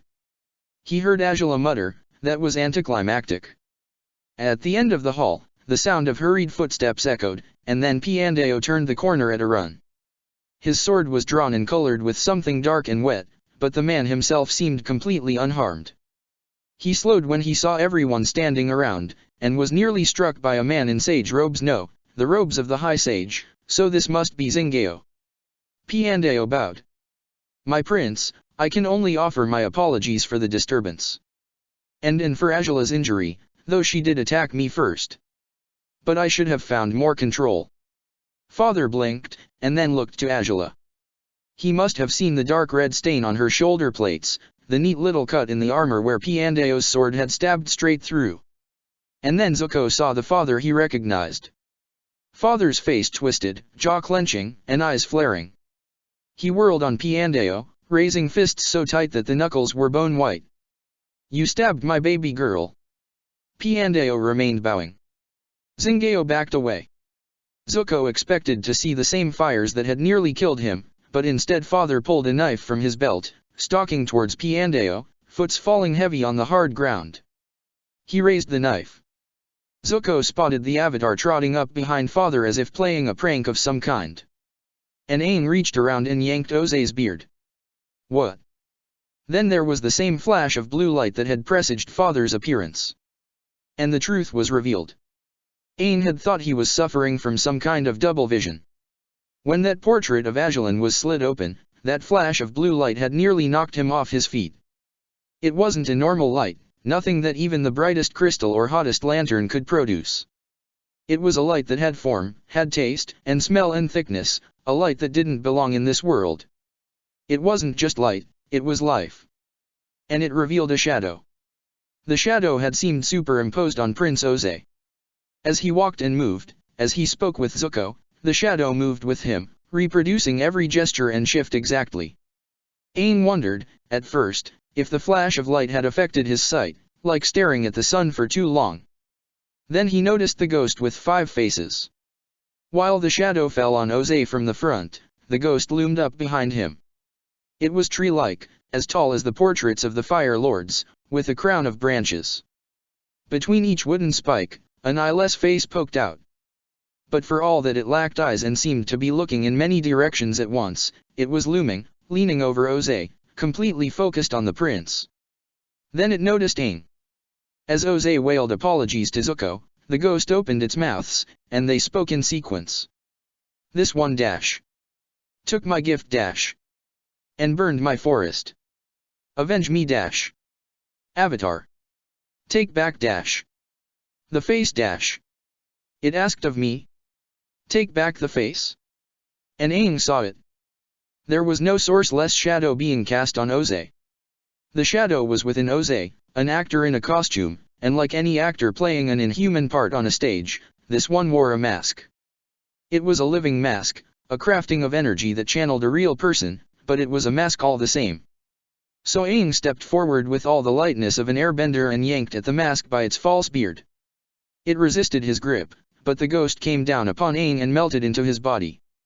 He could feel the ghost's essence flowing through his chi lines, and his tattoos began glowing with the power. He found himself speaking with both his own voice and the reality-ripping sound of the ghost. Defiler. The forgetful valley, my home, burned on your command. Hira, your home, burned on your command. You are no longer worthy of the gifts of the Mother of Faces. Aang pulled again at Oze's beard, but it was like when he first tried earthbending, as resistant to him as a rock 1,000 times his own weight. He closed his eyes, seeing the same light that had been emanating from his tattoos now splashing against the back of his eyelids, and reached into his chi to become one with the ghost. The Mother of Faces. And Oze's face came off in Aang's hands. He opened his eyes to find that standing in Oze's place was a woman, small enough that her robes now hung awkwardly on her frame. Her face was lined from years of suffering, dark hair streaked inconsistently with gray and white. Justice, hissed the Mother of Faces in Aang's mind, and then she fled from his body. In her place, there was the weakness of mortality, a weakness that was his normal existence but now felt like weights hanging from his limbs. A wooden mask fell from his hands to clatter to the floor, and then he collapsed, darkness swirling in at him. Before he fell into the emptiness of sleep, he heard Zuko hiss, "Mom!" and Azula screech, "No!" Azula was a genius. She knew this, had proven it, and even her failures didn't change the fact that she was operating on a level beyond that of everyone else. But she couldn't make this add up. Father was mother. Mother was father. Father had crafted Azula to be perfect. Mother thought Azula was a monster. Father knew Azula to be a failure. Mother said she loved Azula. But father was mother, and mother was father. Mother had been the one speaking the words all this time. Father had never said he loved Azula, and Azula never failed him. But hadn't Azula failed him, by letting Mother wear his face? Mother had been the one saying that Azula was loved, all this time. What did Father even think of Azula? Was Father even real? Had he ever been real? It had been Mother all this time. But it couldn't have been. Mother had never liked Azula. Mother hated strength and power and pain and everything that was necessary to thrive. Mother hated father, and father had been the one who really made Angela. Mother favored Zuko. Zuko. Father had wanted Zuko back. Father had sent Angela to bring him back. They had worked so hard, taken control of the entire Fire Nation, to get Zuko back. It had all been for Zuko. But father said he loved Angela, and father was mother. Was it a lie? But mother was a terrible liar. That was why father wasn't really father. Why there were secrets, why his actions made no sense, why Angela had never quite been able to understand. So if father had said that he wanted to keep Angela safe, and father was mother, and it had never made sense, and mother was a bad liar, and mother was father, then. But mother didn't love Angela. Mother thought Angela was a monster. But mother was father. Angela tried. She really did. She put all her mental power into trying to get it all to work. But her thoughts were a sparrowkeet in a storm, and she was swept away in the winds. She could only stare, blinking, as mother turned away from Zuko, running back to the secret room behind Agelin's portrait. Mother had her hands over her face, as if she could hide who she was. Silly mother. Zuko finally moved, reaching out, but mother disappeared into shadow, and the portrait slid back to block the way. Angela knew how to open it again, but she couldn't make herself act. She wasn't sure she wanted to. She wasn't sure she wanted to breathe. She'd have to figure that out after she finished trying to figure out why mother was father and father was mother. If she could. The enormity of the task was like a crown on her head, or perhaps a chain around her feet, and she sank to the floor, or maybe both and neither. She would have to figure it out after she worked out how mother was father and father was mother. She knew one thing for certain: she was a fool, a failure, and neither mother nor father could want her. She heard herself moan as she slid into a slump, and then she just went away. Away. Maybe she'd never come back. Bye-bye, Mom. High Sage Zingeo was only starting to grasp the enormity of the mistakes he'd made, but he hadn't gotten this far in life by wallowing in failure. He knew what he had to do.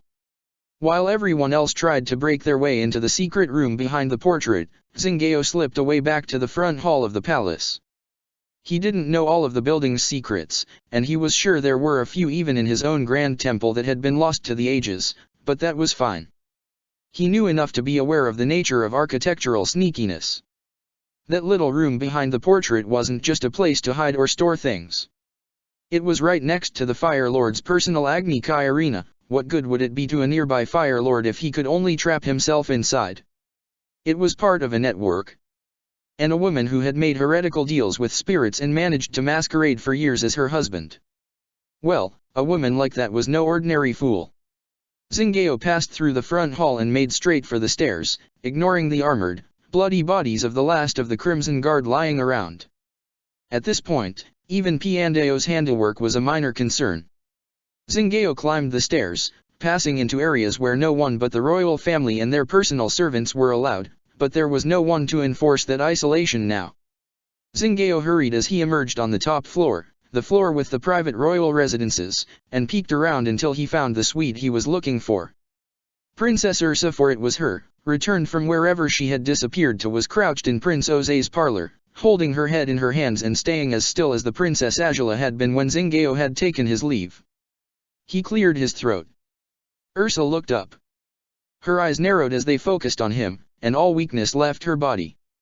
Zingeo found himself cringing. Iroh will be Fire Lord. He'll have us all killed. Ursa stood up. I will not allow my children to be harmed. Zingeo wondered what she was really saying. Did she still have a way to fight Iroh? Thinking about it, did you kill Agelin? Ursa shook her head. It really was natural. If he hadn't died, it's all gone so wrong. It went wrong when you made a deal with a monster. Zingeo couldn't help but laugh at his own wording. Or when I did. But surely you killed Prince Oze. Ursa's hands clenched into small, tight fists. He deserved it. Did you see Zuko's face? What kind of a monster can do that to his own son? He died quicker than he deserved, and I've hidden his ashes so that his Po spirit will never know peace. Zingeo took a step back. Princess Ursa was no firebender, but the venom in her voice made her seem capable of anything. But then, they were steeped in evidence of that, weren't they? Could what you used against Oze perhaps against Iroh? Zingeo couldn't put his plan into words, because in truth he had no plan. Killing Iroh would just put the crown on Lu Ten's head, and if they killed Lu Ten, Zuko couldn't inherit unless Oze's whereabouts could be explained to the military. And the Avatar had taken the well, whatever it was that let Princess Ursa appear to be her husband. Zingeo had to lean against the doorframe to keep himself upright. We're ruined. There's no way out for any of us. For a long moment, there was no reply. Then Princess Ursa drew herself up into the very picture of royalty, despite her low birth. We managed to make a deal before, Zingeo. It was you who wanted to put me on the throne, remember? I can make another deal, if it will protect my children. Another deal? How do I know I can trust you? Ursa smirked at him. Because you're going to be the hero of the Fire Nation who cast an evil spirit out of the corpse of Princess Ursa. The valley near my hometown was known to be a haunted place. No one will doubt your commitment when you yourself burn my body. And in exchange, you will protect my children from Fire Lord Iroh and Prince Lu Ten. Whatever you have to dash. She abruptly stopped talking, and her gaze lost focus. Zingeo risked stepping closer. What is it? A complication. Ursa turned to him. No. A strategy. Zuko and Azula will be neither a threat nor an asset to Iroh if they're removed from the Burning Throne's succession. And the High Sage can arrange such a thing, yes. Zingeo couldn't stop a giggle from escaping. After claiming that their mother's corpse was possessed by a spirit that ate and impersonated their father? I'm not sure anyone would ever accept them as Fire Lord. Ursa nodded. So they will live. And, frankly, I think they will be better off without the throne. Zingeo nodded back. So, how are we going to do this? Whose corpse will we be using as yours? Ursa turned to look at a cabinet on the other side of the room. Oh, we'll be using mine. Just give me a moment. You can come to collect my body with witnesses. Bring the Avatar to confirm everything. Her corpse? But she was willing to die to protect her brats? But then, she had put every other life on the line, at one point or another. Her own was the only one left to her. Zingeo would have preferred to avoid the Avatar, but the boy had seen through Ursa's disguise, and so could provide credible testimony to Iroh. I'll do as you say. We can make things neat. I'll claim you killed Azulon and schemed to destroy the Fire Nation. We'll display your body at Azulon's funeral, hold it as soon as possible, and I and all the sages will confirm Iroh as the next Fire Lord before the people. Zuko and Azula will be disavowed and banished, and given safe passage out of the Fire Nation. Ursa sighed, and moved towards the cabinet. It is a pleasure dealing with you once again, High Sage. I just wish I had a chance to say goodbye to my children. She produced a key from her sleeve, and unlocked the doors. Within, on one shelf, were glass vials filled with liquids of various colors. A lower shelf supported bowls and bottles containing plant clippings. Now, if I could have a moment to myself. Zingeo hurried out, already thinking of the details for defeating an evil spirit. He nearly tripped when he encountered Prince Zuko on the stairs. Zuko hadn't known what to do. Father-mother, he didn't know what was going on. Azula was just sitting on the floor, staring at nothing. Aang was out cold and Suki was trying to wake him up. And Piandao? What? Zuko had said as they tried to find the switch Azula had used to open the hidden door behind the painting. Do you know about this? Piandao had, for the first time Zuko could remember, looked sick. Very, very little, my prince. I thought it was Oze all this time. You were the last one to see her. Zuko huffed, and smashed a flaming fist against Azulon's portrait, scorching it. I saw you take her away and no one would even mention her after that. Piandao had closed his eyes. The one time I went against my orders. Your parents' relationship had deteriorated. Princess Ursa had defied him one too many times, trying to keep you and Azula from being trained for war. She accused Oze of trying to use you two as pawns to try to make himself look better than Iroh. Oze told me to take her somewhere outside of the caldera and kill her. Zuko would have liked to be horrified at that, but he accepted it as sadly in character for the father he was finally letting himself know. That's when I saw you. Yes. And after leading a condemned woman past her innocent son, I couldn't kill her. I took her out of the caldera, and told her to go to the colonies. To take a new name. To become someone else. Piandao had shaken his head. It seems almost tasteless to say I didn't expect her to take me literally. Instead, she had gone home. To Hirae. To the Forgotten Valley, no doubt somewhere in the forest around the village that had been burned down by Geralt. To that spirit that Aang had channeled. Zuko could even claim to himself that he had any idea what kind of a person his mother was, that she could come up with such a plan and then murder father, pretend to be him for years.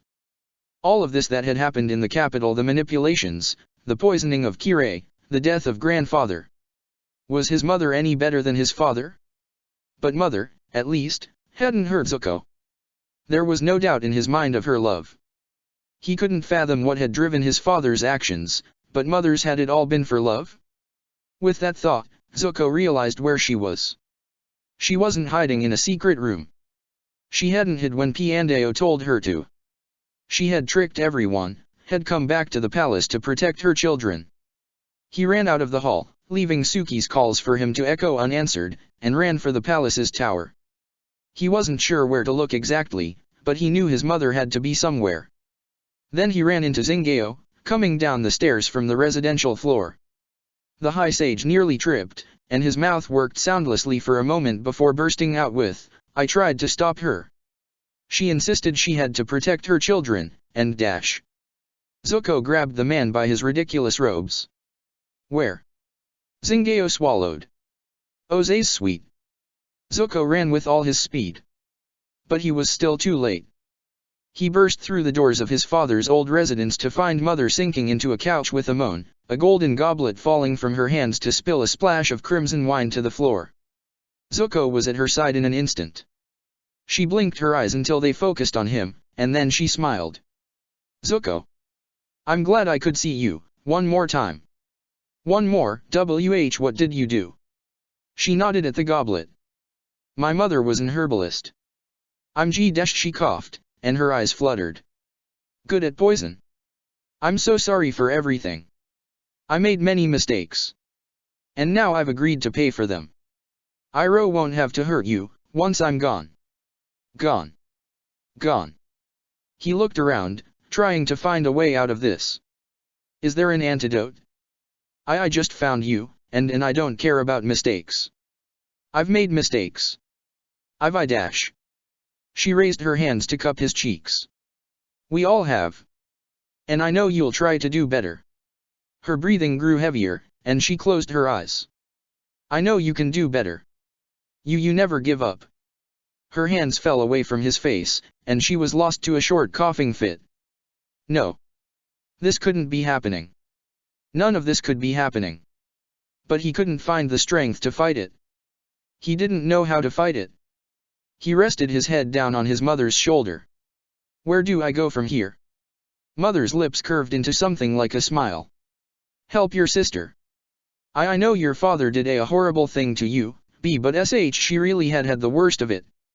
And draw str strength fr from your friends. They're very tough. I couldn't stop them." Her face twisted, almost as if in pain. Zuko raised his head. "Are you okay? Does it hurt?" She breathed in and out, so slowly. "I am mixed it well." She breathed in and out again, and her voice came as a whisper, as sweet as balm, as soft as air, as gentle dash. She trailed off. Zuko's heart burned. "Mother? Mom." Her eyes opened, and focused on him. "Look out for your sister." Her body relaxed, and she took in another breath. Her words came out like a sigh. "Everything I've done, I did to protect my children." Her eyes closed. She did not draw another breath. Zuko held his mother's body as it grew cold, tears running down from his one eye. He felt like he wanted to cry, but couldn't find the strength. Piandao made a point to find the magical mask, the strange creation of a spirit that had let a princess masquerade as her husband. He found it in the royal gallery, where the avatar had dropped it. It was such a simple thing, to see it lying on the floor. It seemed to be an opera mask, wooden in construction and painted in a stylized imitation of Prince Ose's face. It might have looked comical, in the right lighting. Yet it had nearly destroyed the Fire Nation. And the homeland's survival wasn't even guaranteed, yet. Piandao drew his sword and stabbed straight through the mask. It withered to dust before he could even pull the blade up out of the floor. And then Piandao took his leave from the palace and decided to retire from the weapons of the Fire Nation. He had other things he needed to do, and it was time he gave his service to a true cause. At one time, according to air nomad lore, airbender monks had been paid by the people of the other nations to take corpses to proper burial grounds. In any age when even the biggest roads were unreliable, and civilization clung to just a few safe enclaves, airbenders were the only ones who could ensure that unbalanced ghosts didn't spring up wherever a life was lost exploring. Aang never expected to take up that duty for Zuko's mother. And he certainly couldn't understand Zuko not wanting to go with him. If it had been Monk Gyatso. "I need to take care of my sister," Zuko had simply said. They had laid Princess Azula on her bed in her room. She continued to act as though asleep, but her eyes were wide open. Suki had stayed behind, too. But Aang had expected that. And so it was just Aang, High Sage Zingeo, and the body of Princess Ursa on a cart that descended into a series of caverns below the palace. The High Sage said that secret passages ran all through the volcano, but many of their entrances were lost. If Aang had known, he never would have needed to fly in on Appa, wouldn't have lost all his friends somewhere in this war zone. Now, at least, he could use his earthbending to rip a hole right there in the palace, and quickly found a route that Zingeo said would take them where they needed to go. They traveled beneath the city, until Zingeo said they had reached Grand Temple. They took a set of stone stairs up again, where they picked up a dozen more fire sages, an additional cart of supplies, and the body of Fire Lord Azulin. One of the sages had spoken to Zingeo, and the High Sage had turned to Aang with something that was almost a smile. "It seems we have some good news, Avatar. Your friends and your Sky Bison landed here in the temple, and all were unharmed before they departed. Unfortunately, the palace was their destination, and we certainly didn't see them there, but my sages also heard that the war is over. The supporters of Iroh are asking for a truce to begin further negotiations." Aang had frowned in his confusion. "But Iroh is going to be Fire Lord. We know that already." "Ah, but they don't. You and I are the ones carrying the news of what happened in the palace. I'm sure they'll be happy to learn that they won, anyway, but it's good that they want to make peace even before they know of their victory." Aang supposed he should be glad that someone wanted to stop the fighting. Maybe soon he could find his friends. But after so many had already died. He was relieved when they finally emerged into daylight, at the gate at the foot of the capital volcano. The sun had finally broken through the clouds, lighting up the noon hour a bit. But the sky was still tinged with the soot of the war that had been fought in the caldera.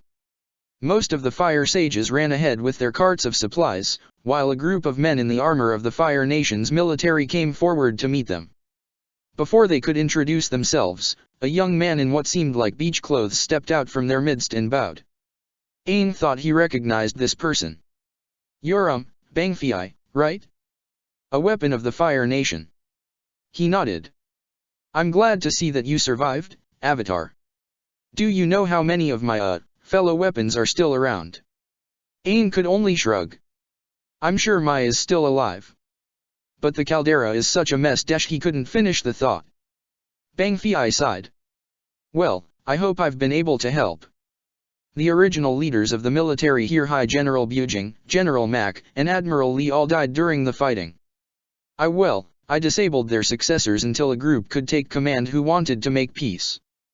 That brought a smile to Aang's face. "Then it sounds like you're not much of a weapon anymore. Does it?" Bang Fei looked dubious. "Weapons can make peace in addition to war. We just only hope it's a peace that lasts. But, unfortunately, I won't be able to stay and help with that. I have duties that take me elsewhere." And so Aang had bowed. "Thank you for your help, and good journeys." "Don't thank me, Avatar," had said as he turned away. "I've done just as much evil as good, if there's even a difference anymore." And then he ran into the lower harbor city, on the other side of the gate, quickly disappearing from view. By the time Aang and Zingao reached the Royal Plaza, the huge forum between the harbor docks and the capital settlements where he had seen the citizens gathered like refugees, a large funeral pyre was set up on a tall, makeshift stage. Aang just had to stand there as the bodies of Ajalon and Ursa were put in place, and gongs called for the attention of the people. He continued to stand there as Zingao recited the list of crimes being attributed to Princess Ursa, and nodded his head when Zingao named Iroh as the new Fire Lord. Aang could only hope that this was all worth it. He would make sure, though, that Iroh kept his word about freeing the Earth Kingdom and restoring balance to the world.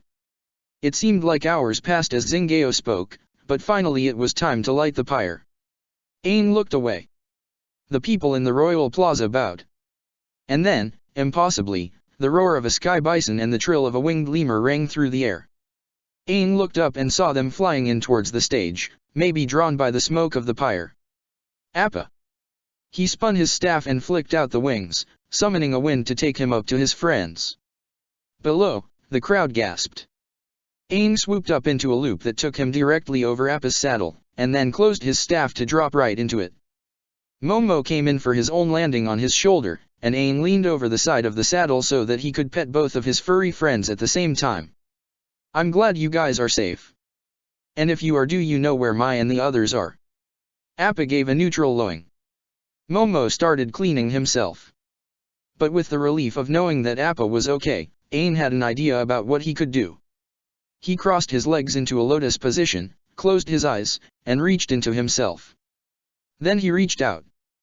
The energies of the caldera had been a mess, a storm of darkness and pain and confusion, keeping Aang from tracing any connections, even his own.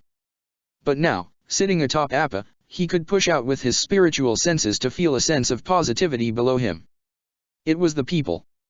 The citizens of the capital, gathered at the funeral of their Fire Lord. Some measure of peace had been restored to them, and Aang rode it into the maelstrom of their home, the caldera itself, and pushed through the stink of wrongful death to trace his connections.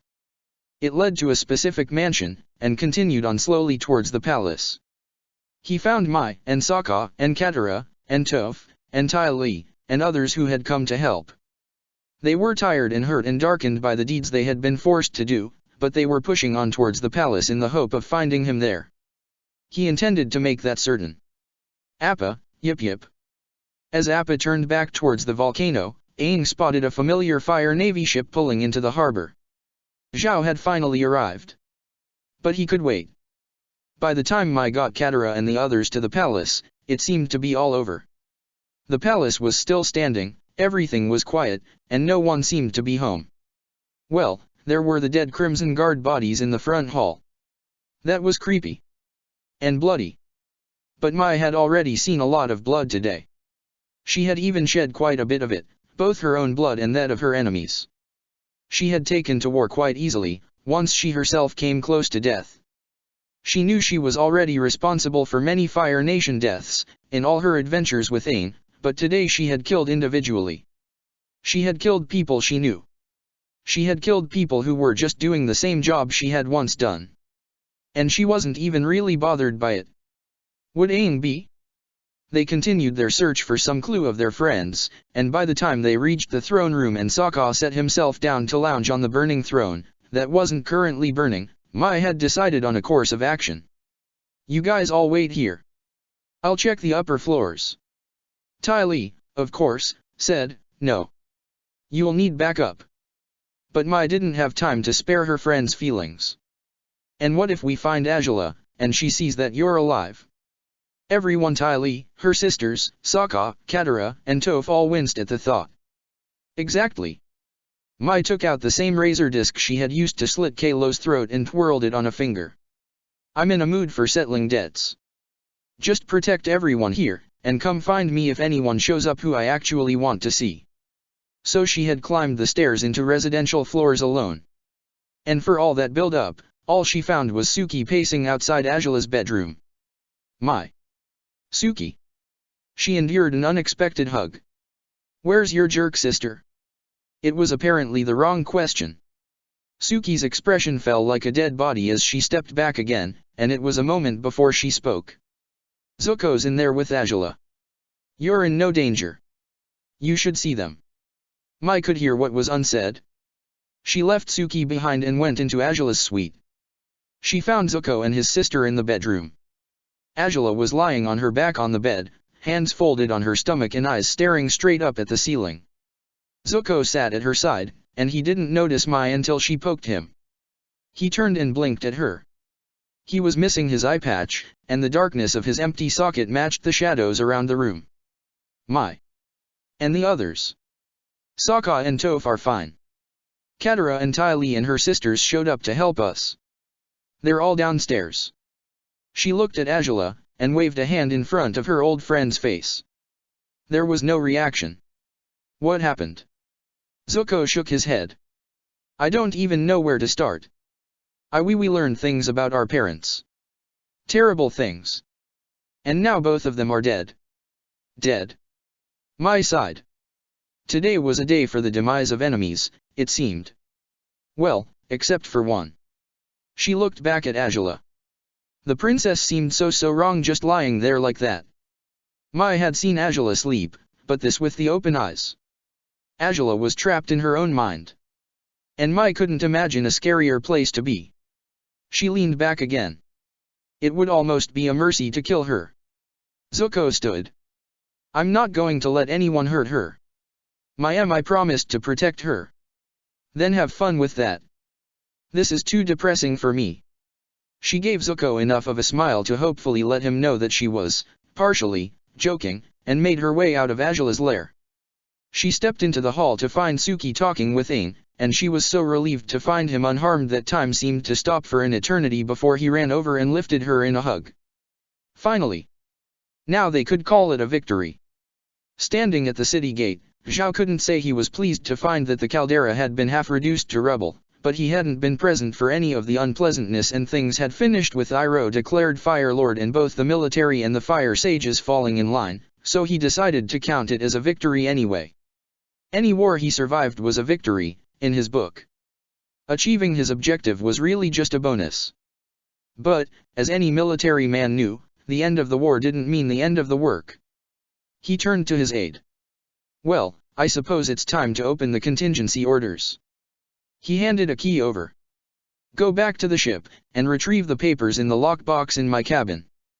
Bring them to me at the telegraph station here.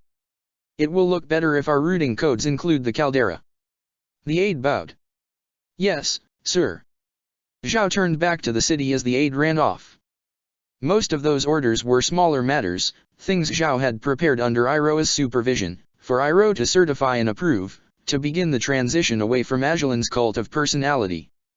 It was better to put them into motion as soon as possible, along with the word of Ajalin's death. The Avatar had helped begin the work by getting the governors on Iroh's side, and now with the Fire Sage's support, the work could begin on the populace. As for the Avatar himself, those prepared orders included him, too. Iroh wanted the Avatar up at the North Pole as soon as possible. If the boy resisted, then he and his friends were to be made aware that Lady Mai's brother was in a hidden, secure location and in good health for the time being. Of course, Iroh wouldn't be here for the immediate reaction to that news. Zhao, on the other hand. Well, the path to power always led to difficulties. And if one Fire Lord could be brought down in a matter of months, a second shouldn't be too hard. Zhao smiled. Some time later, on the island of Zenmatsu, in a village still recovering from an attempt by the disciple of the Third Eye to assassinate Avatar Aang and Lady Caldera Umai, the people had gathered to hear the latest news. It was being delivered by a contingent of the Home Guard, one big man to read the news so that the whole gathering could hear, and 24 more in case peace needed to be re-established. The speaker was currently silent, waiting as per his orders for the crowd to process the news of the death of Fire Lord Ajalin. It was a long wait. Eventually, the noise dulled enough for the big man to continue. Fire Lord Iroh, chosen of Ajalin and hero of the homeland, has declared a period of mourning.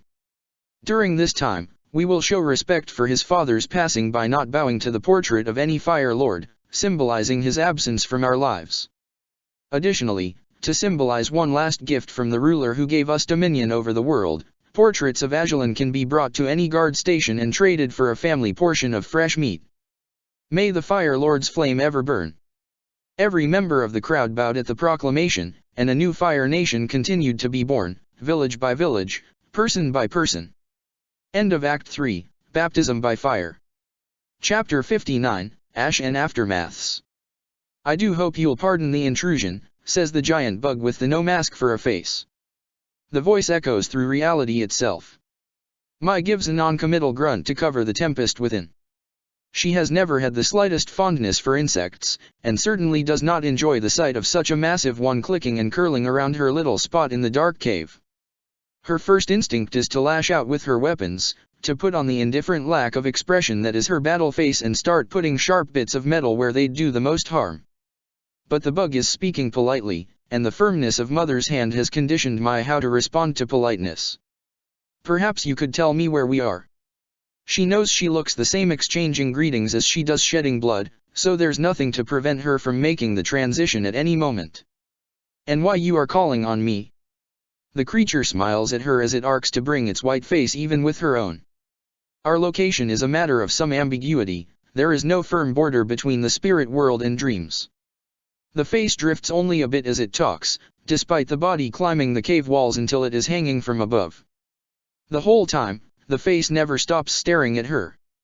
"As for why I'm here, I suppose we can call it professional interest, but the truth is that I wanted to meet you. I've heard so much about you and the Avatar, and you seem quite different from the kind of company he normally keeps." "In what way?" It is entirely possible that she is being insulted. "Well, most importantly, none of the others have been able to converse with me even this long." Then the bug flesh around its face blinks like an eye, and now its face is that of a water tribe woman, hair sweeping through the air as though caressed by a breeze. "You are indeed a precious little girl." Mai cannot feel any breeze. Am I supposed to find that flattering? She recognizes the bug's action as a threat of some kind, although she does not understand the exact danger. Perhaps she should attack, put a blade somewhere around the face. She reaches into her sleeve for a knife, and discovers that the sleeve itself is made of knives. She hadn't realized it until now, but the entirety of her clothes are interlocking blades, razors and carvers and needles and broad flat stabbers, that ripple and shift like cloth. Only the darkness of this cave keeps her from shining. Only her natural stiffness prevents her from slicing all her skin off with a casual movement. Mai sinks deeper into stillness. She could be a statue. Or dead. Mother would be so proud. The bug laughs, skittering along the ceiling so that it circles her even as it continues to face her. Just before it passes beyond the edge of her vision, there is another blinking shift, but it is gone before she can see the new face. How far does your confidence extend, I wonder? Can you hide your feelings for the fall of your nation? Can you hold back a smile while your avatar seeks your pleasure? Do you refuse to shed tears, in the loneliest stretch of the night, when you remember that you've betrayed everyone and everything which ever cared for you? The bug's face moves back into sight, having circled around her, and now she sees that it has the visage of a blue dragon. The snout extends almost to brush Mai's nose, and she can see the hairs on its chin undulating like the sea. Her gown of knives is cold against her skin. I don't see how any of that is your business. Oh, but it is. Traitors are what I do, you see. An avatar who betrays her duty. A soldier who deserts his nation.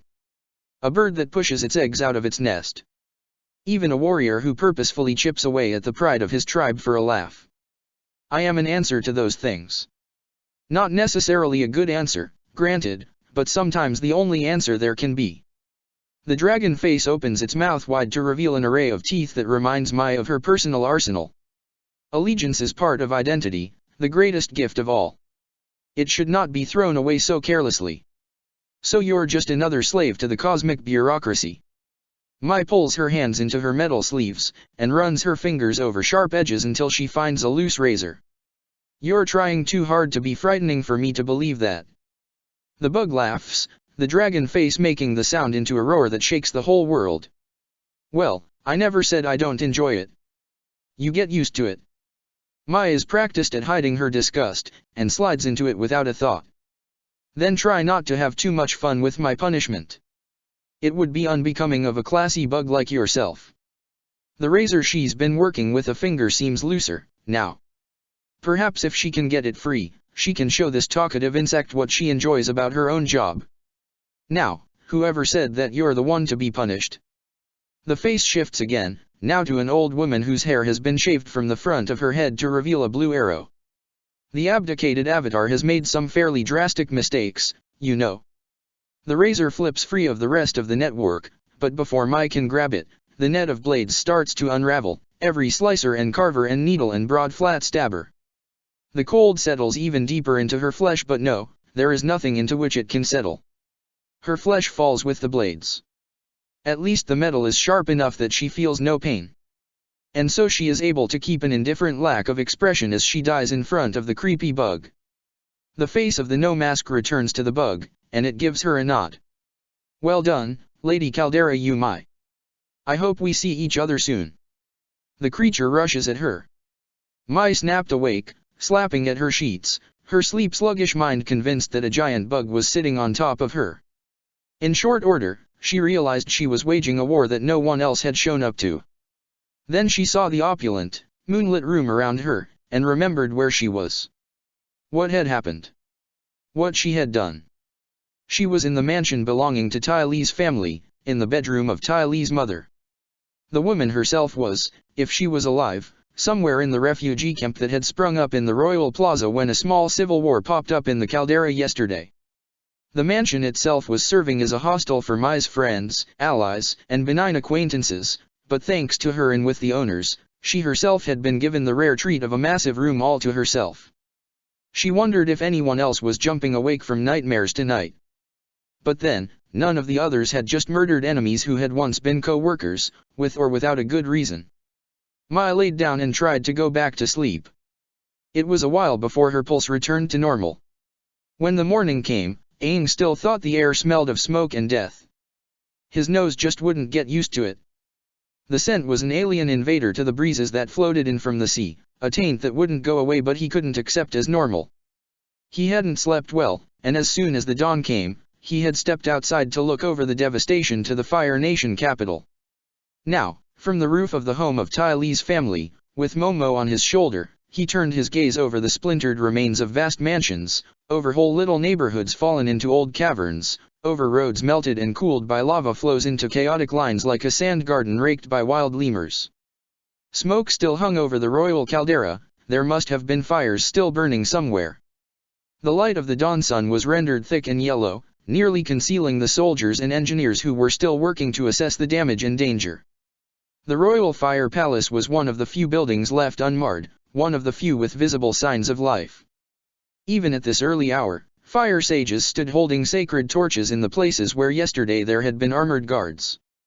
Supposedly, they were purifying the place from the influence of the witch Princess Ursa. Zuko was in there, despite the rumors about magic curses, with his sister.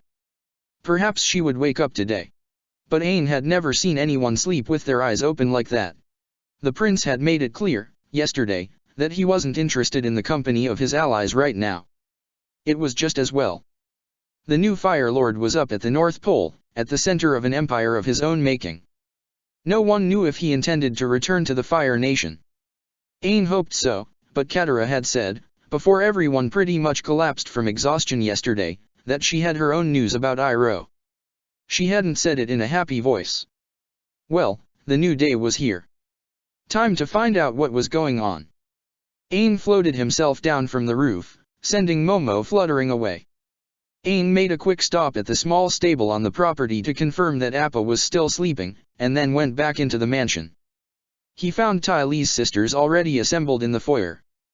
They looked nothing like air nomads, they had hair, for one, even if they wore it shorter than most women, but the uniformity of their appearances reminded Aang of being back in a temple.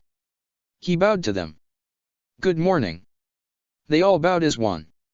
When they rose, the sister in green, whichever one she was, only Mai and Tai Li herself could tell them apart, said, Good morning, Avatar. The others are up, and Tai Lin and Tai Wu have prepared some breakfast. It's just breads and preserved sausages, I'm afraid. No servants showed up with the fresh fruit delivery. But, well, there was a war yesterday. Aang could only nod. Breads are fine, and Sokka will love the sausages. Thank you for sheltering us. He had been grateful to find that Mai, Katara, and the others had set up a camp here. Zuko didn't want anyone else in the palace. The Fire Nation military were only barely tolerating his presence and definitely didn't want his company. It was said to be in a ravaged city, especially the gilded capital of the Fire Nation, but, even in one of the few undamaged structures, it was the best option right now. He found his friends gathered in the dining room. My! The most amazing girl in the world, one of the last weapons of the Fire Nation. She was dressed in fine Fire Nation reds, no doubt with all her blades just out of sight, but her hair was simply tied back in a sloppy bundle. Aang considered it a rare treat to see her relaxing her usual elegance, and hoped it wasn't a sign of trouble. Ty Lee was sitting next to her and didn't seem worried at all, chatting excitedly despite the early hour. That was good, even if Aang still wasn't quite sure what he thought of Ty Lee, yet. Sokka. The boy from the Water Tribe was as happy as he could get in the mornings, chomping away at a dish of Komodo sausages. He was sitting close to his sister, their shoulders touching, and Aang had no doubt that having her back was part of the good mood. Katara herself wasn't wearing the hat she usually took everywhere, but Aang realized that this might be the first time he had ever seen her indoors in a real building. She smiled at her brother's sloppy eating, but there was something holding her back from fully relaxing. Aang was sure it was the matter that had them all meeting this morning. Toph. The Earth King, recognized ruler of the Earth Kingdom resistance against Fire Nation rule, was grinning over the crumbs left on her own plate. Next to her, Suki, their rebel ally from an island in the southern seas, was saying, "I'm not sure there's still a rebellion on Kyoshi that I can pledge to your service." Suki alone of the gathering was dressed in black. Everyone else wore the colors of their nation. Aang walked into the room, and Katara immediately waved to him. He waved back, grabbed a sweet roll from the side table, and sat at the table. That Ty Lee's family ate their meals in chairs showed their wealth, between her and Mai. "Hey, everyone." Mai flashed a smile. Sokka said something that was lost in his chewing. Toph pulled her finger out of her nose and flicked it in his vague direction.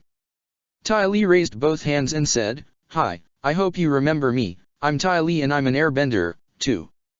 They were all his friends, more or less. Aang felt lighter just being near them. Katara reached out to him. "It's so great to see you again, Aang."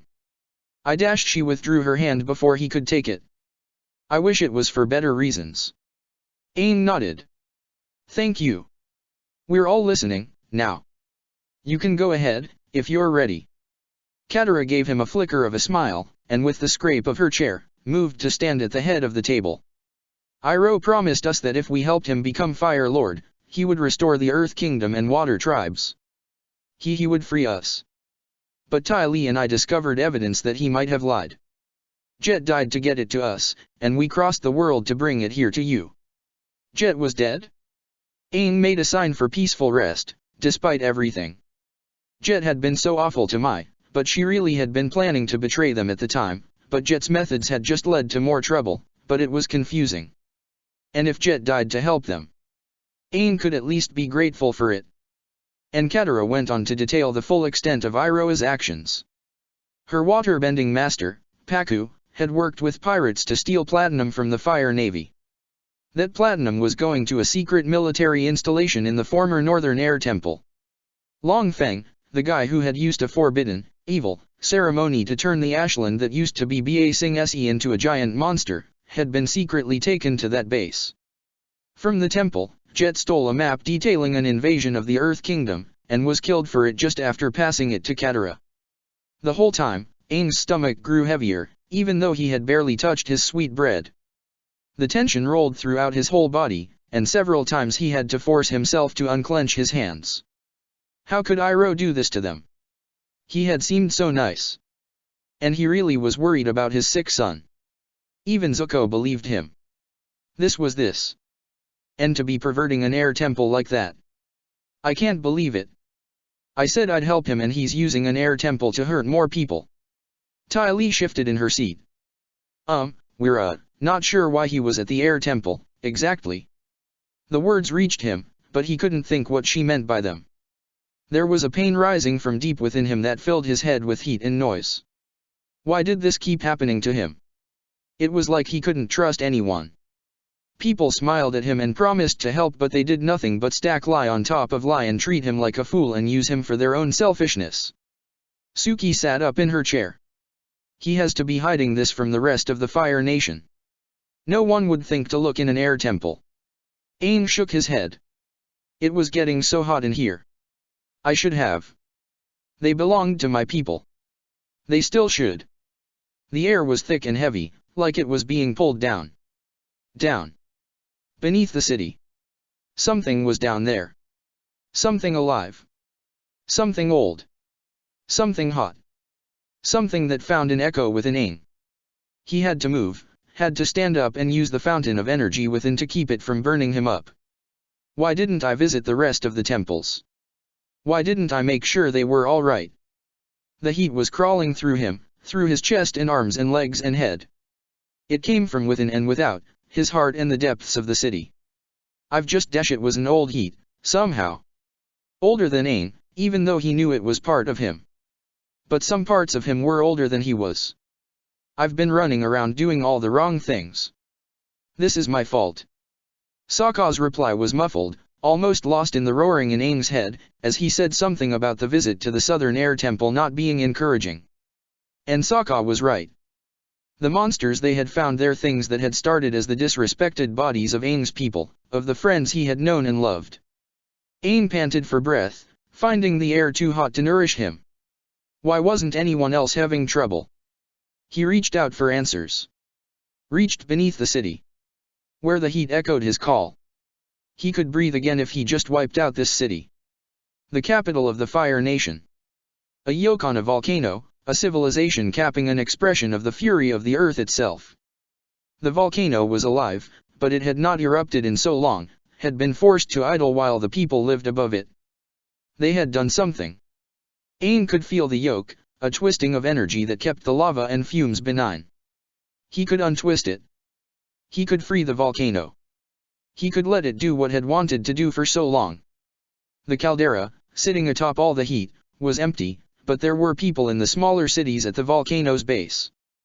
The heat would spread if Aang unleashed it. The volcano. The volcano could explode. Just like on Crescent Island. And he would feel. Cool hands touched his shoulders. Aang snapped his gaze up and found himself looking at Mai. The heat was sapped away from his body as if by a breeze, but Aang felt no movement of air. Mai? Why dash the tension in the air was gone, but he could still feel the distant solidity of the volcano's yoke. What was it, and how had it come to be? What happened? She pressed the back of her hands against his cheeks. Are you okay? Me? But yeah, I'm fine. Why? Well, you were kind of getting flushed, and then you started to glow. Aang jerked out of her reach. He'd gone into the avatar state. He'd almost his friends, all those people near the volcano. Mai turned his head so that he was looking in her eyes again. We'll make this right. Her stare was as sharp and cool as one of her knives, yet Aang could recognize the life in it. The color of her eyes was usually so hard to tell, hiding somewhere between gray and gold and brown, but now they glistened like the metal of her knives. I'm sorry this happened. That we didn't help you see it. But we'll make this right. And then Sokka was beside him. This isn't your fault, Aang. This is what fighting looks like. It's nasty. We do the best we can, and our enemies do the same. But we have to make sure we keep fighting them. That's what we all signed up for. Because of you. Mai and I will help you fight. We all will. Aang caught Mai throwing a glance at Sokka that wasn't entirely friendly, but then Toph called out from the table, yeah. Freedom through violent uprising. Aang could only smile at everyone's concern. He took a deep breath, held it long enough to make himself one with the air, and then let it out with all of his negativity. Thanks.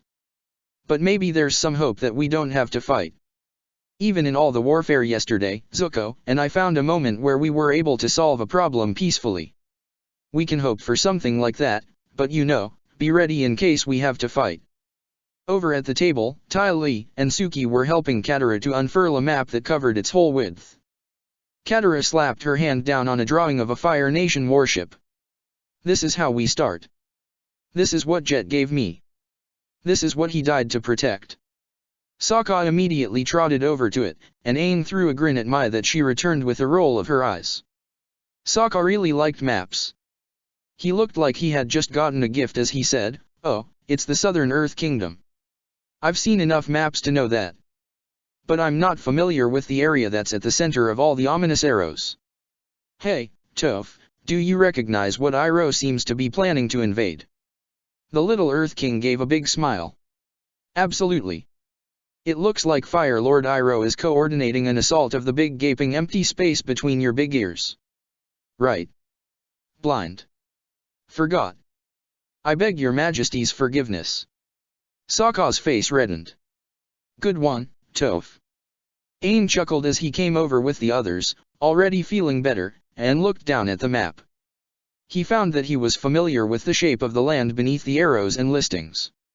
Hey, I've passed by this area a few times, back when before. I think it's forests and swamps and wetlands. Barely any people there. Even as he said it, he wondered if it was true. Sokka frowned. Those are some pretty fat arrows drawn in. Fat arrows are never good. And all these listed forces. That's more soldiers and more machinery than they had at the South Pole. This is a real, major invasion. Like when the war was going hot. No one invades random bits of empty swampland for no reason. Maybe Iroh has another super secret base? But no, why invade his own base? Are we sure this is real? Ty Lee glanced at Katara, and then nodded.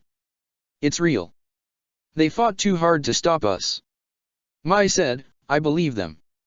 Aside from trusting Ty Lee, Iroh cracked the North Pole after over half a century of other people's failures. He does things like attack places that no one expects and then somehow use that to win a battle. It's why he's always been popular with army types. Toph shifted in her chair to put her feet up on the table. They landed on one of the larger arrows on the map. Sounds like you're not going to figure anything out by staring at a paper, and part of my kingdom is in real danger. Aang needed a moment to understand what she was saying. You want to go there? Sokka stroked his chin. It's a good idea. This is all valuable information for confronting Iroh, but the most effective way of putting Katara's warning to use is probably to stick an army of Earth rebels in place to counter these plans before they begin. Then when we talk to the new Fire Lord, we can be all, oops, we're in the way of your army. How clumsy of us. And then hopefully he continues being a guy who likes plans and favorable odds, and holds back from whatever he's doing, instead of throwing an army at us and hoping for the best. That won't be fun for anyone. Aang could see the logic in it. Appa was well enough again to make the journey across the ocean, back to the Earth Kingdom. Iroh was supposed to free the whole continent, and had even said to Aang that he expected it to help with whatever was wrong with his son, Lu Ten. But if that had all been lies, then going back to the Earth Kingdom to help Toph with the fighting might be the best path. Sticking around the Fire Nation wouldn't accomplish anything, not with Iroh up at the North Pole, and going that far and leaving the Earth Kingdom on its own was dangerous.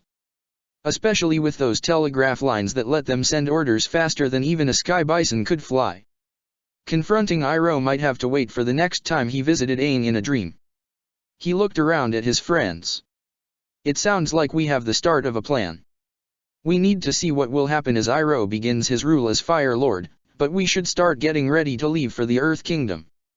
And then Suki said, I'm not sure I can go with you guys. Everyone looked to her. She had moved to stand over against a wall, and she was gazing down at her feet, not meeting anyone else's eyes. Aang's immediate thought was that this had something to do with her sister. His second was that it might have to do with Prince Zuko. Then one of the Tai sisters walked in, bowed, and said, Commander Zhao is here to see you. Aang had just enough time to frown when the man himself walked in, grinning in his Fire Navy armor. He didn't even bow his head before saying, Well, I see that you've all survived yesterday's unpleasantness. That makes my job easier. I am collecting the Fire Nation's remaining figures of authority to bring them to the North Pole for Prince Iroh as crowning as Fire Lord. He looked straight at Aang. That includes the Avatar, the Earth King, and Lady Caldera Yumai. We will be leaving tomorrow. It's time to deliver on the deal you all made. Zuko kneeled in the corner of Azula's bedroom, behind the obscuring screen, and tried to summon fire in his joined hands. He breathed, in and out, seeking the element within, and sent his energies without. A little flame, like that of a candle, uncurled between his palms. It did nothing against the shadows here behind the screen. He hadn't lost his fire bending. And yet this was the largest flame he could produce right now. "I am finished," came the old voice from beyond the screen, and Zuko let the flame wink out. He rose and stepped from behind the screen to find the old sage woman pulling a blanket up to cover his sister. "I applied some ointment and changed the bandages of the Princess Azula's wound, but it seems well. Piandao Clanless made a clean cut. I also lit some purity candles, in case your mother put a hex on the child." Zuko felt heat flare in his chest, even if he couldn't release it.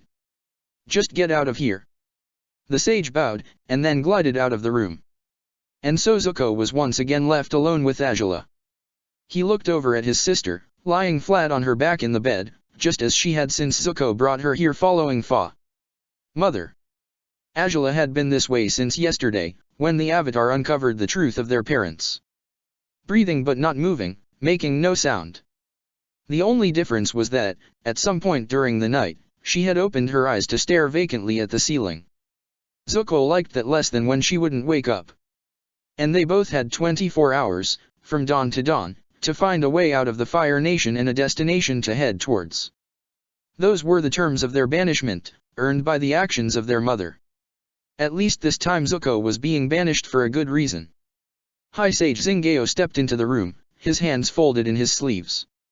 "If you keep shouting like that, you'll have the other sages convinced that you're cursed, as well." Zuko snorted. "Let them light as many candles as they want, as long as they stay out of my way. Why are you here?" "Commander Zhao dropped by, representing your uncle." Zuko's fists clenched. "Of all the times to be without his fire bending, I don't want to see him." "Then you're fortunate, because apparently he didn't want to see you, either." Zingeo unfolded his hands from his sleeves to reveal a small wooden chest. He delivered this, a gift of gold from Fire Lord Iroh and a message. "You can read it yourself, but the sentiments are condolences on your mother and father, a promise that you will be protected in lands of Fire Nation influence, thanks for your help dealing with the Avatar, and confirmation that the deal will be honored." Zuko closed his single eye.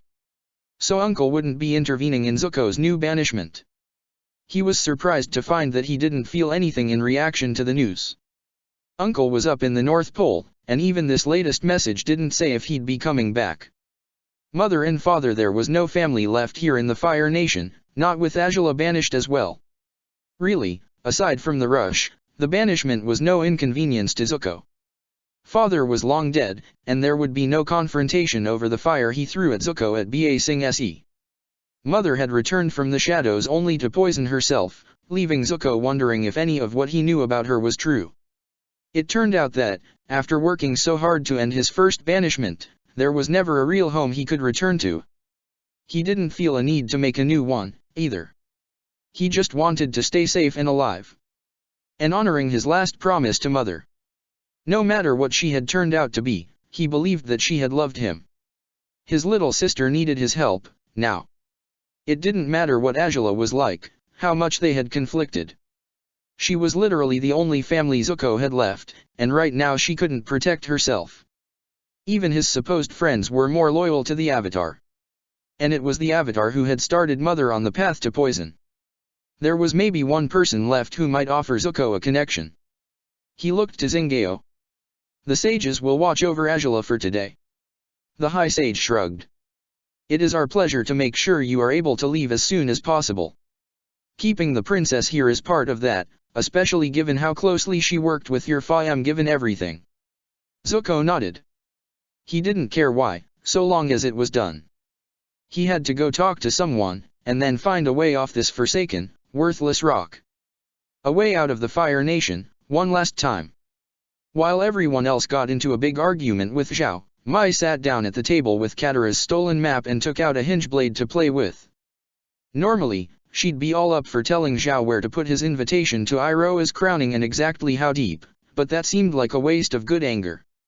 The map revealed no new insights to her quick glance, so she looked over to Suki.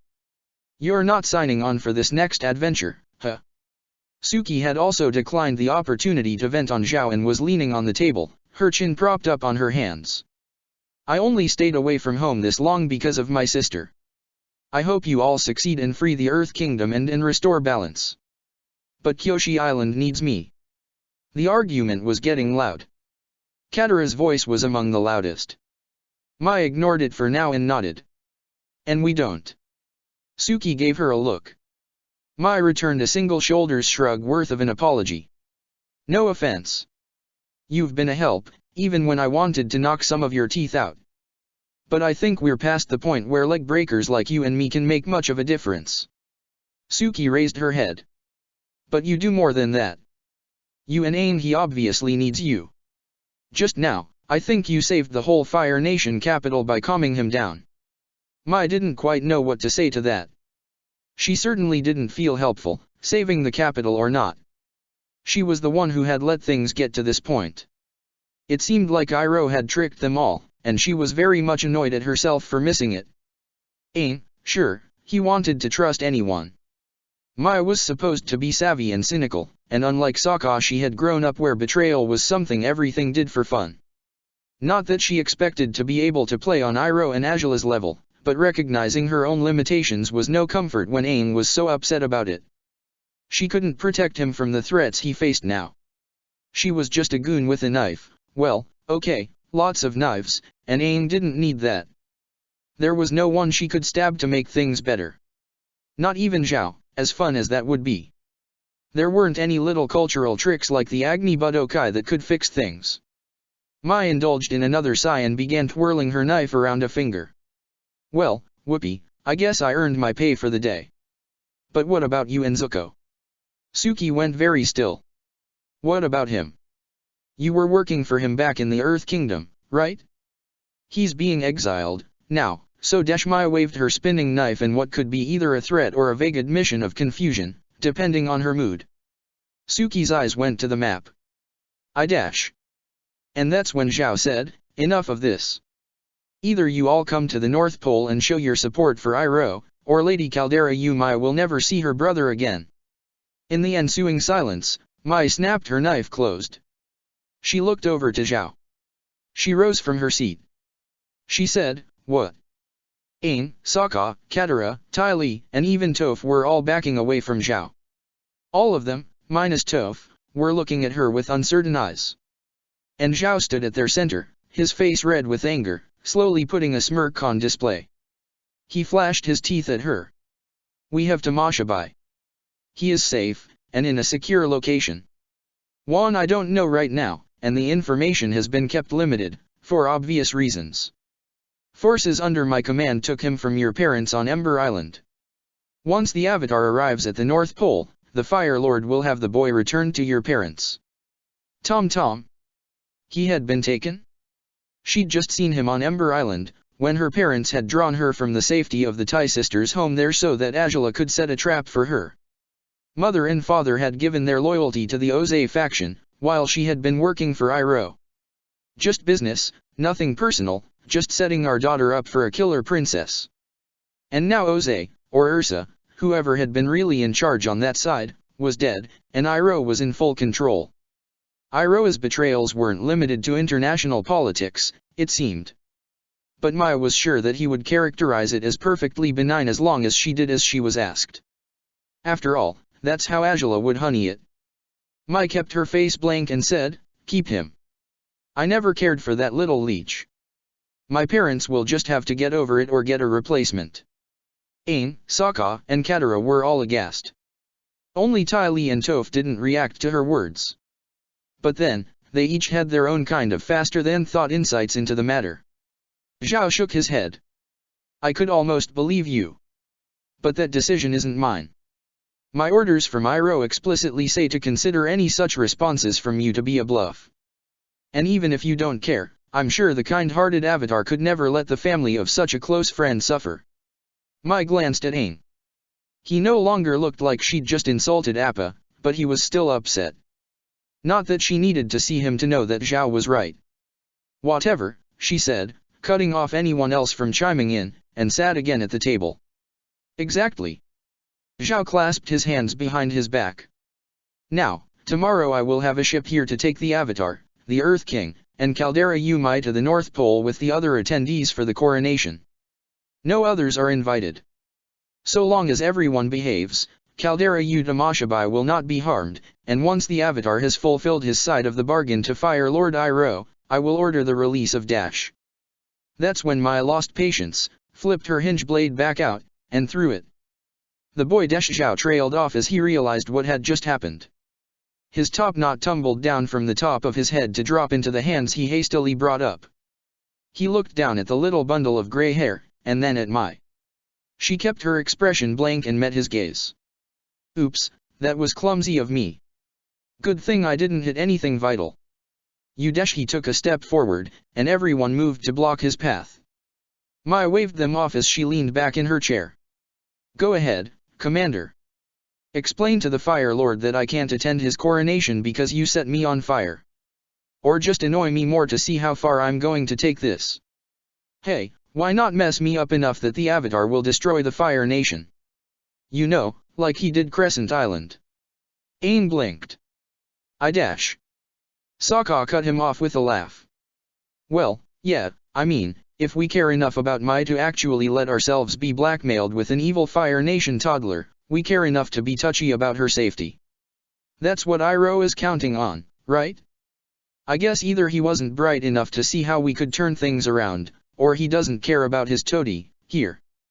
Toph snorted. I know which one I'm going with. Zhao looked around at everyone. Aang.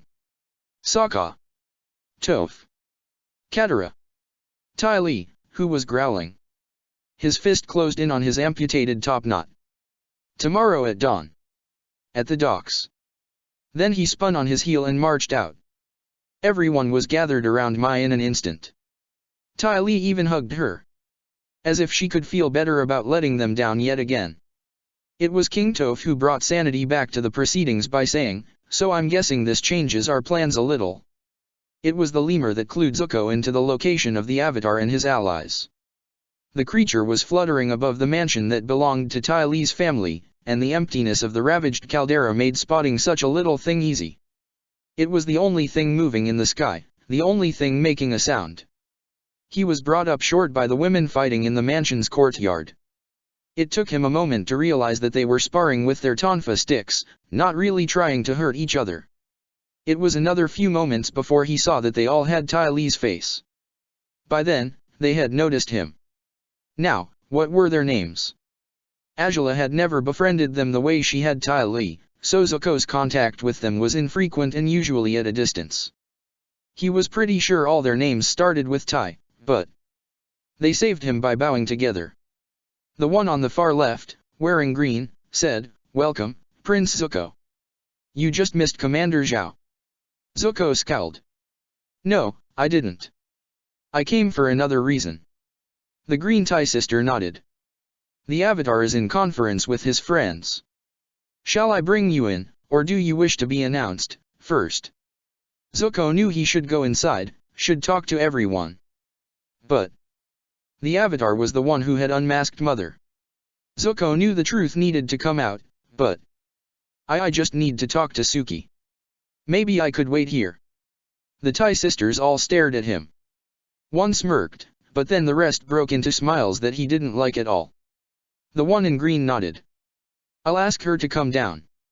Just a moment, please."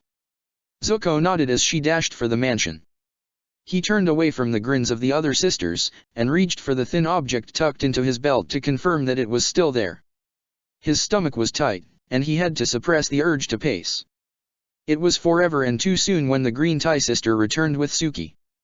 For the first time since coming to the Fire Nation, she wasn't wearing the unmarked scout uniform that had allowed her to pass as part of his official retinue. Instead, she was covered in a plain black robe. Seeing the question on his face, Suki said, "Black is how people on Kyoshi Island show mourning." Ah. The Fire Nation and Earth Kingdom both favored white for that, but black was a somber color and, from what Suki had described, the people of Kyoshi Island would favor more practical ceremonies. It was hard to keep clothes white. Zuko dipped his head. Are you okay?" He realized something, and his face warmed. I'm sorry, but with everything yesterday your sister's body did you dash. The Thai sister in green cleared her throat and trotted away to join the others. It was gone when I went looking for it. Suki's gaze fell to the ground. The army had been clearing the bodies that could be reached. She must have received a basic Fire Nation mass funeral. She might even have liked that. Suki's sister Kirei had been poisoned in a ploy to bring Zuko back here. And it had been his own mother who had masterminded it. Zuko decided the best thing was to just push on with the matter. I'm leaving. Azula and I have been banished from the homeland. I'm not really sorry to go. Suki nodded. I heard. Fermain. I tried to talk to you yesterday, but dash. But Zuko hadn't really been in a state to notice. Sorry. We've all had a dash, how to possibly describe it? Rough time. Suki snorted. Yeah. We have. She looked up again. So where will you go? Zuko swallowed. This was it. I was wondering where you're going. I know the Avatar, but Azula still won't move, and none of the servant girls will come, and dash. You want me to be Azula's caretaker? Suki's brows drew together. She's the one who poisoned Kirei. Zuko hadn't really thought about that. I didn't just want that. I'm not going to have anyone else, and I thought you dash. Suki sighed. Zuko, I'm going back to Kyoshi Island. Alone. She. Oh. Suki turned to look at the spire of the Fire Palace. All of my life, I've been pulled in two directions. Sometimes more than two. I've had to balance helping these people with helping those people, but helping one always meant risking the other. All my life. Kirei or my old friends. The freedom of Kyoshi Island or the safety of Fire Nation tyranny. Kyoshi Island or the rest of the world. Zhao or the Avatar. You or the Avatar. My sister or my new friends. Zuko understood all too well. I'm sorry for my part of that. I didn't mean dash. I know, Zuko. I'm not blaming you. She finally looked to him again. I'm the one who tried to make it all work. I lied to everyone and did whatever it took, and in the end your family still killed my sister. And now there's nothing forcing me to be pulled like that anymore. I need to go home and figure out what's left. And figure out what I can want to do. And it's better for all of us if you're not a part of that. Her lip quirked. I don't think you'd like it if I decide I want to strangle Azula. Zuko would honor Mother's last request to look after Azula. But she'd deserve it. I think lots of people would want to strangle her. But I have my duty. And he had his answer. Suki, her time in his life had come to an end. Zuko brought his hands together in the sign of respect, and bowed low at the waist. Thank you for everything you've done for me. And my deepest apologies for everything my family and I have done to you. Suki lowered her own head. Thank you. I wish you luck. Zuko knew he'd need it, but how much luck would he have without a friend like Suki? He reached to his belt and took out the object he'd brought from the palace. Here, this is my gift to you. One of the secret passages we found yesterday contained trophies, and according to the label, this belongs to you. Your people, I mean. He held it out, and the gold glinted in the sun. Suki blinked. Is that dash? She took it from him, and with a click, she unfolded the metal war fan. Oh. Zuko. I know it's not much, but I wanted to give at least something back to you. It's the least of what you deserve. And he tried to marshal his words, to find the combination that would give Suki the relief that she was owed, but he knew that this was one failure he would just have to accept. And no one could have balanced everything that you were forced to. But you did better than anyone else could have. I'll always be grateful to have met you. She raised the fan to her face, covering it as she rubbed at her eyes. Me, too. Thank you. Zuko instinctively raised his hands to reach out to her, but then remembered himself. He gave one last nod. And then he turned and left. She remained standing behind her fan. Zhao was still furious by the time he got down to the capital harbor. He clutched his severed topknot during the whole rickshaw ride to the Royal Plaza, imagining all the various things he'd do to Lady Mai if Iroh hadn't ordered him to leave the children alone. And then the rickshaw got to the gate to the royal plaza, and the guard on station bowed to him. "Commander, sir. Your soldiers left a message for you." She offered a scroll. Zhao took it without getting out of the rickshaw and unrolled it to read. And a smile returned to his face. Well. It seemed he would be able to clean up an unexpected loose end. And it would be quite the poetic way to end this latest visit to the capital. He nodded to the guard, and she passed his rickshaw through the gate into the royal plaza, so named for the size and grandeur that made it an ideal place for the Fire Lord to address his people. Normally, though, the massive space was used to unload and search cargo brought through the capital harbor. It could also serve as an important part of the caldera's defense, the long space functioning as a killing box for the turrets that stood vigil all along the plaza's walls. Today, though, it was a camp for muling refugees, the nobles who had fled the fighting in the caldera. As his rickshaw skirted the edge of the plaza, following a path defined by guards lined up to keep civilians away, Zhao kept his eyes off the former elite who were getting a taste of the peasant lifestyle. Some soldiers, acting on the instructions Iroh had wired sometime during the night, were passing out relief supplies. Military engineers were even now up in the caldera to determine what areas, if any, were safe for habitation, but at least some nobles were about to lose the status of a residence within sight of the palace. Perhaps they would go to other islands, or maybe upper and lower harbor cities would be joined at the base of the volcano by another, more upscale settlement. No matter the outcome, none of it was Zhao's concern, and he no longer had a need to curry the nobility's favor. He took his orders personally from the Fire Lord, now. Perhaps, if the caldera could be rebuilt, he would be awarded a manor near the palace. All his gambles had paid off. He squeezed his fist around his severed top knot. Mostly paid off. His mood darkened again until he passed through the plaza, leaving the refugees behind, and reached the command tent set up by his personal marines near where his flagship was docked. He tucked his top knot into his belt as he stepped inside. He found his father kneeling on the floor in the center of the tent, a map of the capital hanging behind him. A guard stood on each side of Zhao the elder. Zhao the younger kept his expression professional. "Lord Zhao. I take you haven't heard the news." "Commander Zhao. I can only assume that Prince Oze has come to some misfortune, and so soon after Ajalin's passing."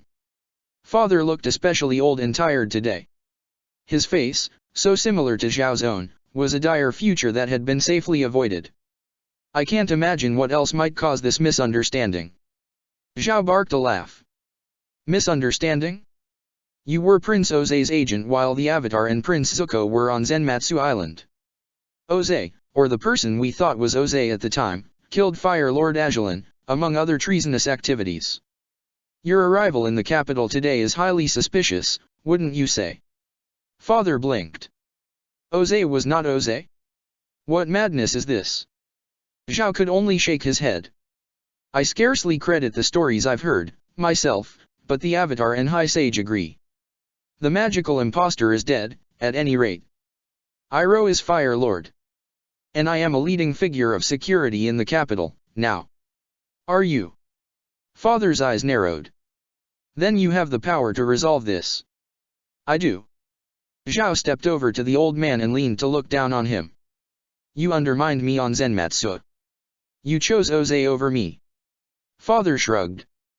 "I acted out of my friendship to Piandao, more than anything. But I merely conveyed information, and I gave you fair warning about it." Zhao snorted and straightened again. "Is that how you excuse it?" "What is to excuse?" Father finally got to his feet, earning the guard's renewed attention, but he merely stood so that he was looking Zhao clear in the eyes. "Don't pretend what I did was a real betrayal. I merely acted in accordance with my position, trading influence like anyone else. Like I taught you to do, although you never really picked up on the necessary restraint. My connections benefited you, in the past. You can hardly take offense when they also extracted a price." Zhao ran a hand over his head, the absence of his top knot feeling so alien. "You're right, Father. I never took any of it personally. But you're also right that I've never been as restrained as you.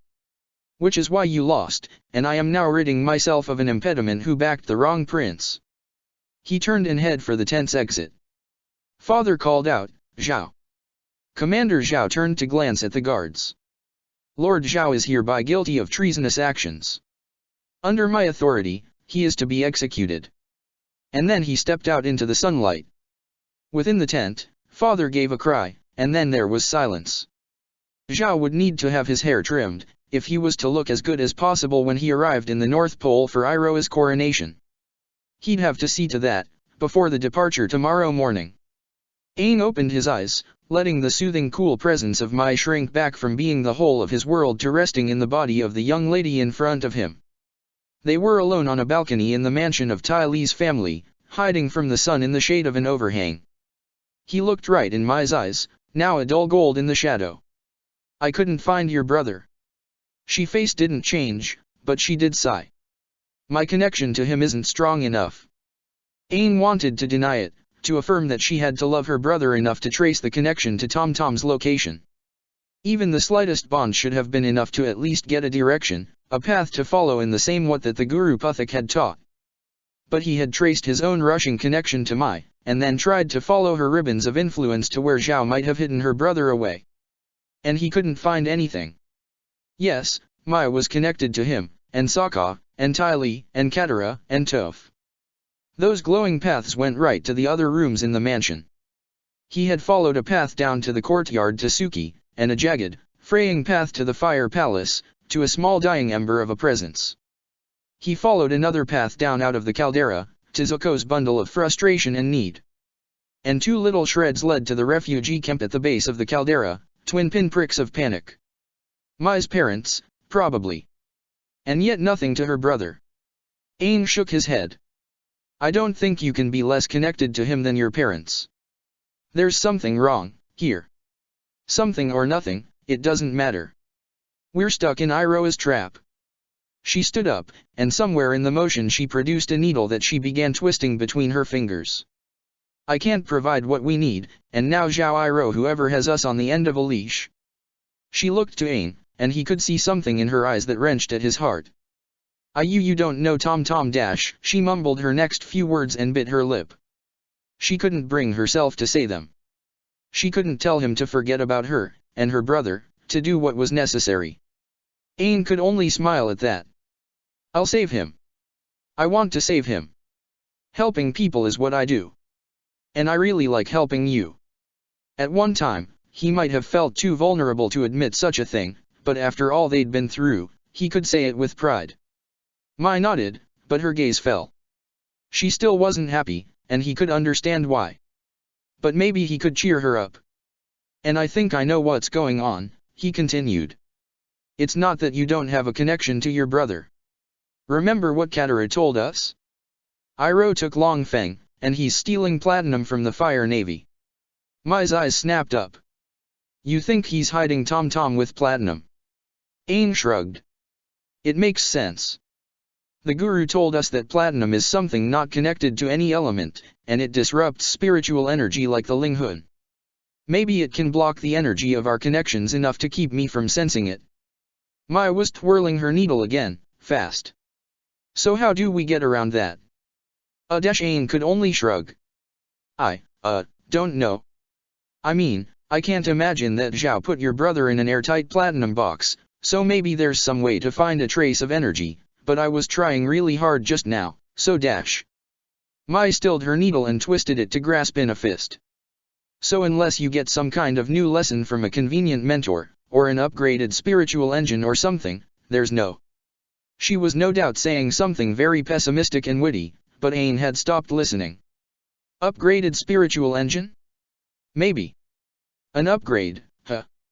Aang looked over to Mai, and then out across the city. This balcony wasn't very high, but with the damage to the city, there was enough of a view for him to make out the broken towers of the capital fire temple. And he remembered what happened earlier in the day, when his feelings of betrayal had resonated with the power of the volcano beneath their feet, as well as the yoke that stifled its energies and kept it from erupting. Instead of letting volcano and snowstorms draw strength from him, maybe it could be the other way around. "I think I have an idea." But he'd need everyone's help to do it. As usual. He turned back to Mai, and found her clutching her needle between two fingers. She met his eyes, and raised a questioning eyebrow. He shrugged. We better get the others. This is going to take one of those crazy plans we always wind up barely making work. Oh. Mai snorted. One of those. Still, Aang liked to think that it meant they were back on track. Chapter 60, Burning Bridges. Zuko pushed the coins into the center of the table, the noise of the tavern covering the clinking. The scruffy sailor on the other side of the table squinted at the coins. Aye, that's fair price for 2 passengers, and use of a servant. He looked up again at Zuko. But I know who you are. Why you need to leave? Zuko leaned over the table. You'd extort from the banished, Captain? Is that the honor of a sailor from the homeland? The man's fists clenched. Not extortion. But I have a crew who trust me to lead them across the seas, and other passengers who are paying to put the capital behind them. He waved a hand at the coins and sat back in his chair.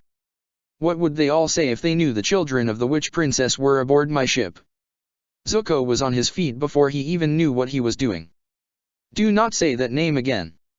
His fists came down on the table, and it was only the dimness of his inner fire that kept any flames from scorching the wood.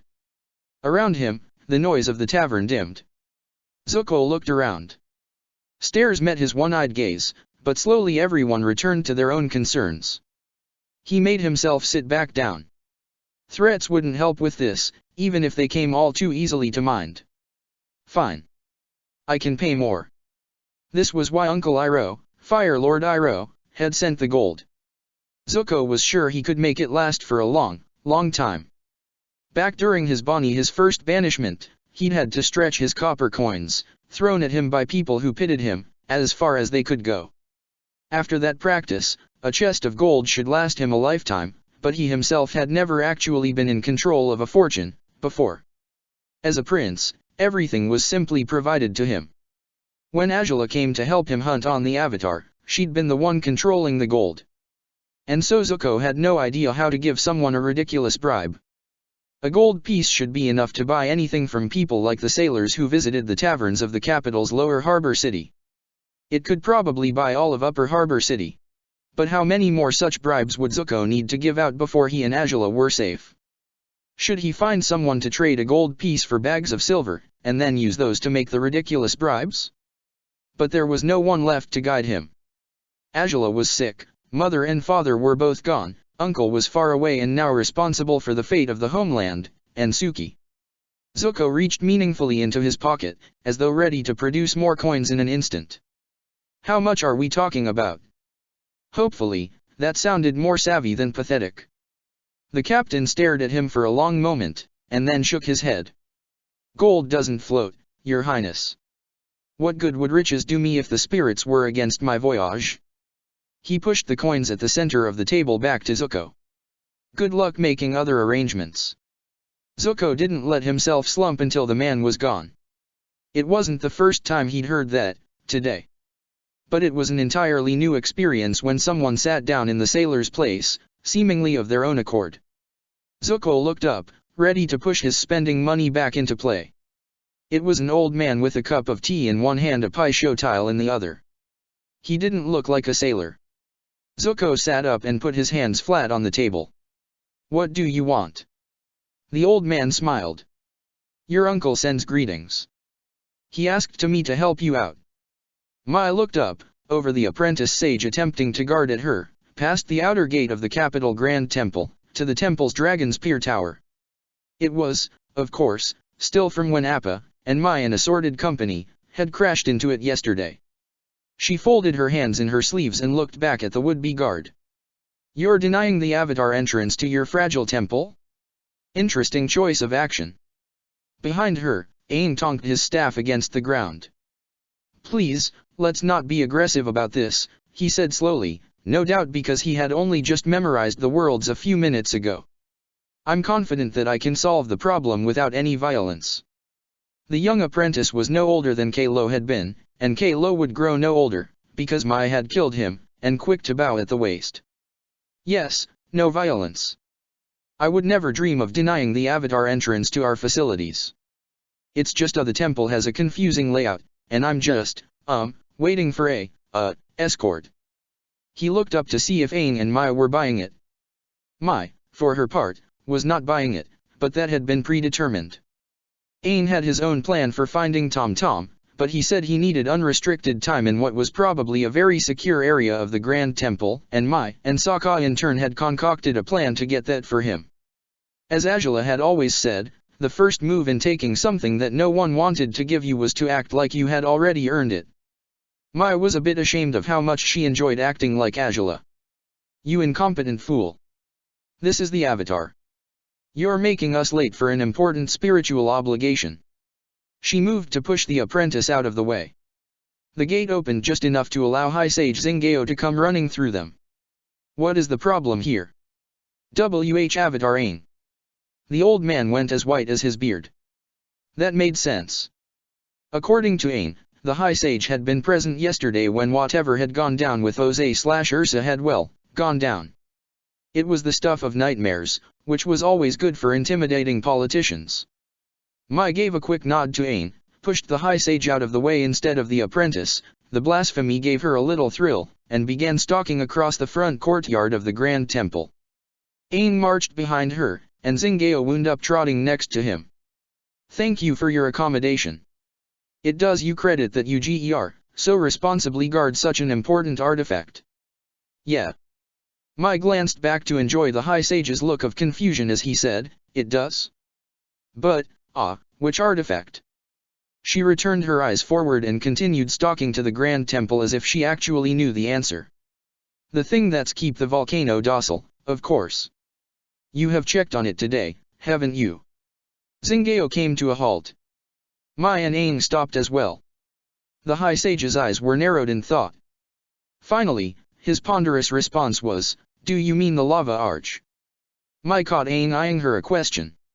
She elbowed her reply. Aang drew himself up to his full height and said, yes. That. Mai nodded. Take us there right away.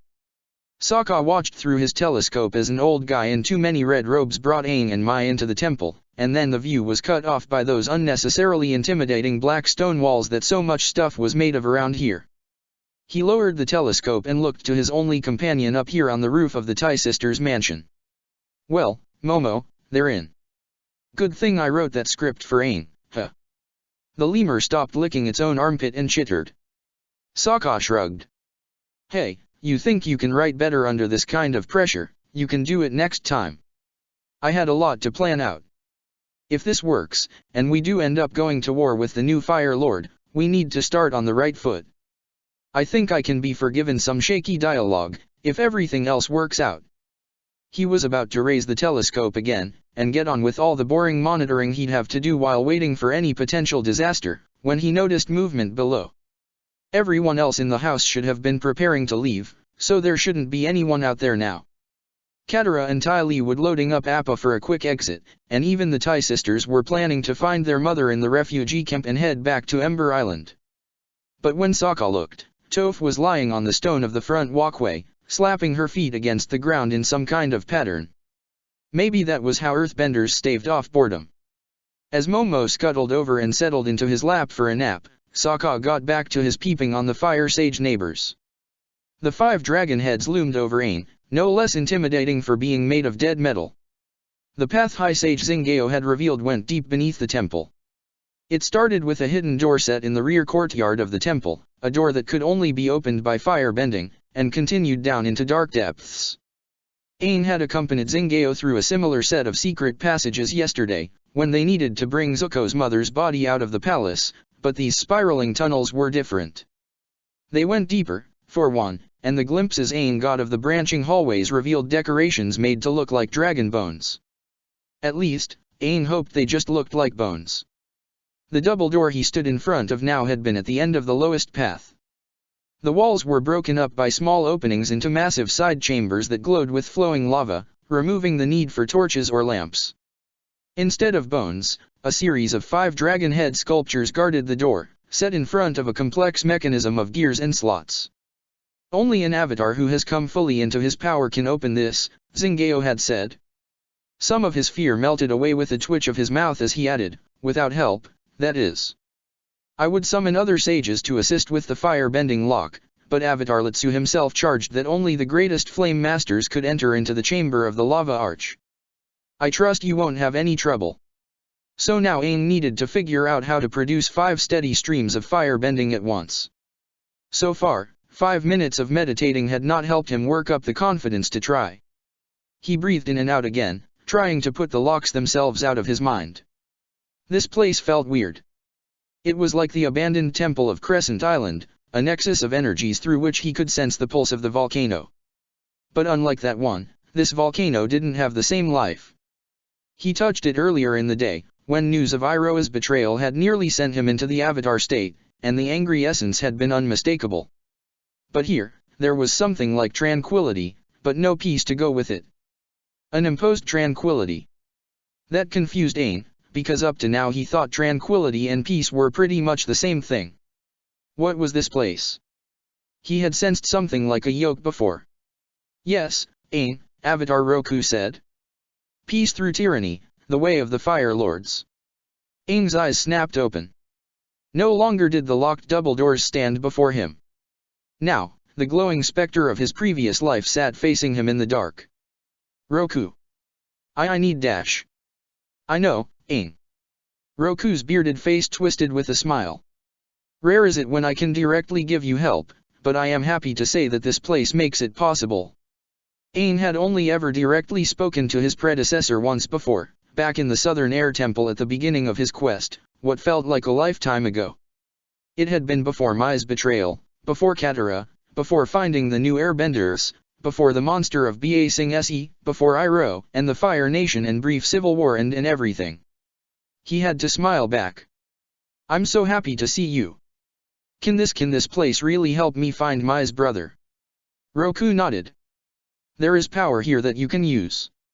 Once it is awakened, it cannot be put back to sleep, so we'll finish the task of restoring balance to this city of corruption and terror. So much evil has started here in this caldera. But first, you need to deal with the lock, am I correct? Yeah, that would help. Roku reached out with both of his hands, and Aang took them. A feeling of warmth and completeness filled his body, and beneath this illusion of a meeting, he was dimly aware that the tattoos on his body had begun glowing in the dim tunnel. Zuko stared across the table while the noise and activity of the bar continued. My uncle sent you. The old man put his Pai Sho tile down on the center of the table, where Zuko's coins had recently been piled. It was the White Lotus tile. Just like that philosophy club that Uncle Iroh claimed to be part of, the one that connected him with sages and wise men across the world. Zuko nodded. Why didn't he just send Zhao, like the way he sent the gold? The old man gave a thin smile and stroked the long white beard that hung from the tip of his chin. The Fire Lord is under no illusions about Commander Zhao's diplomatic skills. But carrying gold around is a risky venture, and so better left to the military. Is that why you're here? Diplomacy. In a matter of speaking. The old man took the White Lotus tile back and slipped it into his robes. My name is Asahi. I was asked to coordinate your departure from the Fire Nation, if you have no other plans. Coordinate. Zuko felt his inner flame stir. You mean you're going to help me get out of here? And give you somewhere to go, yes. Asahi took a sip from his teacup. Everything has already been arranged. You need only be at the ship by sunset. But this didn't make any sense to Zuko. I was just given my banishment. How ? You are aware of Fire Lord Iroha's access to the spirit world, yes. Zuko had met Uncle there, along with the Avatar. It was where they had hatched the plot to remove Grandfather from the burning throne. And he said he could enter dreams, too. Precisely. Dreams are one of several points where the spirit world overlaps with the material world. Is it any surprise that after yesterday's events, our new lord was up all night calling in favors from all over? Zuko supposed that made sense, as strange as it might be. Even after all these months, he was still having trouble with the revelation that Uncle hadn't been as isolated at the North Pole as everyone thought. It seemed strangely busy for someone as well, relaxed as Uncle. And I can bring Angela. You can. Asahi's eyes sharpened. There hasn't been much word about her, but I notice that she's not the one trying to find you a ride away from here. Is she alright? She's not feeling well. It was true enough, and Zuko couldn't quite bring himself to try to explain her condition. And we'll be safe at the North Pole? I promised I would take care of my sister. Asahi blinked. The North Pole. Zuko could feel his inner flame flickering in the face of the man's confusion. Isn't that where Uncle is? That's what he told me, and that he couldn't leave yet. Not while Lu Ten was still sick, whatever the ailment. Maybe it was the same thing as Azula.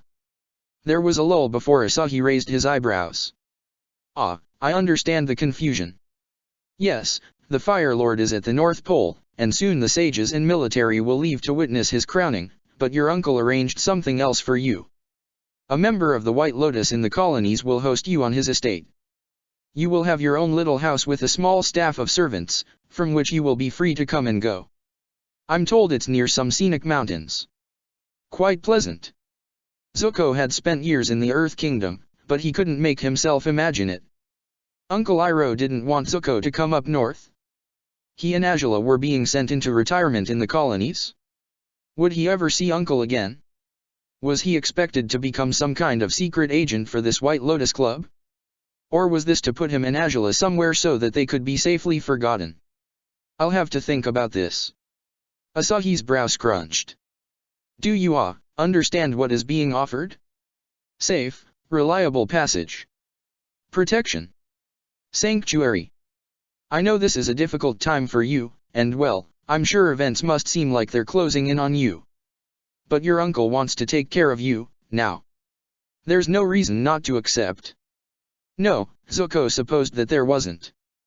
This didn't feel right, but it all just seemed like a bad dream. The capital, father, mother, his former friends, another banishment. Maybe there was too much shadow in his heart for him to realize a good opportunity when it came along. Okay. Zuko nodded. I'll do it. Where is your ship docked? Mai's whole body had tensed when Aang started glowing, straight down to a painful cramping of her toes. But the flash of light in the dim tunnel left an after-image with a shape not entirely unlike that of a statue of an old guy that had once stood in the Southern Air Temple, so she supposed it was okay. To her relief, Aang had moved into a fire-bending stance so precise that even Azula would have been jealous, and proceeded to moving through a sequence of punches and kicks that put 5 streams of flame into the dragon mouth repositories of the door's lock. High Sage Zingeo gasped. I didn't think he'd be able to do it. Mai hadn't been entirely sure, either, but of course she didn't let that show. After everything, you still doubt the Avatar? You're pathetic. And there wasn't a bit of hypocrisy in that statement. The large doors swung open, and the passage was filled with a mix of heat and light that almost felt solid. Mai deigned to acknowledge it with a squint. Aang was walking straight into the light. She followed, of course. Zingeo, notably, did not. The room beyond the doors definitely looked like a part of the temple. It was impractically tall, for one thing, the ceiling high enough that there was probably dust up there that hadn't moved in centuries. The walls were covered in sculptures of dragons, because there was nothing so intimidating that it couldn't be improved with the face of a giant snarling lizard. The only parts of the decor that really stood out as unique were the thin moat of lava that circled the whole room, and the giant Paifang, a symbolic gate formed by twin pillars and an arching, layered roof, that stood in the center. Mai was willing to bet that this was the imaginatively named Lava Arch. Aang, still glowing, walked straight up to the Paifang and sat down in a lotus position right between the pillars. So, he seemed to know what he was doing, then. That was good. Probably. Surprisingly, Mai knew what she was supposed to do, too. She was just a thug, a living knife, and a burden. She had no place in matters that had the bridge between worlds glowing. Yet she didn't feel awkward here. After all, this was, in a way, all for her. She went right over to Aang, crouched beside him, and took one of his hands in hers. He was so warm. And then Mai was struck by lightning. At least, that's what it felt like. Her whole body buzzed and every single one of her hairs stood on end. She didn't feel any pain, exactly, but her whole body strained in a way that didn't seem to be using any muscles. She was being pulled and torn somewhere beyond any physical place she could actually pinpoint, even with her smallest pin. If this was what magic stuff felt like, she would be happy to never do it again. But she was pretty sure she needed to do this for Tom Tom and Aang. So took the blank face she so easily used to cover her every feeling and applied it to her heart. She pushed down at every bad feeling and sensation until there was nothing left but the platonic ideal of herself, and then she squeezed Aang's hand. That's when the earth shook. Literally. Zuko wasn't sure he was being followed until he got to the edge of Lower Harbor City. He'd left the tavern right after confirming the details of his journey with Asahi, intent on making the most of his time left here on Capital Island. He'd need to pack whatever he could carry, help prepare Azula for transport, and take one last look at the parts of home that he might actually miss, and he only had until sundown to do it all. He'd hurried through the streets of the city, trusting in the visible presence of his nation's soldiers to protect him, but he kept seeing the same woman out of the corner of his eye. Even here in the heart of the Fire Nation, the ruby brightness of her lips stood out. And, once he started paying surreptitious attention to her, he noticed that her feet were bare. Earthbender. But he'd been mugged and attacked often enough to have learned a few tricks about pursuit. He plunged into the densest parts of the moving crowds, which was easy enough today. Some of the refugees from the caldera had overflown here into the safer of the two harbor cities, and with the military's command center also here, everyone seemed to be hurrying to get somewhere. Once Zuko was sure that he out of sight of his purser, he slipped into a thin alleyway, hopped up onto a stack of crates, and turned back to watch the way he came. He wasted almost half an hour before he decided that his ambush had fizzled. At least he didn't see the woman again during his trip back up the slope of the volcano to the caldera. It wasn't until he was passing Ty Lee's home, the temporary camp of the Avatar and his friends, that the woman made her reappearance. And then she was standing right at the mansion's gate, next to Earth King Toph, smirking at him. Toph had the same smirk. "So, my spy Jojo here says you've found yourself a new home. Congrats." Zuko was almost grateful for the distraction from the ruin that sprawled across the city. "You have Earthbender spies here, and one of them followed me? So my uncle becomes Fire Lord, and things change very quickly." Toph stuck out her bottom lip and tilted her head almost like Azula used to when luring him into a trap. "Ah, don't be mean, hot stuff. You know I love you. But my spies only just caught up to us after all the fun we had yesterday, and you never visit, you never write, and now you're running off with people who work for your traitor uncle. I had a spy following you because I'm worried." Zuko would have expected to feel angry at the insult to Uncle Iroh, but it was too nonsensical an accusation to touch his inner fire. "A traitor? What are you talking about?" Toph grinned again. "This is what happens you skip club meetings. You'll never guess what Ty Lee told us this morning." Under Roku's guidance, Aang's blood was singing with the power of the Fire Nation's capital volcano. At least, he thought it was. It was kind of difficult to tell, what with his spirit being out of his body. His physical self was still sitting beneath the lava arch, right next to Mai, but somehow the rest of him was elsewhere. With the strength of the volcano, a strength that the ancient fire sages had tapped into and then clamped down when the arch was first raised, a strength that Roku had guided him to touch and feel and become, he had been able to find Mai's connection to her brother. With his hand in both of hers, he saw the full web of life that surrounded her and connected her to all things. He'd have to tell her about it later. He got the feeling that she sometimes felt more alone than she really was. With that web full laid out before him, Aang focused on one particular connection, a ribbon of struggling light with more resilience than its thinness should allow. It was a silent thread, unlike all the others that echoed with their twists and turns and ends. The only way to follow it was to pull himself along, pull until he emerged from his own body and rode the pulsing, stifled needs of the volcano. He pulled himself up through the ground, into the capital temple proper, then into the sky, gaining speed as he went along. He was riding the line of light now, just like his glider, swooping out towards the sea. And then Aang was flying, wrapped in the essence of Mai herself. His previous experiences with spiritual connections had all been more abstract, more about lights and feelings, but as he flew up through the ground and out over the sea, the spiritual and material worlds overlapped for him. The spray of the seawater went right through his spirit form, but he could smell the tang, taste the salt, and feel the coolness. Islands passed by at a speed like Appa's steepest dives, and the wind pushed back against his flight. He was used gliding through the winds, but now it went even deeper, with the winds gliding through him in turn. And yet he wasn't really present. All of this had to be an illusion, but if so, didn't that mean that the world itself was an illusion? Aang flew on, following the struggling line of light. He didn't know how long he flew. It could have been hours or minutes. The light in the sky was no clue, because the sun seemed so much brighter than it usually was. At last he came to a ship. A Metal Fire Nation warship, sleek and strong, tethered to the horizon by that weak line of spiritual connection. Aang willed himself to set down on its deck, just like he was coming in for a landing on his glider, and the metal plates felt solid under his ethereal boots even though he made no sound on impact. An invisible infiltrator, he hurried into the ship, following the light. The only thing he felt was a rising heat, feeding into him and then out again.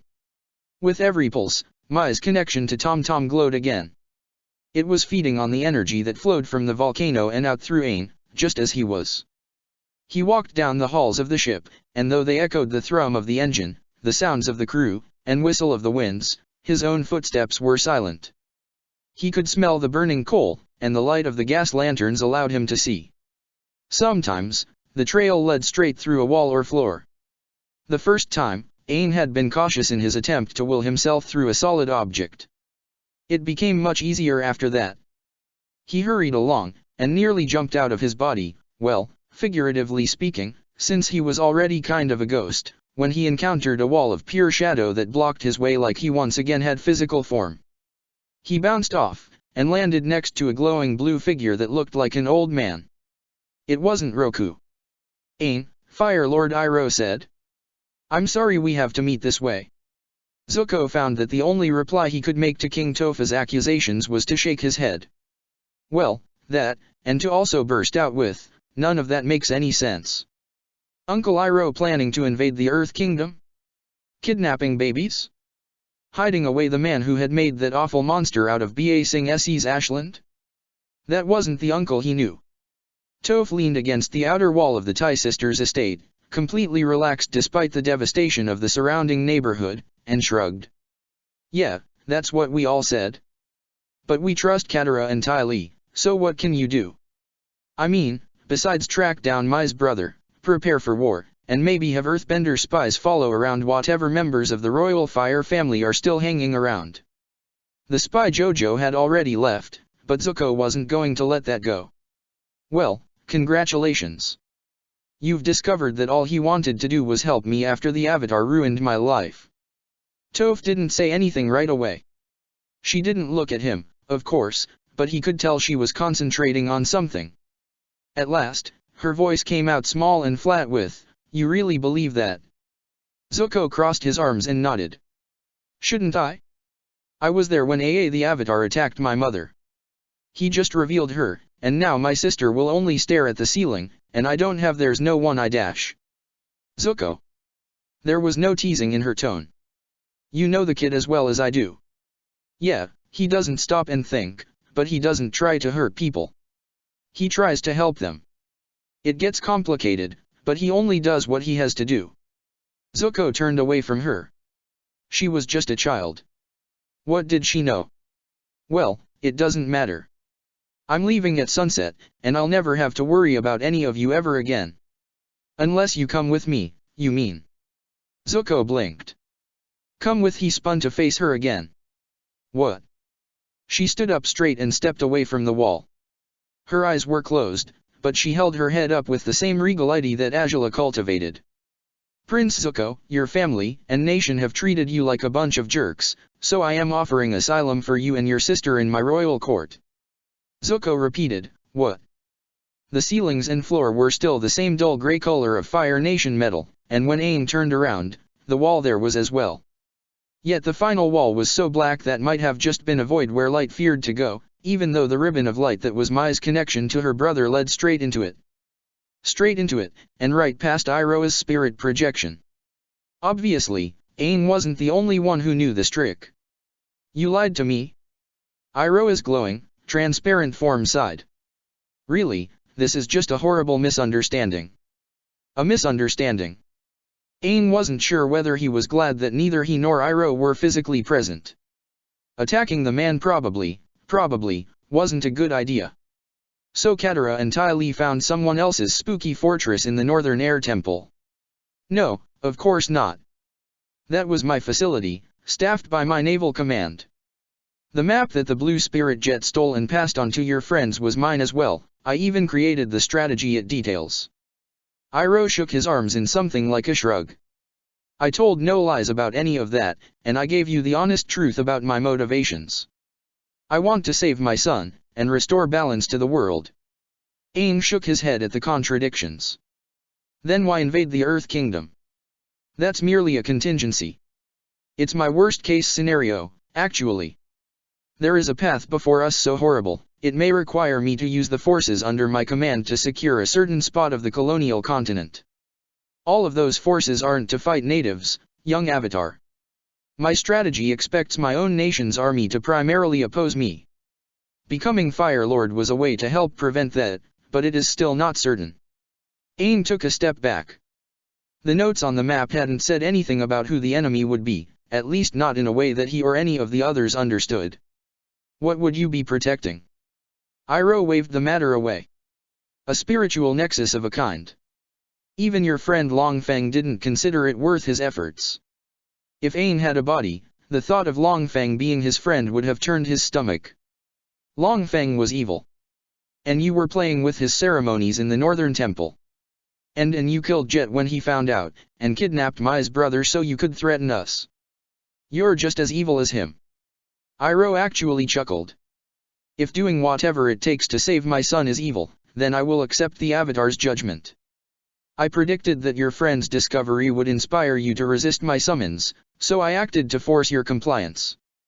Aang snorted. Oh, is that all? I do regret that it came to this point, but I will save my son, Avatar. I am an ambitious man, and I apologize for that, but I cannot change it. Why, have you tried? Heh. Iroh really did look amused. I'm loyal to my family, Avatar. It's the same loyalty that turned your friend Jet to violent rebellion. It pulls you, too. If your friends, if Lady Caldera Umai, were dying, would you stop at anything? Not all of the past avatars could make the selfless choice. Not even all air nomads. Loyalty has a dark side, but it is still considered a virtue. I told you that Lu Ten's affliction is spiritual. The experiments being conducted in your people's temple are helping me to understand the full nature of the trouble. Aang thought about that. Katara and Ty Lee said that platinum was being stockpiled at the temple, too, which fit with the idea of researching the spirit world like a science. In fact, the wall here is platinum. Aang ran up to it again and pressed his hands against it. The shadow was as solid as rock, but it wasn't really a shadow, was it? It was a void in the spirit world, or at least the part that overlapped with the material world. That's why I couldn't trace where Tom Tom is. You hid him behind platinum. A failed experiment, it seems. Iroh turned to look at the wall of shadow. I was surprised when I felt you passing into the spirit world. Had I not been reaching out to others in the White Lotus, I might not have noticed it. You are much more advanced than I realized, young Avatar. It gives me hope that you will be able to save my son. Aang blinked. You still think I'm going to help you? The child is still in my power. Iroh drooped. If I cannot have your help through the good of your heart, I will have it through the hardness of mine. Was Iroh right? Had all of this been for nothing? Aang pushed against the wall again, but it wouldn't yield. He stepped back and tried to summon his most powerful air blast, but his element didn't respond to his motions. Maybe it was because he didn't have his body? He had harnessed the power of a volcano, flew as a ghost over the ocean, snuck into a warship, and argued with the Fire Lord. And still it wasn't as good as... Oh. Yeah, Sokka's plan was still an option, wasn't it? Aang felt dumb for forgetting about it. He turned his spirit form to Iroh and smiled. Only if you can keep Tom Tom here. But I know where he is now, and I have a flying bison and a lot of really tough friends. I will see you soon, Fire Lord Iroh, but you're not going to like it. And Aang closed his eyes, breathed, and sought out his body. The world rushed around him, and he dimly heard the terrified cries of people in echoing armor before he was once again flying over the seas. Zuko knew there had to be a catch, somewhere. You're going to give me somewhere to live. Keep me safe. And the same for my sister. Azula. Who everyone hates because she's awful. Toph held her hands out wide. The Earth King is as generous as she is awe-inspiring. Her voice echoed through the empty, devastated city. Zuko shook his head. I don't believe you. He turned to leave. Hey. You calling me a liar? I think you're crazy. Zuko took his first step, but as soon as his boot touched the ground, the stone shifted under him and once again he was looking at Toph. Let me go. Fine. She put her fists on her hips and stuck her chin out. Go enjoy the cottage your uncle is throwing at you.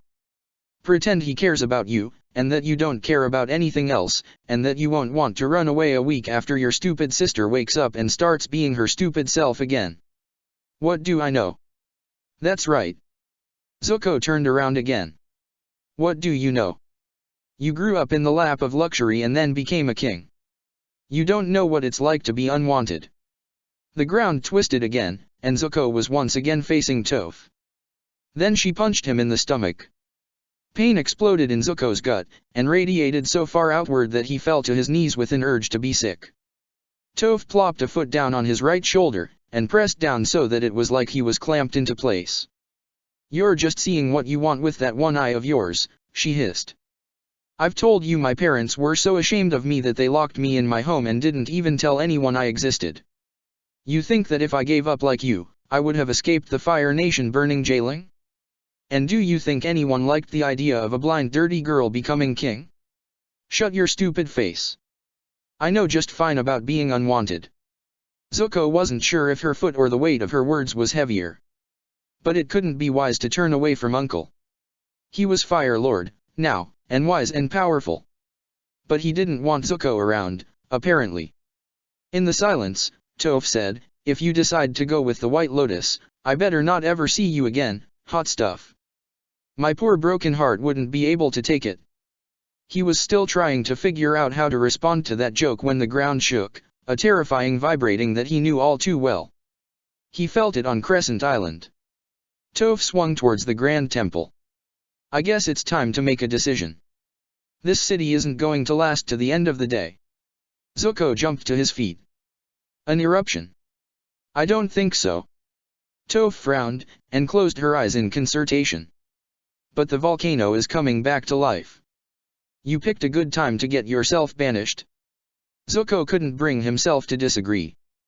But that was mainly because he was already moving towards the palace, to get his sister out of here. He was surprised to hear bare feet slapping the ground behind him. My new Aang was back by the sound of his gasp. She was already grabbing his arm and yanking him to his feet even as his eyes were opening. Come on. My, what dash. The ground shook again. Aang looked down.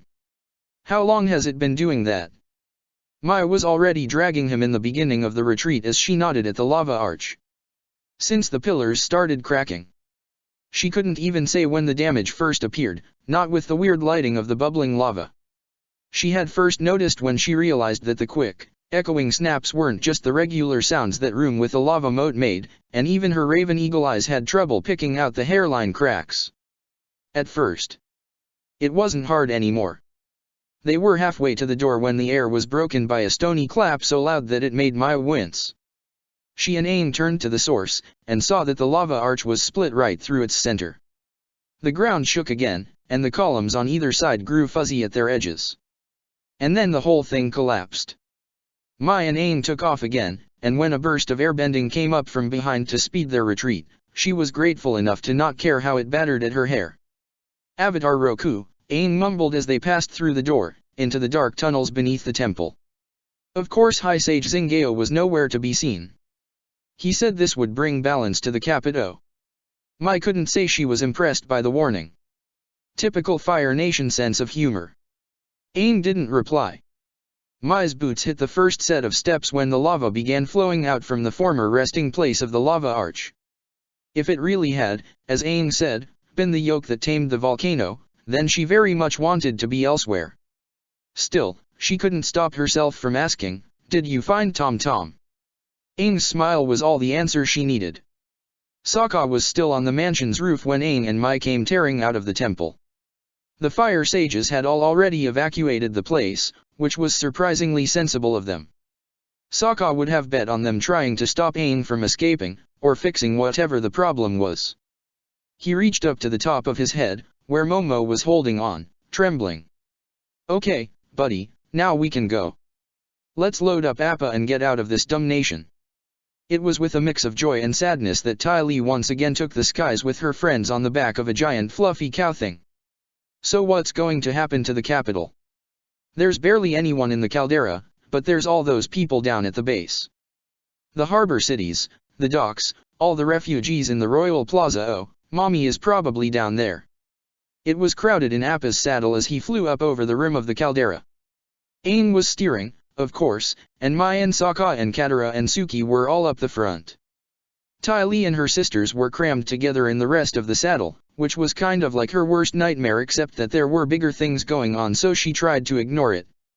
Even Momo had decided to fly alongside them, rather than deal with so many people. It was good that Sokka's plan allowed Head Toph going her own ways. She was small, but it still would have been a tight fit. Aang turned around, and Ty Lee was grateful that his eyes didn't take long to focus on her face amidst all her sisters. "I'm not going to leave anyone to get hurt. We need to spread word that the volcano is dangerous now, and help get everyone away." Katara leaned out over the side of the saddle. "That's a lot of people. 2 whole cities. The fire sages are probably already causing a panic," Mai said. "And we don't need to take responsibility for organizing a mass evacuation.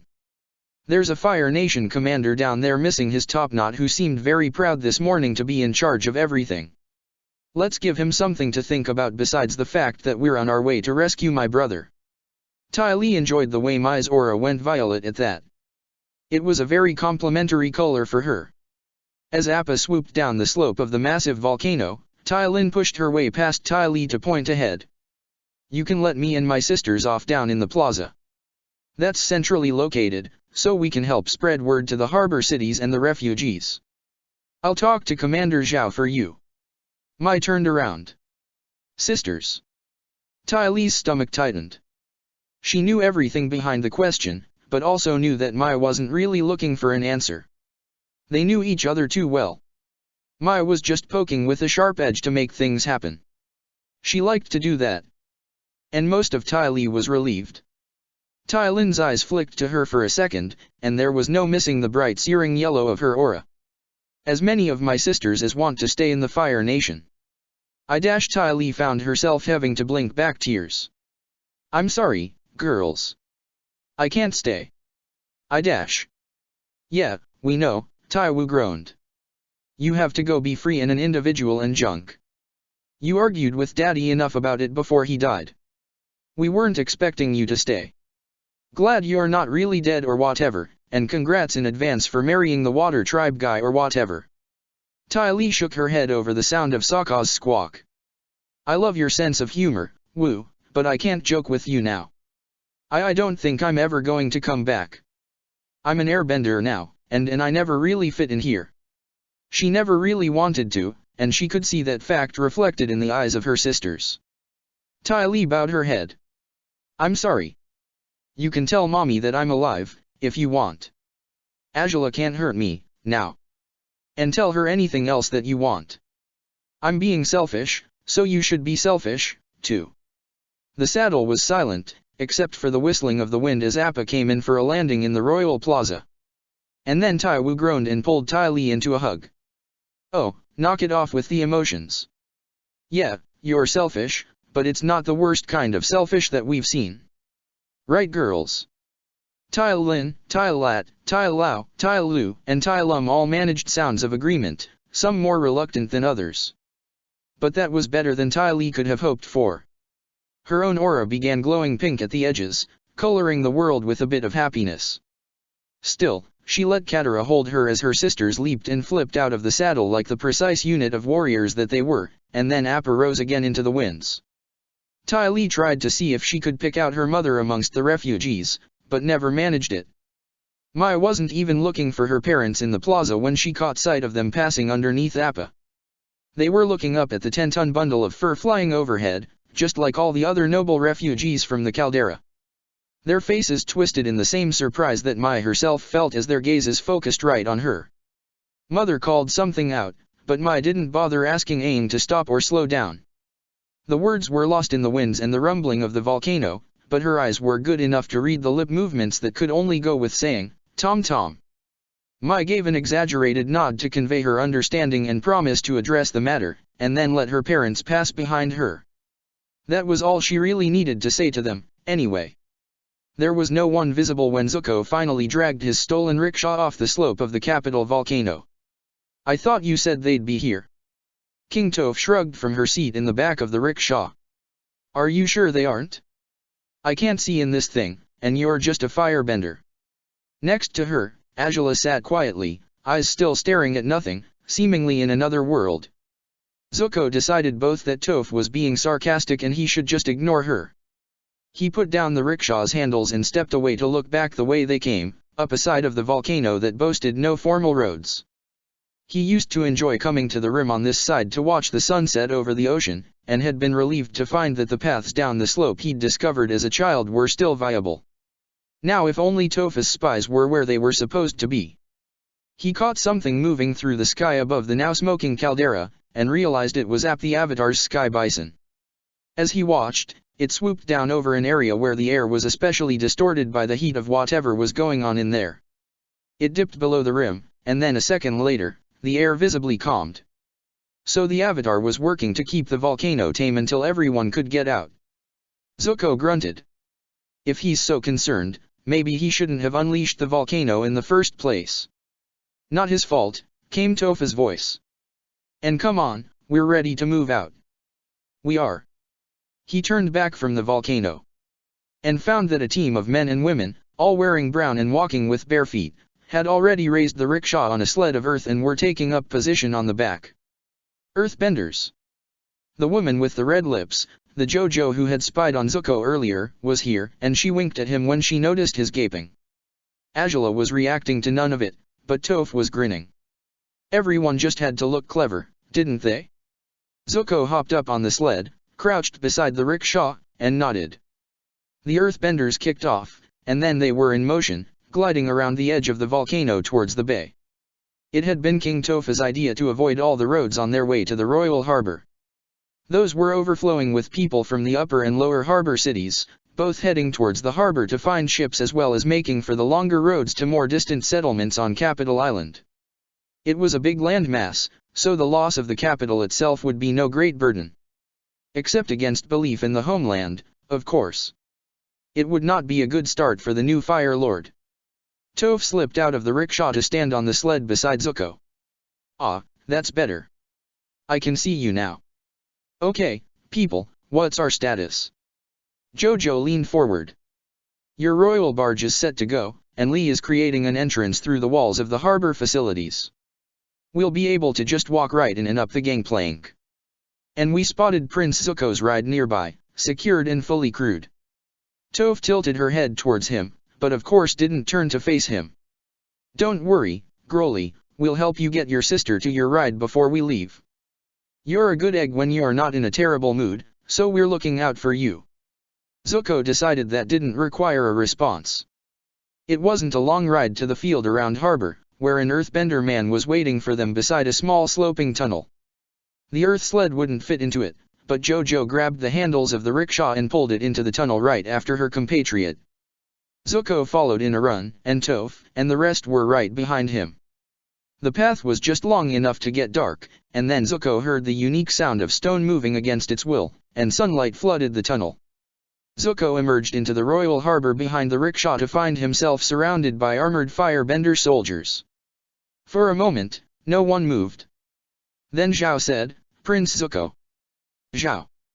Zuko turned to find the commander at the rear of the formation, of course. For some reason, he was no longer wearing his hair in a top knot. Had he cut it? "Tell your soldiers to back down." Zhao took a long look around. Given the situation, I don't think Fire Lord Iroh would object to my detaining the Earth King and her unregistered guests for disturbing the security of the capital. Toph, of course, didn't look the least bit frightened. Maybe, maybe not. But then you'll have to explain what you're doing here instead of commanding the evacuation. Hey, do I feel people near you not wearing armor?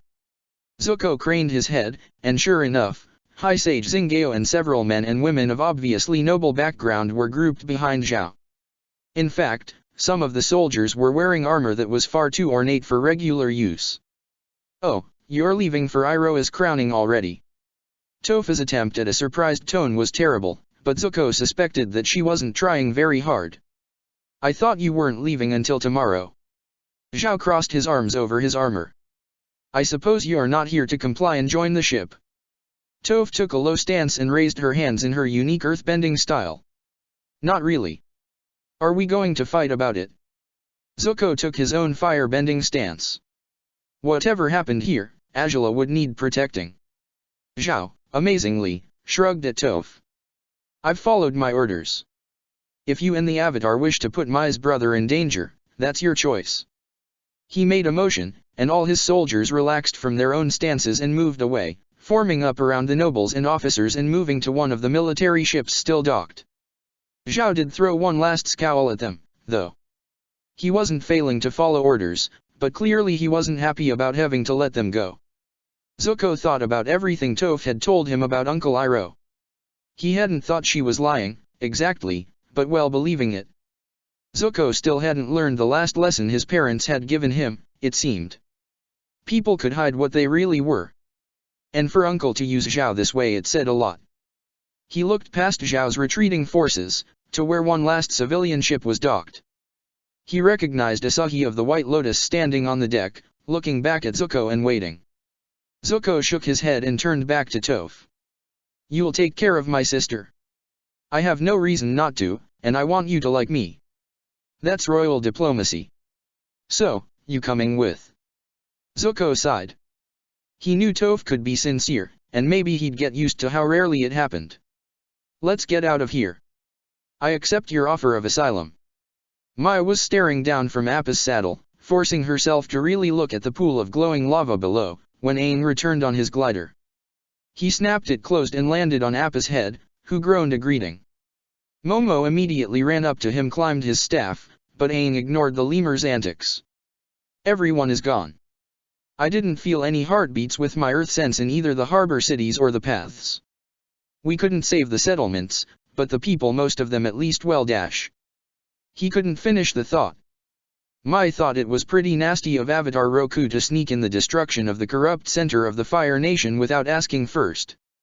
Even with an effective evacuation, people would be hurt. Some might have died already. The nobles of the Caldera were losing their homes, but so were the less connected folk in Lower Harbor City, and the laborers and criminals in Upper Harbor City. It was a ruthless strike at the enemy with no regard for collateral damage. It was the kind of thing Mai would do. She lifted her eyes from the lava. Appa's circling was taking them closer to the bay again, and she could see that the last of the ships were well on their way to Ember Island and beyond. And the people who had left on foot were all already hidden by the undulating landscape, even from this height. On the other side of the saddle, next to Katara and Suki, Sokka stretched. I guess that's it, then. Congratulations, everyone. I think we just won the Battle of the Caldera. Suki stared at him. What battle? There was no fighting. And yet we won, anyway. It was very efficient. Next to Mai, Ty Lee shuddered and said, how long until it erupts? Sokka rubbed his chin. Hard to say. This is spirit stuff, which always messes with things. Aang said, I don't think Roku wanted to kill anyone. This will just become another active volcano. One day it will erupt, but there's not going to be any dramatic vengeance. The volcano is just taking itself back, and taking from the people who took so much from others. Maybe if I had been angry, like I was before, then it would be different. He drew in on himself, hugging his legs to his chest. Well, this was depressing. Mai took a deep breath. Okay, then. Let's make a note to not mess with volcanoes anymore. But for now, there's something else to take care of. Katara nodded. Your brother. Everyone sat up straight again. Even Aang. He grabbed the reins and said, Appa, yip, yip. They flew out past the harbor, over the fleeing ships. Mai thought she might have spotted Topha's barge, the old civilian steamer that had brought the Little Earth King to the Fire Nation in the first place, but she wasn't sure in this light. The sun was almost done setting, and all that staring at glowing lava had messed with her night vision. She shut her eyes so that they'd adjust again for what was coming next, and crawled up to the front of the saddle until she could hear the wind of their speed rustling Aang's clothes. You know where you're going. It went by fast, and I think I was a spirit, but I could see everything on my way to Tom Tom. When you do a lot of traveling in the sky, you learn how to pick out landmarks. Mai decided to take his word for it. She'd done quite a bit of sky journeying, but she'd mainly spent it trying not to see where she was going. Things were no different for the entire journey to Tom Tom, what with trying to cultivate the ability to see in the dark. She opened her eyes when Katara called out, I see a ship. Look, the wake is glowing. It was full night by then, and when Mai followed Katara's pointing finger, she did indeed see the wings of a blue arrowhead glimmering on the waves. That sometimes happened with ships at night, when they were really running their propellers. She had asked about it, during her family's journey to the South Pole all that time ago, and some of the crew said it was just churned sea muck while others said it was the spirits of drowned people. Dead people or muck, it meant this crew must have been working their engines hard, and so knew that Aang was coming. It hadn't done them any good. She checked her knives. How are we doing this? Suki stood up from her place in the saddle. Appa swoops, and we jump. Fighting in corridors can get tricky, so advance only on my command. We'll have to take out any defenders we encounter, and do it fast. Speed is the key, here, and dash. Actually, Aang interrupted, I think there's another way to do this. A safer way. He tied his glider staff to one of Appa's horns with the reins, and crossed his legs to assume a lotus position. He closed his eyes, and took a deep breath.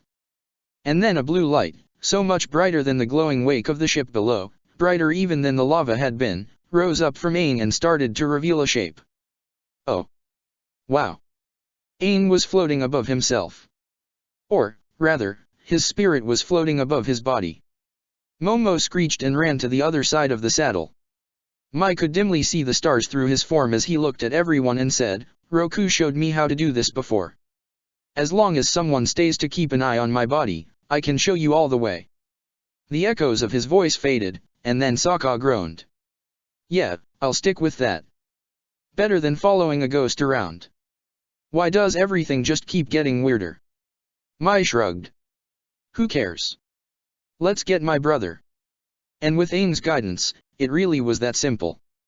Appa dove down towards the ship, startling the guards on the deck, and they barely had a chance to cry out before Ty Lee was pounding at their chi points. Aang's spirit, ghost, essence flew into the ship, guiding the rest of them as they ran along behind it. He'd disappear into a wall every now and then, only to reappear with a warning about an ambush around the corner, and several times while he was gone there'd be the shrieks of grown men who sounded like they'd just seen a ghost. Those soldiers were always easy to take down. Mai didn't even need to kill anyone. This time. Between her blades, Katara's water whips, Ty Lee's fists, and Suki's new war fan, they had no trouble keeping up with Aang. She didn't have time to start enjoying herself properly before they passed down to another deck and found Aang floating in front of a door that gleamed in a different way than the rest of the metal ship. It was made of platinum. Aang pointed, even though he didn't need to. Suki and Ty Lee turned the wheel on the door, and Mai kicked it open. Inside, she found a harried-looking servant woman holding a toddler who immediately clamped down on what sounded like it had been an epic tantrum. He sniffled, looked at her, and gasped. Mai. She allowed herself a smile. Hey, Squirt. We're leaving. Apparently, things could almost sometimes work out, more or less a city or three. Aang found Topha's ship off the coast of the island of the Black Cliffs, just as they planned. Sokka had done a good job keeping track of details like that, even with the surprise volcano in the middle of everything. They followed the shining lanterns down to a spot on the wooden main deck, and Appa touched down as the crew offered them waves and cheers. King Toph stepped forward and gave her own wave, in the wrong direction. I hear the snuffling of a sky bison, so either my crew is cheering on the weirdest pirates ever, or we actually pulled one over on the Fire Lord. I hate not being able to feel anything. That you, Aang? Yep. Aang floated himself down to the deck. I'm glad you got out okay. Are you going straight for the Southern Earth Kingdom? Toph shook her head. I need to scrape together more fighters than I usually run at one time. Besides, I have some guests to get settled, right? Aang looked back to where Mai had disembarked from Appa. She was holding her brother, saying to him, you need to go with the nice stinky Earth rebels, now. They'll keep you safe, and Sokka's grandmom will take care of you, while I go stab the mean people who took you from mother and father. Tom Tom, in turn, shook his fists. Wanna stay with you and the bad thing? I'm going where it's cold and snowy and dark all the time. You hate being cold and you always think there are monsters in the dark waiting to get you. Wanna go anyway? Aang turned back to Toph. They'll probably just be a little longer. And then a familiar voice said, Avatar. So you're going to war against my uncle? Aang startled as Zuko stepped forward into the light. Oh, hi. I wasn't expecting you. I'm well, you see, your uncle, he dash. Toph told me all about it. Zuko took a deep breath, and stood tall in front of Aang. You've hurt my family, but my family has hurt you, too. Aang hesitated. I don't want to hurt anyone. I want to bring peace and balance. If your uncle won't stop dash. Zuko nodded. I can't just forget all the damage that you've done. But these months together in the Fire Nation you have honor, Aang. I trust you to fight responsibly. Just no more volcanoes, okay? Aang wasn't sure whether to smile or frown. I completely agree. Thank you. Zuko bowed to him, and Aang returned it. Mai finally came over, leading Tom Tom by the hand. Okay, my brother is ready to go. And behave himself. Right. Tom Tom growled, but nodded. Bye, Mai. Now you promised. Promised? Promised what? Aang looked to Mai. She rolled her eyes, sighed, and leaned over to kiss her brother on the top of the head. There. Bye, now. Yay, kiss from Mai. Tom Tom did a little dance there on the deck. Aang couldn't help but be a bit envious of the kid. Bye, Tom Tom. It was nice meeting you. Toph took the boy by the hand and started leading him away. Hi, I'm a king. And guess who's going to watch out for you on this ship? Come meet my one-eyed friend Zuko who owes me. Now where did he go? I hate being on a ship. Aang chuckled, and looked back at his remaining friends. Sokka, Mai, Katara, Ty Lee, and Suki were all waiting by Appa. Okay, everyone ready? We'll drop Suki off on Zenmatsu Island, and then it's to the north. Sokka raised a hand. North-ish. We're going to need some special supplies if we're going up to the North Pole. Mai snorted. Like a shirt for Ty Lee that actually covers her belly. I can't wear this to the North Pole. Ty Lee looked down at her clothes. Momo crawled up to her shoulder to join the examination. How cold does it get up there? Cold, Katara said. The talk continued as they got back up on Appa, and all took off into the night sky. Check the description for the links to the author.